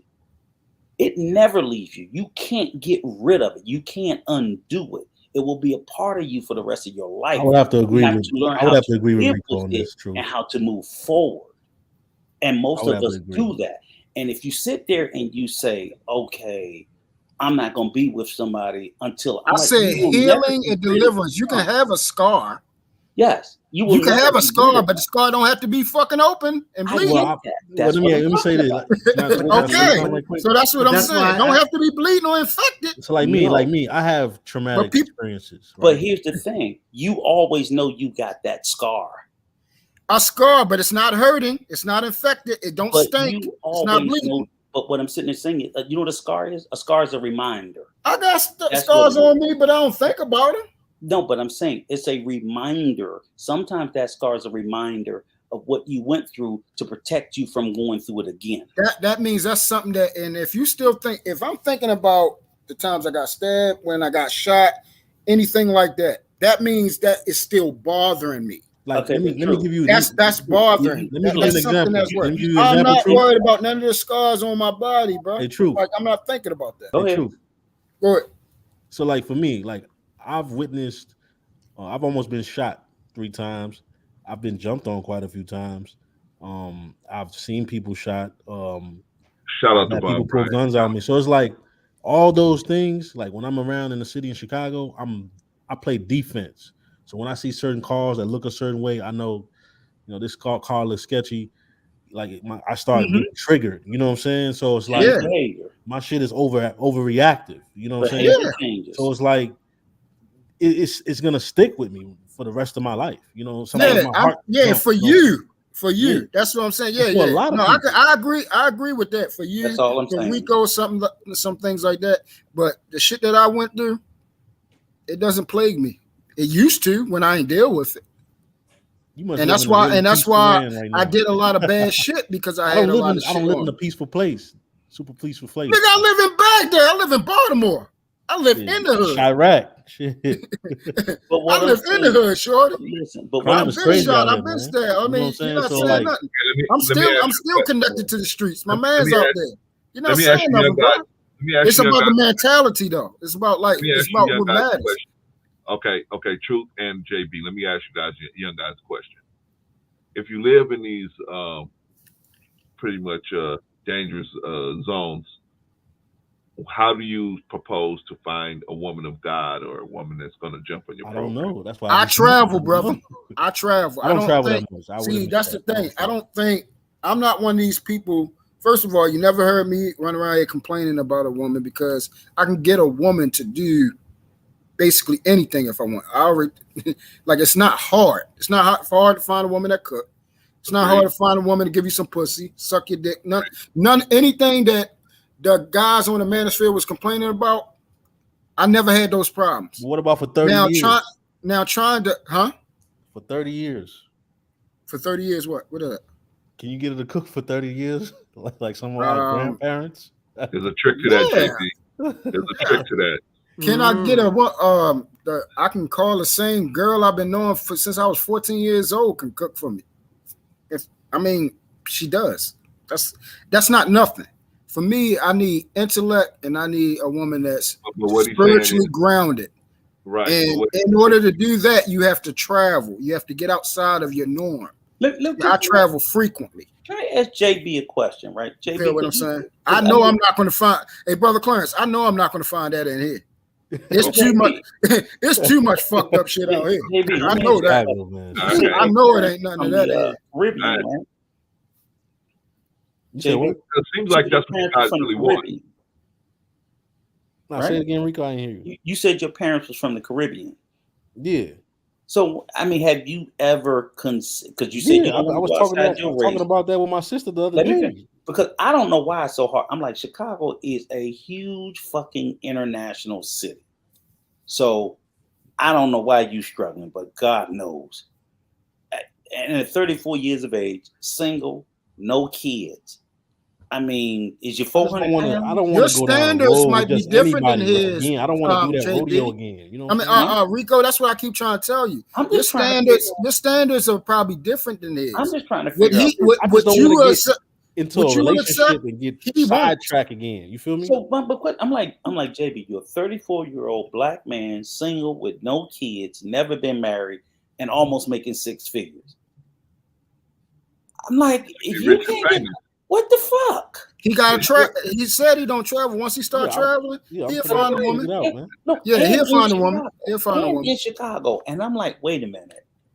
Are you serious? There's tons of women out here. You could get a woman out here. Yeah, I'm looking for a certain type. Again, Rico, the standards that you had, the standards that you like. How tall are you?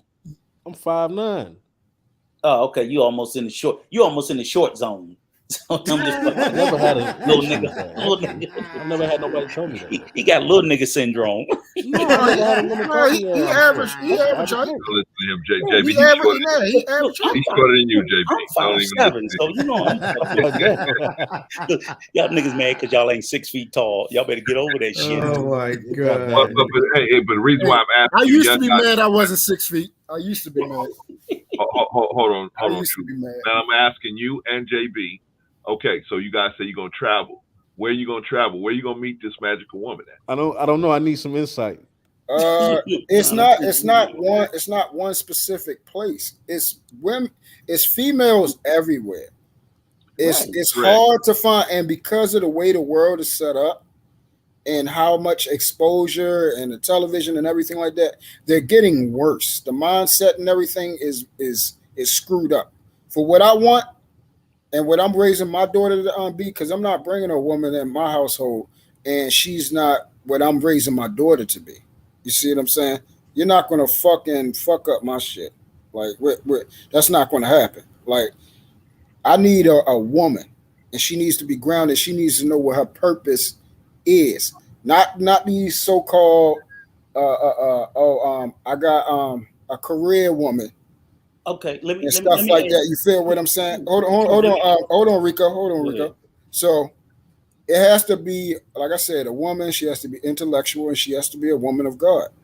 It's not what you think a woman of God is. She needs to obey that daggone word to the T. Okay. You see what I'm saying? That's what I'm looking for. I'm looking for a Proverbs 31. So are you saying to find one of them? All right. So are you saying that woman that that's what about? Yeah. Hold on. Exactly what I said. Hold on. Let me finish, man. Are you saying that woman that you're talking about, based upon what you just said, does not exist in America? No, what I just said is what I said. Yeah, but you said that it's better to travel. Correct? Did I say? Hold on. Did I say travel out the state? Did I say travel out the country? What state should you? Did I say a continent? Did I say Did I say even travel to a different state? I didn't even say that. I said travel. That's it. So whatever you created in your head, that's what you created in your head. I didn't say. I said what I said.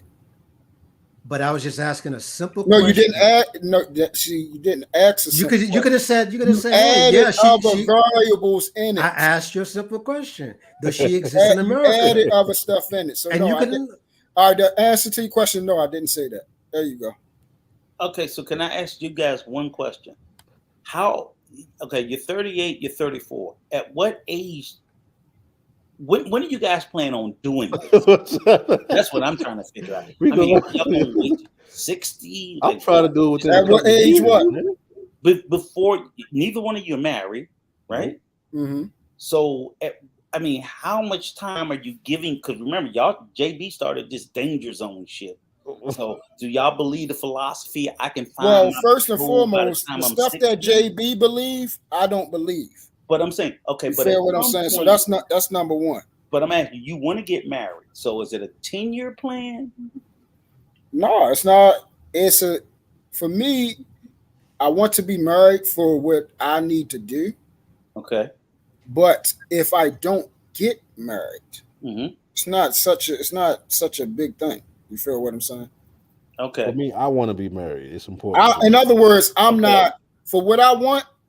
Again, she ain't got to be the baddest. She ain't got to be all that other bullshit. But you are already.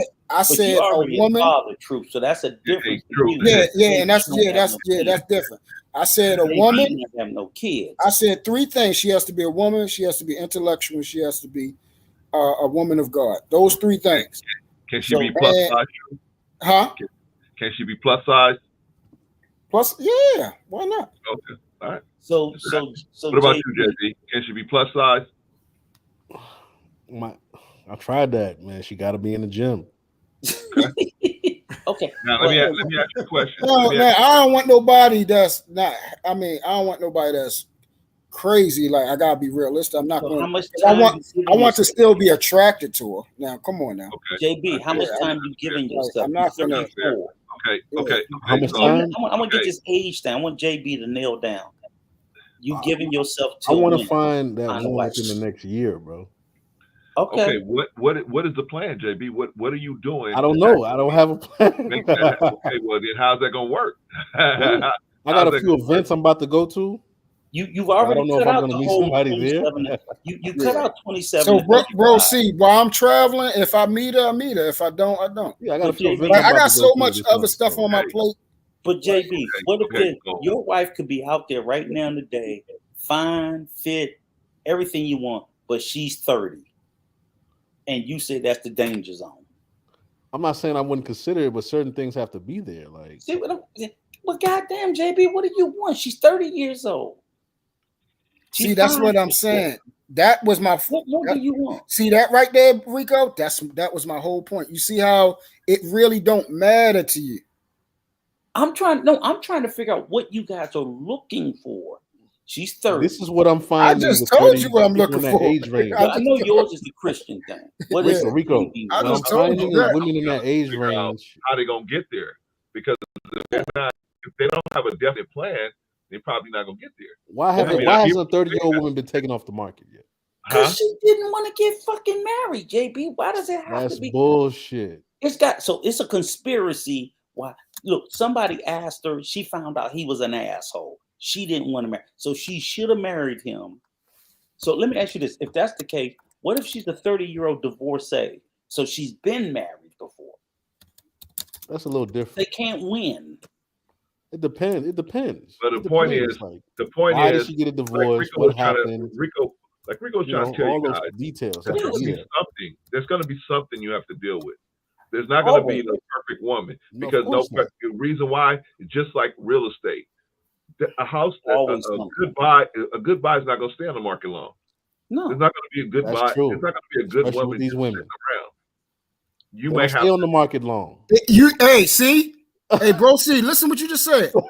That's my dad. Thank you for proving my point. My bad. I can go ahead out. Say it again. Hold on, Rico, because everybody need to hear this, because this was my whole point this whole time.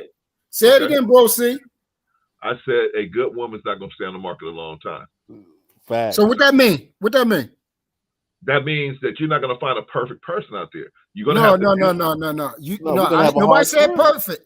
You said a good woman is not going to stay on the market for long. Absolutely. Right. Absolutely. So that's what I'm saying. It's hard to find a decent quality woman because our man is going to snatch that up fast. But you got to come up with that's what I'm saying. We're not stupid enough to let that come up with a plan to be more competitive. Is what I'm saying to you.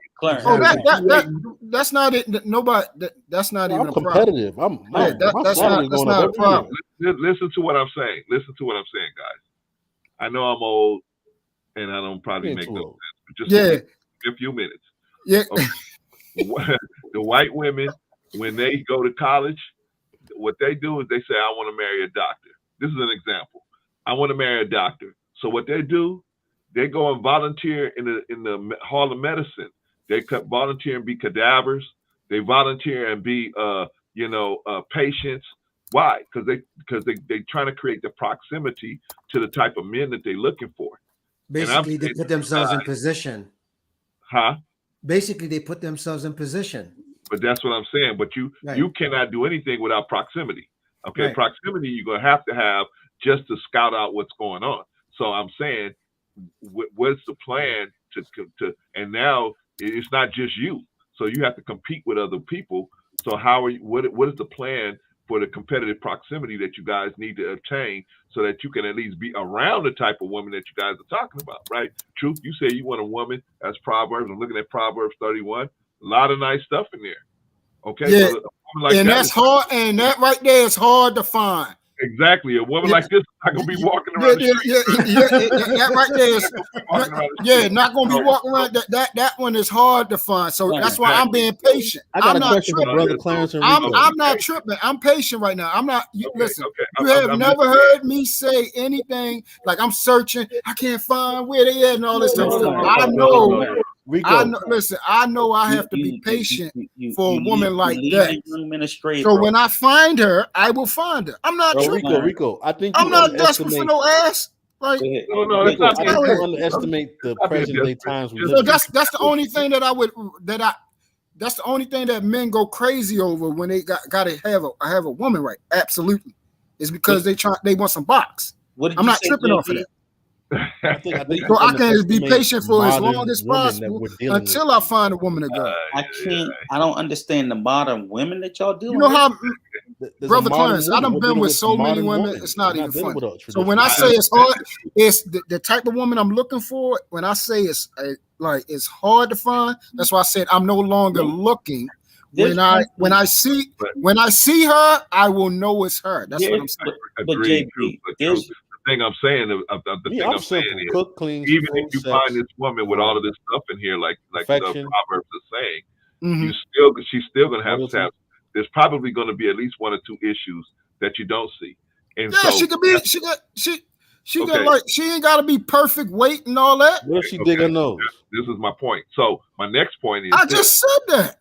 Okay, so my next point is this: digging her nose. If she can dig her nose. Yeah, she can dig her nose, her butt, all that. Okay, all right. So true. If you looking, because you're basically looking for a needle in the haystack, right? Okay, so if you're looking for this needle, then what's the plan of trying to find this needle? Because I would think I just literally said it, and I don't know how many times. For some reason, this is going over everybody here. I said, Brother Clarence, I have a huge plate. In my travels, when I move along, when I see her, I will know that it's her. But that's not a good enough. That's plan, the one. Man. Okay, I will know that. Okay, let me clear it up. Okay, vague. So you're okay with never meeting this person then? Yeah. Yeah. Okay, so then you don't have a plan. You just I said that. I need to come up with a plan. I literally said that earlier. He's the one that's saying that he's the one that's saying that he wants. It's just he's that the one that's you're willing to accept her in if you run into her. That's all I was. I have a few people looking for me. He's the one that's saying that he's searching and all this type of stuff. That's the word out to a few people. They could probably find a few. Clarence, I'm disappointed in you, Clarence. You've led these young men astray. I did. You really have. You just left so many variables out, or not even variables. I'm learning from them, Rico. Let me tell you, 2 years in, so I'm trying to figure out how to get this done. It's only two things I want to say. It's just two things I want to say. One thing is this: while you made a true statement that a good woman don't stay on the market very long, they get snatched up. The bad women get snatched up at the same rate. No, bro. Yes, they do. Yeah, they get snatched. Look, they get snatched up and then thrown right back out there. They do. Yeah, they get smashed. Hey, somebody grab the fish. They grab them back. Hey, we got them all through. We got all of them through these chats, all on YouTube. Hey, there's a lot of unmarried ones out there, Rico. So that's bullshit. That's bullshit. This whole YouTube is filled with all the ones that been tossed back. All I'm saying that's is that bullshit. Women get snatched up off the street every day, all day. They ain't married. Ain't good. They're not married. Snatched with. Right.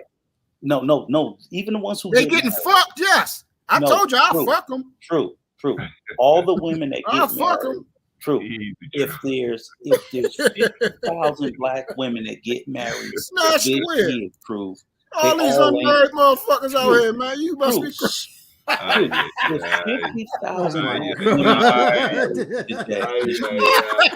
Oh my God! Y'all are kidding me.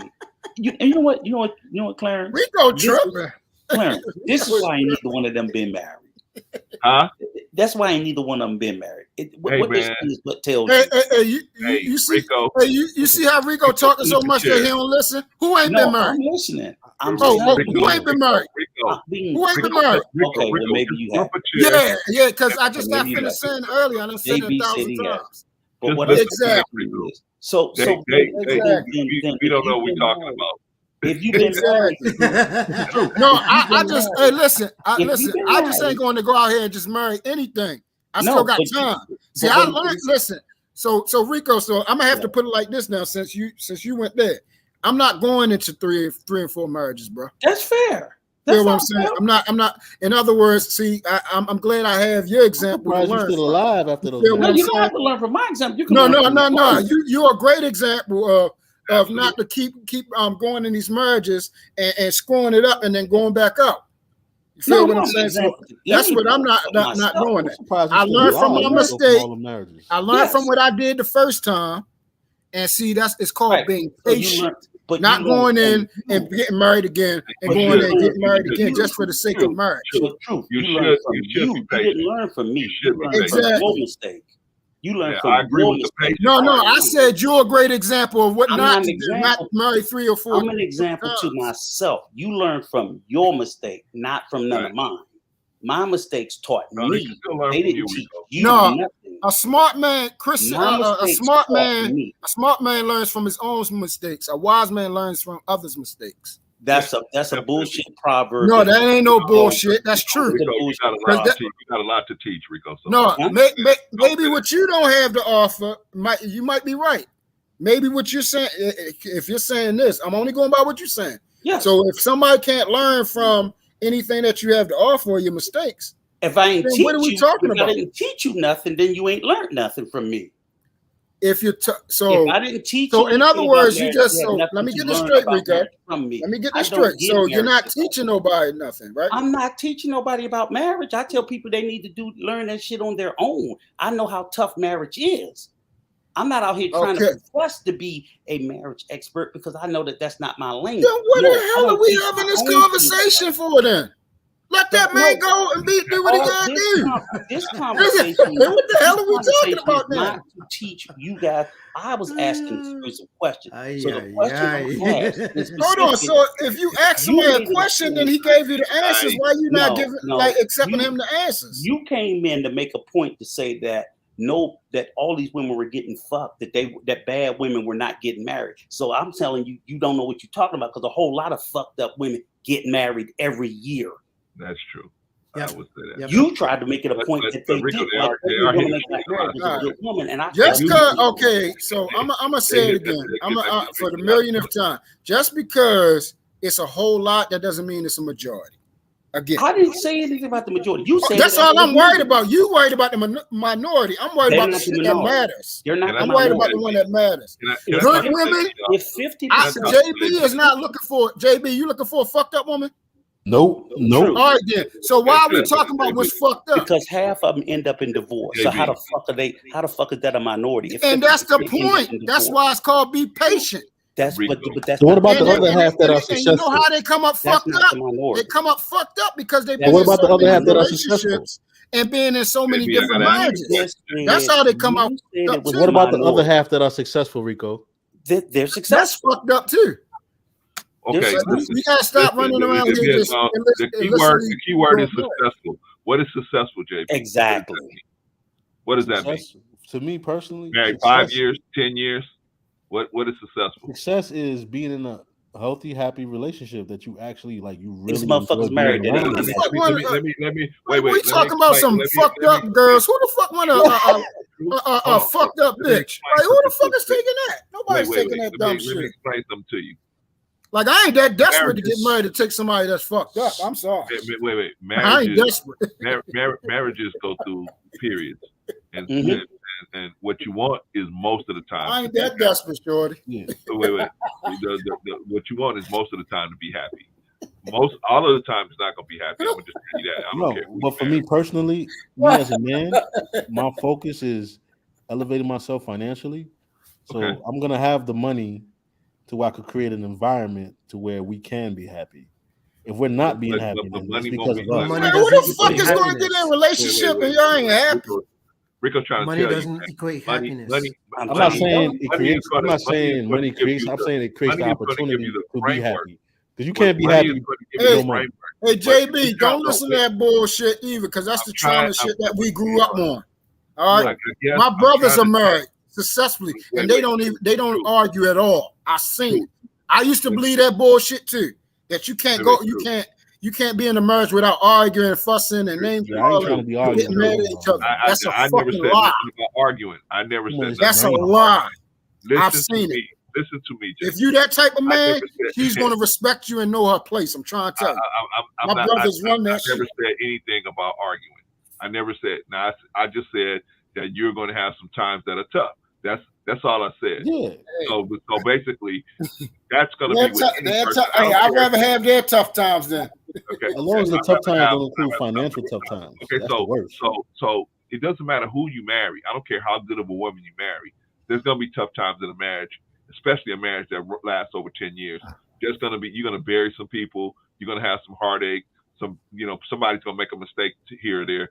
It's going to be some issues. So, the thing is, are you guys compatible enough to work those things out? So that's the issue. And so that's why I'm trying to get in there. I'm trying to get into your head. It ain't going to be the money. So money is necessary. I'm not saying that you can be a pauper and raise a family. You definitely need to take care of the financial responsibility, but that is not going to be the thing that makes a family happy. Because I don't care how nice a house you put them in. I don't care how many cars you give them. I don't care how the nicest schools you put. I have a son right now, the oldest son. We put him in good schools, nice schools, charter schools, everything. He just naturally gravitates to the worst people in the classroom. He just he just wanted to be a gangster, so he's a gangster. That's cool. But he had to do that. He had to leave my house to do that, right? So I'm saying it doesn't matter. Sometimes it doesn't matter what you do. You're still gonna have to go through some tough times, right? So even if you want to go, so don't think that just because I'm making this money, this woman is going to submit to the money. Who said that? No, I didn't say that at all. Who the fuck said that? I did not say that anyone said that. First thing first, if I want a wife, I need to have some money. He's really focused on the income, and I'm saying that's good. Oh, you're talking to JB. I'm not just focused on the income. I'm focused on other aspects as well. Okay, but the question was asked, what's your definition of success? Well, I didn't finish. JB, so doesn't matter how much success you have. Character of the woman is going to be vitally important to the long. But I didn't finish though. Marriage lasting a long time. For me, a successful marriage would be one where I like that person, they like me for me, and we actually enjoy being around each other. We actually like each other. We know each other. We can talk to each other. Right? Who wants to be married and y'all motherfuckers don't even really be around each other half the time? Yeah, like you're gonna be around 30, 40, 50 years. I ain't that desperate for that, shorty. Some marriages are like that because you have to work or whatever. So that was one of the issues of my last relationship. Like, I spent so much time. That ain't a marriage. In front of the laptop. That's the shit that we grew up on. That trauma shit. I need you to come watch this movie with me. That ain't successful. So when I started doing that, it's like just being I'm watching the movie with you, but just existing. You on your phone. What the fuck is that? What the fuck? JB. Back to the laptop I go. But What JB, the fuck is that? Just existing. JB, Let's I just will live say together. this. A fucking roommate. Don't ever Wait. be one thing, A JB. fucking roommate. Don't ever be so convinced that don't ever think for a moment you know anybody's marriage other than your own.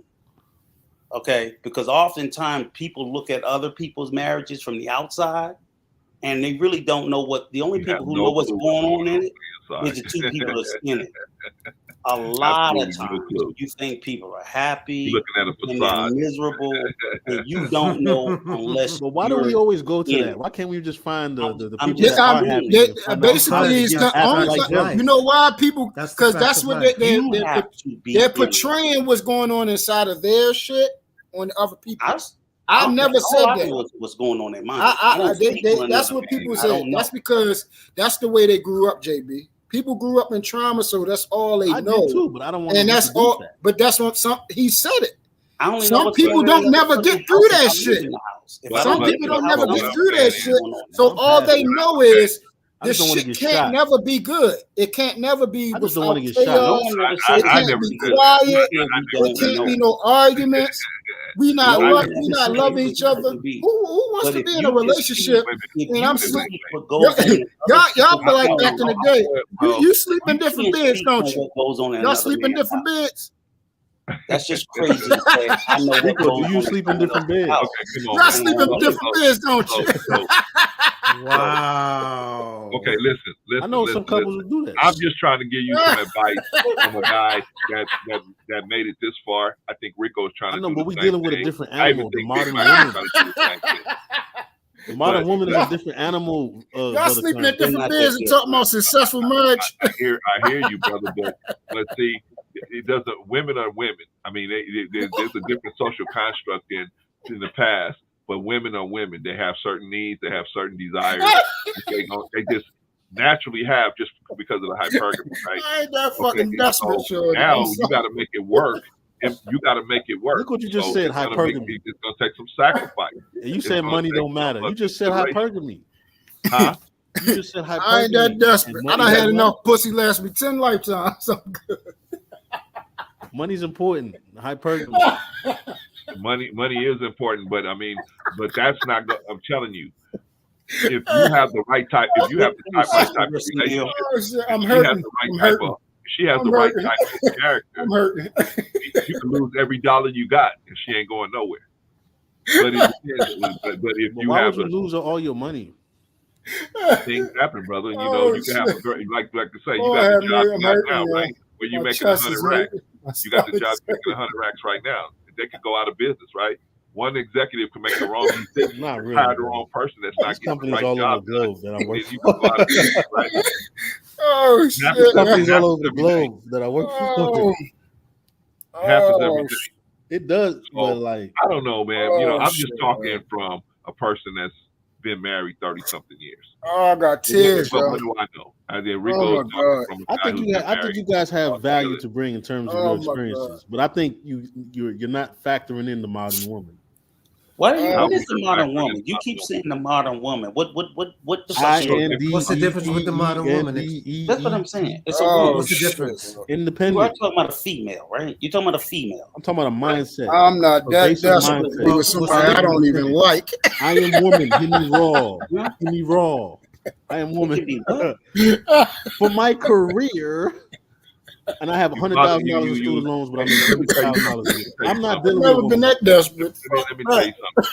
If you come into the game and just be the man you're supposed to be, don't worry about none of that stuff, man. All you got to do is produce, show love, and teach.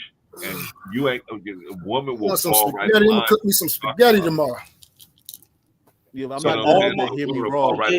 All modern women the same. They're a monolith. All these modern they're not women. a monolith, but like no. I'm just saying under attack, man. They pretty much haven't changed. Exactly. They haven't changed much. I mean, I know they have, bro. They have different. They have different. Mama know how to cook. Daughter don't know how to cook. So if you okay, now let me ask you a question, JB. What are you looking for? A woman that can cook? Absolutely, yes. Okay. Well, okay. See, this is my point. If you looking for that, now truth ain't looking for it. Truth is like, hey, I'll take it if it comes, but if it don't come, it don't come. Okay, but you are a little more like, hey, I want this to happen. Yeah, okay, because so I'm like saying the way I grew up, like my parents, they're Haitian, so like I grew up, I didn't eat out a lot. I ate at home. So that's like, fine. now that I'm older, I eat out a lot My more. wife cooks a lot of stuff for me too. I'm getting fat and all that crap. So I agree. Now I started to cook at home, but I would like for that to be outsourced to my wife. Okay. So that's true. So my point is, see, you need to create a plan that creates proximity to You're absolutely correct. Yes, I need a plan. Okay. So what's the plan? I mean, how? I don't know. I don't know. I know how to build an app, but I can't. Where would a woman that you're interested? Where would the type of woman that you're interested in be hanging out at? Where would you find that this type of woman? So you got to start there. Maybe online, maybe in a Facebook group, maybe. Right, Facebook group. Have you put yourself in position? A cooking class. I've been on Facebook. I've been on Facebook dating black. The black. And have you gotten any dates? Okay, I have. I went on dates. Okay, well then keep going. That's it. Thanks. Keep going.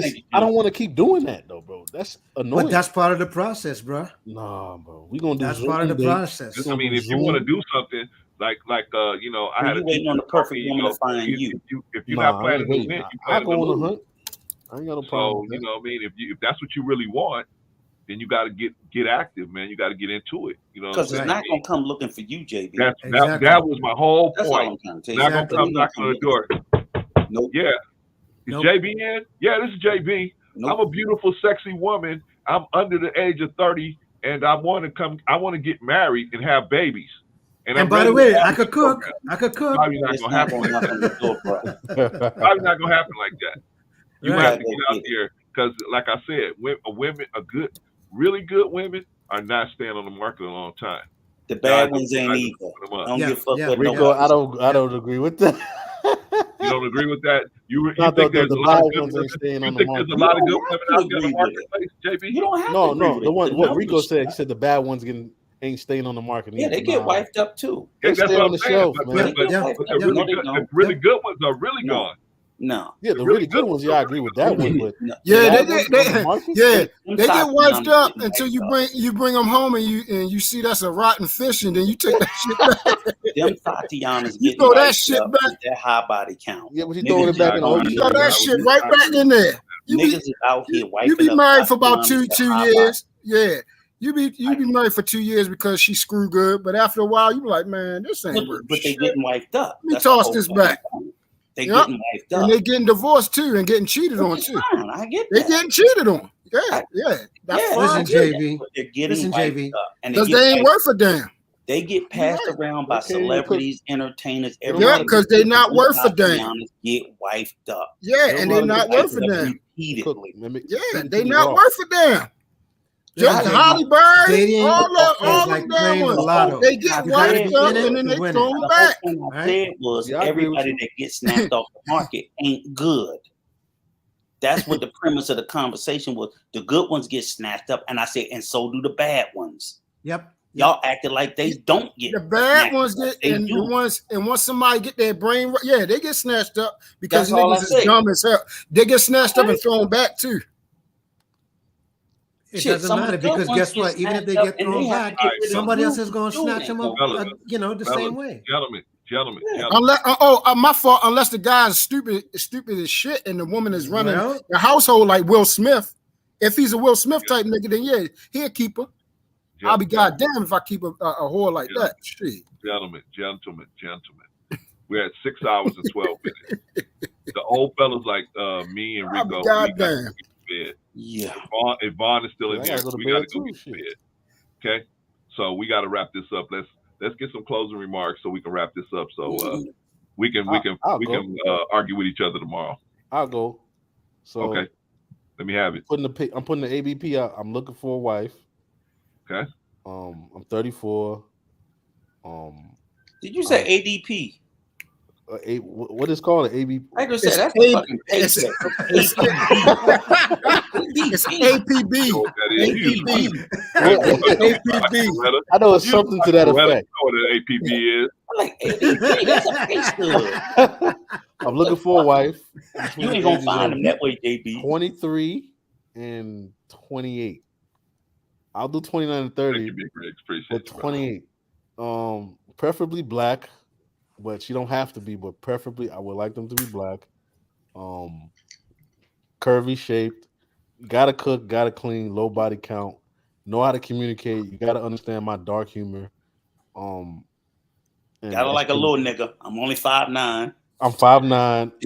No, I'm not a little nigga. At my height, I could bench press 335 pounds. I know how to code. Oh, so you want Big Charlie? I could cook a nice steak. You know, so there you go. That's all I have. Oh, Vaughn, you out here with me, brother.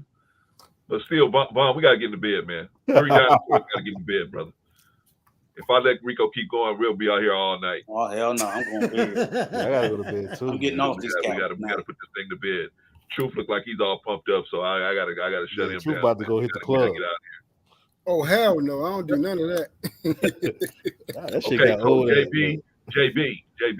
What? So basically, you put an APB out on a woman that will be interested in you, right?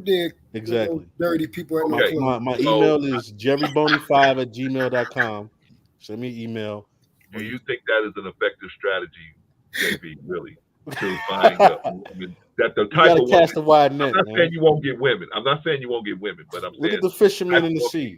Look how big they be casting that net. Them catfish about to blow up his fucking inbox. He's gonna catfish the fuck out of him. It's gonna be a dude in Canada. No, man. That's the wide net. Big Okay, Shirley. let me put it with Vaughn to put up this. Big Shirley hitting I'll leave you with down. this again. If you want her to be a Proverbs 31 woman, then you need to be a Psalms 1-3 man. So there it is. That's from a man who knows his Bible. So I'm just saying, man, you got to create proximity, man. You know what I mean? This is not really creating proximity by just shouting out your info. I think you got to go to like Big Mike was saying, going out there and actually getting in the Facebook groups or going to classes, or going places where these women are at. The type of women that you're looking for is at. You know what I mean? Like cooking classes or sculpture classes or classes that teach how to be refined, stuff like that. I think you're gonna get a better ROI out of those type of women, because you can meet women on the street, and you can meet women on the street. But you talking about going hunting? Yeah, well, you got to be purposeful, right? That sculpture class might not be too bad. That cooking class, that might be. Yeah. You got to be purposeful, man. I mean, you can't expect the kind of woman you're looking for, brother. It's not going to be the kind of woman you're looking for is not going to be walking up and down the street. That's a very select type of woman, and so you're going to have to go find her, in my opinion. True. That's all I'm saying. So you waiting on that person to find you. You remind me of them ladies in the church that be like, "Oh, wait on God, and God will bring the man to you." Oh no, I mean I've been out there hunting, but it's like, who says some dumb shit like that? I don't know if I'm just like. I know that's them dumb. That's what I'm saying. That's them dumb females in the daggone church. But I'm saying, truth, they will. A lot of times they will tell the woman, just wait on God to bring you this. And because they want to they want them to keep coming to the church. They lying to them. They don't even say that in the Bible. I'm doing the mathematics, and I'm saying you must create proximity. Who say that dumb shit? You got to be at least create proximity to the type of men you're looking for before you can even start making a decision which one you want. Same thing with women. You got to create proximity. Some women right? do be saying that shit though. Like it's dumb as shit. Yeah, women say that dumb shit. I better not hear no nigga say no dumb shit. Okay, well, I'm just saying. I ain't waiting though. It's basically the same plan. Wait on God. If you're I've been out there on the hunt, but it's like I think I'm throwing spears at the wrong. And you're not putting your best foot forward and going out because you basically looking for a needle in the haystack, and you're looking for the needle in the haystack, but you ain't even looking at the right haystack. So I'm saying go to the haystacks where the needles are, and then maybe you might get a chance. You might have to do better over there, as opposed to just saying, well, I'm gonna just sit at the, I'm gonna sit way here and wait for the needle to find me. I don't think you're gonna have much success. You will find women, you'll find a lot of different stuff in that haystack, but you ain't gonna find the needle that you're looking for, in my opinion. I think you have a better opportunity by being aggressive with looking for the type of woman that you want. You don't have to be desperate because you're not looking for sex. You're looking for the type of woman you're looking for. So when you're not looking for sex, women that want to control your behavior by raising the sexual tension between you can't control you like that. And those type of women are going to fall off because they're going to be offended by the fact that they can't you just put control something you on with my sexual head tension. with that sexual tension, raising the sexual Well, tension. they're gonna be offended, right? They're gonna be offended. That's why a lot of people ain't on our program, because they can't come up here and mess with me, mess with Rico, and say, I'm gonna do this, I'm gonna do that. They look at us as old men, so they like, why even bother with them? So you're gonna get a much realer type of person. Like the people in our chat are much realer people because they know, hey, look, they ain't even worrying about, they ain't even tripping on the sexual tension. You can raise it if you want to. We will laugh about it. But we ain't gonna be. That ain't gonna move me. I'm gonna email Risa. I'm gonna email Quantum right now. We're not gonna be moved by all of that. So we're gonna laugh about it. But we know where home is. You know what I'm saying? So anyway, that's my suggestion to you, brother, because I see that you seem to me sincerely serious about trying to find a wife. Yeah, I'm serious. So that's why I was trying to give you that information. So hopefully it's something you can use, and man, maybe you can use it, maybe you won't. Throw away the part that you can't use, but just a suggestion. And then Brother Vaughn said the same thing. Hey, check out Psalms 1-3. Maybe there's something in there you can use, man. Anybody else got anything to give to JB? No, the I only ain't got thing I nothing can to say give to him. JV is, dating and that type of stuff is like playing the lotto.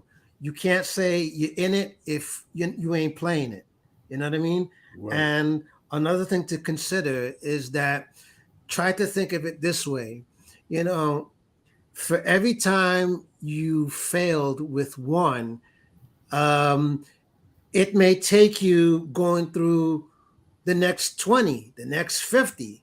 But the point is if you're looking at this is what I'm trying to reach, then the ones that failed, it's just part of the journey for you to get to that woman. You know what I mean? But it goes back to what Brother Clarence is trying to tell you is you're not going to find that out unless you're in it.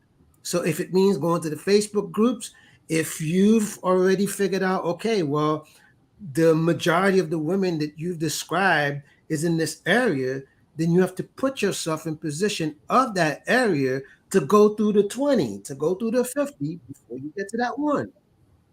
That's my advice. True. All right, man.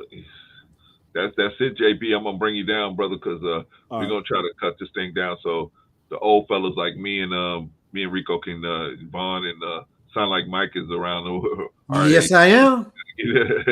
So, yes, I am. So we can put the dinosaurs to bed. All right, Big Mike, what you got for us, man? All right. So before I give my closing remarks, I just want to ask Rico a question. So, okay, given everything that you've talked about, because this is all alluding to Kevin Samuels, and by the way, rest in peace to Kevin Samuels. So I would just like for everyone in the chat, just as my personal request, just to put KS in the chat, just so that we can give him his flowers and acknowledgement. Anyways, so my question is this. So the fact that we've been talking about all these talking points, right? Now you don't have to like, or you can even like some things, right? But the fact still remains is, can you at least say that it's because of Kevin Samuels that this is why, at least we could say, because of Kevin Samuels, he's opened up the conversation for us to even have this kind of dialogue in the first place, whether it's good, bad, or indifferent. But the point is, he's opened up the conversation. Could you at least acknowledge that much to say, okay, that's a good point? I will readily admit that he opened up the conversation in this Black YouTube space. But Kevin himself said these are conversations that we've always been having in the barbershop. Yeah. So if we've always been having these conversations in the barbershop, he didn't open up the conversations. No, Maybe, right. But apparently the people in these Black YouTube spaces act like these things that he put forward, they never heard of before. So I'm going to give him credit for opening up to the people in these Black YouTube spaces who said they've never heard these concepts that I myself have been hearing in barbershops. Yes, and I agree with you. For the entirety of my fucking life. Where the fuck they've been, I don't know. And I agree. And so guess what? Brother Clarence, I just did you the favor. There it is. That's it. Thank you. I owe you one, Big Mike. Right. I owe you one, man. Anyways, you know he did. Backed his way right into that. You backed him right into that. He literally, Big Mike. He did to himself. These are conversations that Black men have been having for decades in barbershops. Yeah. I listen. Why people get to Black YouTube and act like they've never heard it? I'm like, I totally agree. Right. But I will say this. I will say this about Kevin Samuels, okay? The only difference with the barbershop versus Kevin Samuels is that Kevin Samuels is an influencer by large in terms of the numbers that he reaches. He reaches the masses versus the barbershop. The barbershop only reaches who comes in. I agree with that. Yeah. So when you look at it from that optical point of view, of course, if you're reaching the masses and someone who hasn't heard it and is hearing it for the first time is naturally going to think, man, KS is the only one that's doing it, even though it's been done way before. Right. I agree with that. And I do think because he reached the masses of men, right, that's fine. But those conversations that we've had in the barbershops for years, they weren't for women. Yeah. They were for men. Yeah. They were conversations by men among men. Absolutely. For men. Absolutely. So and that's why I said that's the only difference. That was the end. I don't think that that's a good thing because when we had just like they had their conversations in the beauty shop, we don't know what the fuck they talked about because it wasn't for us. Exactly. So, the conversation, but I'll give him credit for that. I will give him credit for he having that influence. But again, I just want everybody to be mindful that it reached a very small percentage of the Black community because this Black YouTube space is not as wide and as far as people like to think. Most Black people in the Black community it's not even aware of this shit. I only found it during the pandemic. So that means for the first 56 years, I was like, what the fuck are y'all talking about? And my sons still don't know what it is. And I kind of think it's a good thing. I ain't introducing them to this shit. Well, anyway, so going back to just my closing remarks is, everybody on the panel, including myself, we all have something to say, and it's up to everybody, even if it's bad, whether it's good, it's up to your perception and interpretation to take what you can take from the conversation, and either you can apply it, make something of it, or even if it's something that you don't like, but you still apply it in some kind of way to say, just like with what Truth said, that he took something bad to say, I'm not going to do that. So good and bad can also work.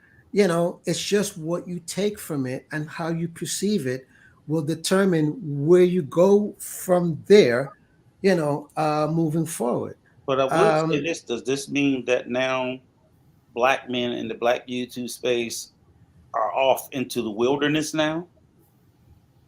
I mean, That's the way people talk, they, that remains to be seen because it's like they speak like, oh, okay, I guess they about to walk off into the YouTube wilderness for 40 years. that It's like, I remains mean, to be seriously. seen. Because guess what, Rico? The fact that you're very outspoken, you could be the next Nah, you hell could no. be the next person No, to take over. no. Why? They Who couldn't knows? give Who me Say knows? that job. something like that, Big Mike. Why Huh? would you even say so? Why would you even say something like that, Big Mike? Because Why would you even say because something like hold on. Because my point is that anybody, including yourself, brother Clarence, right, can be an influencer of some sort. All right, anybody, Mhm. anybody.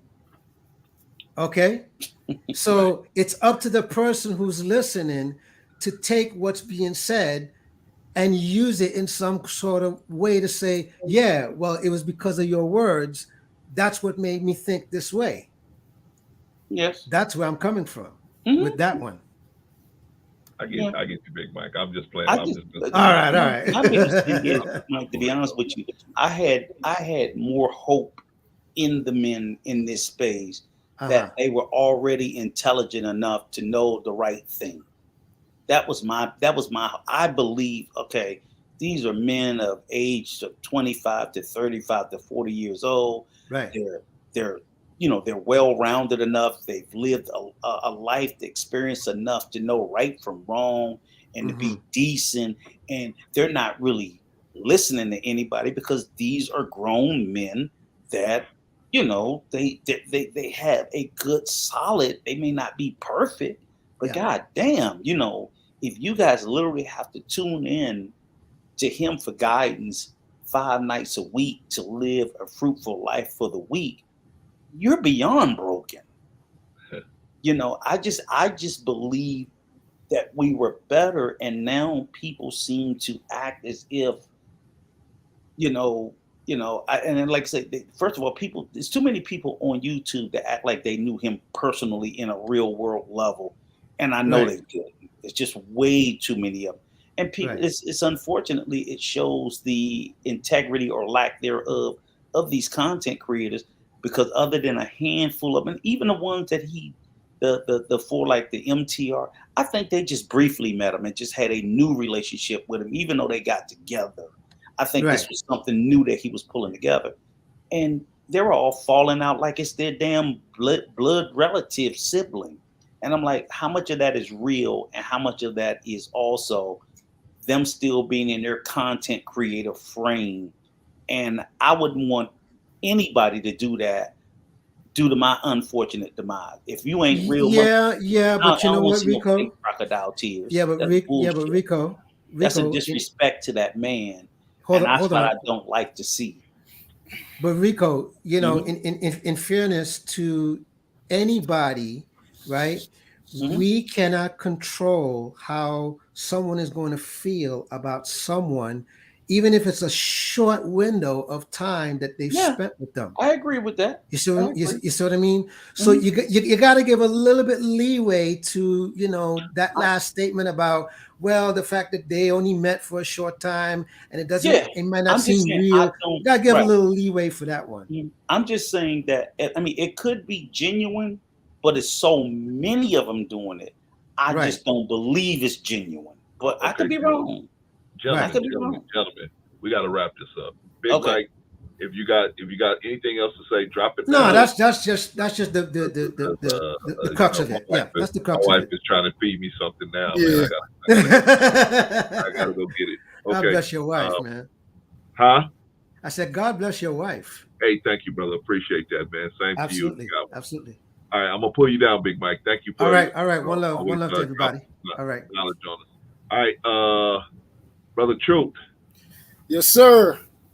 Got any Uh, last words, man? You got any words of wisdom, man? We could take with us.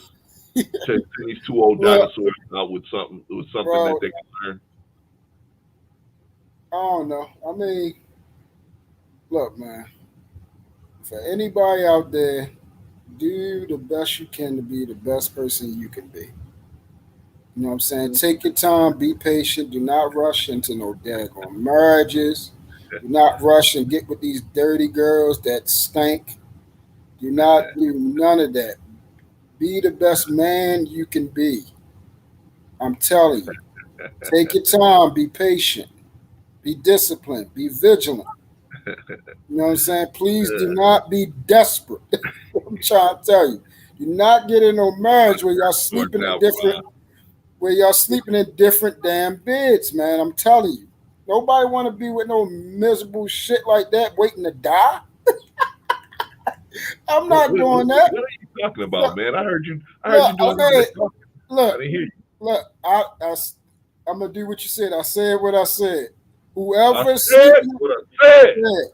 Do not get in no marriage if you're not sleeping with the same bed as your daggone wife until you pass. Oh, man, if y'all sleeping in, they used to do it back in the day, the old folks. They not doing Yeah, so people still do it to this day. So look, marry somebody that you like that, true. That's what I'm saying. Yeah, well, it shouldn't end up like that. Do you? It shouldn't. Things happen though. It ain't gotta happen. I've seen successful marriages, actually. No, what I'm saying is people get sick. Yeah, people have issues that come up. No, I'm not talking. I'm not talking about. I'm talking about y'all sleep in the same different bed because y'all don't like each other. Really like that. Y'all just in a damn marriage just to be married to say just to cut off a check a box. Oh, I'm married. I see the band on my hand. I'm a husband. I'm a wife. That's bullshit. Okay. Do not get with nobody until you are ready. Do not get in no relationship with your mind, your emotions, all that shit fucked up. All the trauma, mental illnesses, lack of intelligence. Nobody else deserves to have you at your fucking worst. You should not be going into relationships, coming in that shit and putting extra baggage on other people. They have their own fucking issues. Yeah. Nobody else need that extra weight. You're supposed to be coming in there to have something to give, not to take.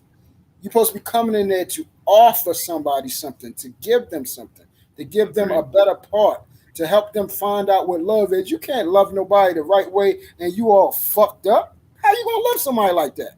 You can't. If you got that much trauma, you don't even love yourself. You can't. You feel what I'm saying? So that trauma bonding and coming together and we trying to fix our broken part. Nobody, no man or woman is God. Only person that can fix you is God. You got to do the work. Ain't nobody else can fix you. They're not your savior. That's not their responsibility to save you. You're supposed to be coming in there to give somebody love, appreciation, loyalty, commitment, things like that. Not to ask them to save you from you being fucked up as a child and all the fucked up relationships that you've been in where you have fucked somebody else up and sent them to be fucked up with somebody else. Those broken relationships and shit, the shit that I went through with my wife and everything like that, and the shit she had to endure and I had to endure, no, I'm taking my time. I had to get myself together, learn from that shit. And Lord willing, she did the same thing before she went and fucked somebody else up. I'm not going, I would not dare bring trauma to somebody else. I would not dare. That's why I was patient and got myself together before I went and fucked with anybody else. So I would know what I need to do as a man. Men need to become men before they worried about getting some pussy. I wish I had somebody to tell me that, but I didn't have nobody telling me that. Agreed. And men need, and if you have children, you need to be focused on your children, not no pussy. Agreed. Get married. Agreed. Get married for legacy, longevity, and love. Those are three L's. Those are three things that I'm looking for. And I suggest anybody that's getting married, that's what you should be focused on. That's what a wife is there for, so you can have a family, so y'all can build something. So when you leave this earth, you'll have something to leave behind to your family. And also you'll have children that are basically for you to be immortalized. That's how you live forever. You live through your children. And so on and so forth. And again, I'm not marrying no goddamn woman, no female that's all fucked up. And I suggest no man do that shit. Do not be fucking desperate, all right? The shit ain't worth it. Agreed. All right, brother. I appreciate you, man. I got one other suggestion. You was cooking really good. I want you to I want you to finish that cooking, whether and let me and send me the link to whether you finish it on your channel or finish it over here. Are you talking about before Rico came on and fucked us all up? Before Rico came and put water on everything. Before he came in, put water on everything. Truth was really cooking, man. He was saving some lives, man. I'm gonna have to go back and watch the replay. I suggest you No, hey Rico, we was talking about life lessons, and you came in talking about how fucked up Kevin Samuels is. Nah, look, see, and that's why I got to clean up in my closing remarks, because again, I'm always trying to make sure people understand we're not talking about the man. We're talking about the messages and the rhetoric. That's it. It's never. Okay, Rico, let me let Truth go. Let me let Truth go so we can. Are you done, Truth? Or you got? Yeah. I'm done. Thank you guys as always. It's always a pleasure to be up here with y'all. I really appreciate you guys. Same always. Same here. I hope y'all have a great night, and y'all, what is it? Mother's Day now, so y'all about to have a blessed day. Y'all got y'all wives and everything, so y'all enjoy yourselves. And happy Mother's Day to both of them. All right, thank you, sir. Appreciate you. Same yes, to you, sir. Man. All right, brother. Wrinkly Dinosaur. Yeah, Wrinkly Dinosaur. I thought I told you on the last stream you was fussing at me to take your wife out, man. What happened? No. I got tomorrow set up. Got a reprieve to tomorrow. Yeah. And actually, she's got to work in the morning, so all right. I'm that the Teamsters are never done. Right. So when she get home, I made reservations to take her out for dinner for Mother's Day, so we'll go somewhere nice. Stuff good, like brother, that. It's a place she was asking me for the other day anyway, so it'll be good. So one of our favorite steakhouses. But okay, cool. Great. You know what? That's a good idea. You know what I'm gonna do? I might cook some steaks for my wife. She likes the way I cook steak. Okay. I might buy some. Yeah, you're right. Get her a nice T-bone or something. Yeah, man. Yeah. I can cook, man. I can do steaks, and get a hamburger for you. Say, baby, I made you a T-bone and a baked potato. I'll eat hamburger. You know what I do if I get a hamburger like that? I would say, "Hey, this is Rico." So we call Rico. Rico told me to get a hamburger for me. She gonna be like, "Let me talk to Rico." No, man, I ain't gonna even put you in that kind of trouble, man. Yeah. All right, Rico. So you got that nice weather. You can throw it out there on the grill. Y'all got that nice weather out on the West Coast. Vaughn said, "When's the next live?" Next live is tomorrow, probably about 12:30 p.m. Pacific, Vaughn. So and you out here. Let me say this to you too, since you are doing it tomorrow. You make it brief, no more than an hour, because tomorrow I'll probably do at least 2 or 3. No, do 2, bro. Tomorrow's her day. You're right. Don't be all day with this bullshit. You are absolutely right, man. I forgot this that fast. You're right. Yeah. We do 2 quick ones and then I'll be out of here. You do 2 dirty and be like, that's it. I ain't fucking with y'all. Your subs, you shouldn't have nobody watching anyway, because they should be out with their mama or their wives. So everybody should be pretty damn busy anyway. Okay. So give it a quick dirty 30, 1.5, shut it down. Come on, mama, I'm gonna throw the grill on, a little bottle of wine, whatever, run her bath, hot bath, whatever the case may be, and we get ready for I was already gonna fix her favorite breakfast. Yeah. So definitely do that. That's just don't be all day with that shit. Right. But again, great stream like always, great conversation. Love having the challenging conversations with the young men, brother JB, brother Big Mike. Truth is never favored as always. Vaughn said he remind me. Thank you, Vaughn. Appreciate it, brother. And again, to any of Kevin's supporters, I will say this: I, as well as you do, as well as you guys, in spite of all the things you guys may have heard me say, I, under no circumstance, celebrate that this man's demise. He was of my generation, slightly a little bit younger, and I think anytime we lose a a black man well before his time, there's nothing to be celebrated. I hope he's in a better place, free from his pain. But again, I did take, huh? I Oh just yeah. got these texts somebody sent me. I did have some problems and some concerns with some of his rhetoric and some of his messaging, and some of it, I don't know. I can't speak for him.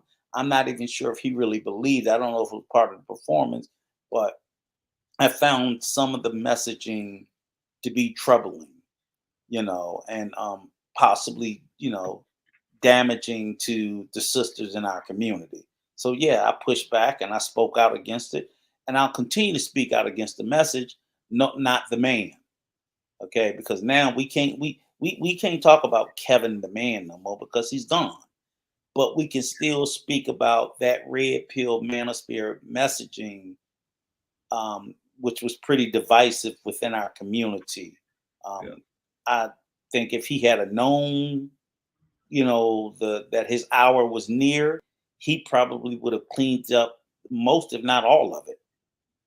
And it's unfortunate that he didn't get an opportunity to do so. Yeah. But maybe he left the spirit in me, Clarence, and all the other people that continue to speak out against those messages in spite of his demise. Again, Yeah. I wouldn't be anywhere celebrating his demise, but No. I will tamp down on some of the messages he left, and the people who will pick him up and run with him. So again, I just want to say that because again, that was the stream. That's what I think about the messaging of Kevin Samuels, but the man was a father, a son, I'm Yeah. assuming a brother, nephew, uncle, whatever the case Yeah. may be. I'm sure he is very, very much loved and very, very much missed by his family and friends and people who knew him well. So, my heart goes out to them and the pain of what they're having to deal with Yeah. and endure and struggle with in this time. So, Yeah. I don't wish that, suffering or having to deal with that on anyone. Yeah. But with that, I'll bid you guys a good night. All right, Rico. Appreciate All right, you, hit me, old dinosaur, when you get done. All right, brother. All right. Y'all see how Rico is, man. Rico, and hey, he just got done fussing at me on another live stream before we got to this one. And then he said, "Hey, yeah, man, call me when you get off." And you know what? I will. I'll call him when I get off. All right, man, who came up? Big Mike came up. Big time jump. He came up. Strong performance as always. He came through. Give the young fellas some. He came through to give the young fellas some good advice. I don't think the young fellas had their ears open tonight, but oh well, maybe we still work on them. Truth came up. Strong performance as always. JB, strong performance as always. Big Drum, strong performance. Who else came up? Who else came up? Now I gotta look at the replay and see who all came up. I don't want to slight nobody. It was me, JB, Rico. I think we had 6 people at one time. Me, JB, Rico, Truth, Big Drum, and I'm missing one person. Was up there. Oh, Chicago Rilla came up there for a little while. Shout out to Chicago Rilla. Strong performance. Just dipped his toe in real quick to kind of get us straight on Kevin Samuels. And of course, none of us were, like Rico said, none of us are happy about it. We disagree with the guy, but the same thing like the mothership. We disagree with them, but we don't want them to get their channel shut down and all that crazy stuff. You know what I'm saying? We just disagreeing with him. But we disagree with him on a few things. But overall, man, that was somebody's brother. That was somebody's, father. That was somebody's son. That was somebody's cousin. You know what I'm saying? The man was still a man. He was more than just his web page. He was a man, and he had problems just like the rest of us. He just had more exposure and had more opportunities in front of him. That's all. But he still was struggling with the same things that all of us are struggling with. Self-respect, our vision of ourself, right? Those are things that anybody's going to struggle with. I don't care how much money they got. You're going to struggle with those things. And he handled it as best as he could. Shout out to Kevin Samuels. Shout out to the Samuels family. Shout out to them. That's the thing. We wanted to always make sure that we was respectful. I was, out of pocket a couple of days ago and didn't realize it. So I want to definitely make sure I'm in pocket with the Samuels family. Shout out to them. Everybody in the chat. I think we shouted out everybody in the chat. And, you guys remember what we talked about. You guys go tomorrow, do something for your mother, right? Show her some love. Show her some love. Even if, well, Clarence, I don't have no money. You don't have to have no money. Give your mom a hug for me. Say, this is a brother online. He don't know you, but he told me to give you a hug. I understand, Risa. I'm in the same situation as you.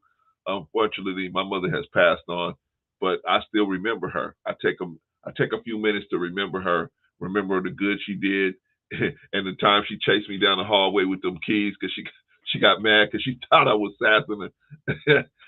Hey, I was running like Jesse Owens down the hallway. She told me to do something. She said, "Hey, I want you to go do." She just walked in the door from work, and she said, "I want you to go do X, Y, and Z." I was about 16. I thought I was feeling myself, right? I was like, "What? I'm tired. I don't want to." And I turned my back on her, right? Next thing I know, because I met her at the front door. So next thing I know, I hear these heels. It sounds like somebody's running, right? I turn around, and this lady who I came out of her womb, this lady was trying to stab me with some keys. I was like Jesse Owens. I was like Michael Johnson running down the hallway, right? What's that other dude? The dude from Jamaica? I was, whoo, whoo, whoo, whoo. She finally caught me at the end of the hallway, but I took a couple for the team. But boy, did I get moving on what she told me to do. But that was old school, man. You can't do that now to your children. You can't do that now, man. I stopped spanking my sons at about 8 years old. I got one I ain't never even spanked, but I stopped spanking them about 4 or 5 years old. I said, man, this ain't working. This ain't gonna do. This ain't gonna get it. But anyway, yeah, shout out to moms. I love you, moms. But yeah, I got a lot of funny stories with her. I was a little hard-headed, but But anyway, think about your mom. Think about what you want to do with your mom. Even if you ain't got the money, just think about it and say, man, what would I do? What would I do if I had the money to do my mom? And just let that energy flow through you, so that you can give her that energy. If you can go see your mom, go see her. If you can pick up the phone and see her, pick up the phone and see her. You know how many dudes are sitting in the prisons right now? They got a mother. And they can't even pick up the phone and call their mother, right? They can't just go see their mother. Their mother passed on, and they couldn't even go to the funeral because they're in such a maximum security situation, right? Here you and me are. All we got to do is get in our car and go over to our mother's house, and we ain't even going over there. Come on, family. We gotta do better. We gotta do better, family. We really gotta do better. Okay. Tomorrow's show, y'all know the regular show, Black History Minute, Job of the Week, the news, hit parade. I think we'll do a little bit more of rescuing Black boys, but you know how we do it. And then we do it, and then we get into the topic. I haven't thought about any of that stuff yet. I'm so tired. We did 6 hours, 51 minutes. I'm so tired. So I'll come back tomorrow, and we'll do the regular show, and then we'll talk about it. Like Vaughn and Rico said, I'm only going to do a couple hours, maybe 3 at max, 3 max, and then I'll shut it down, and then we'll call it a day. We'll call it a day.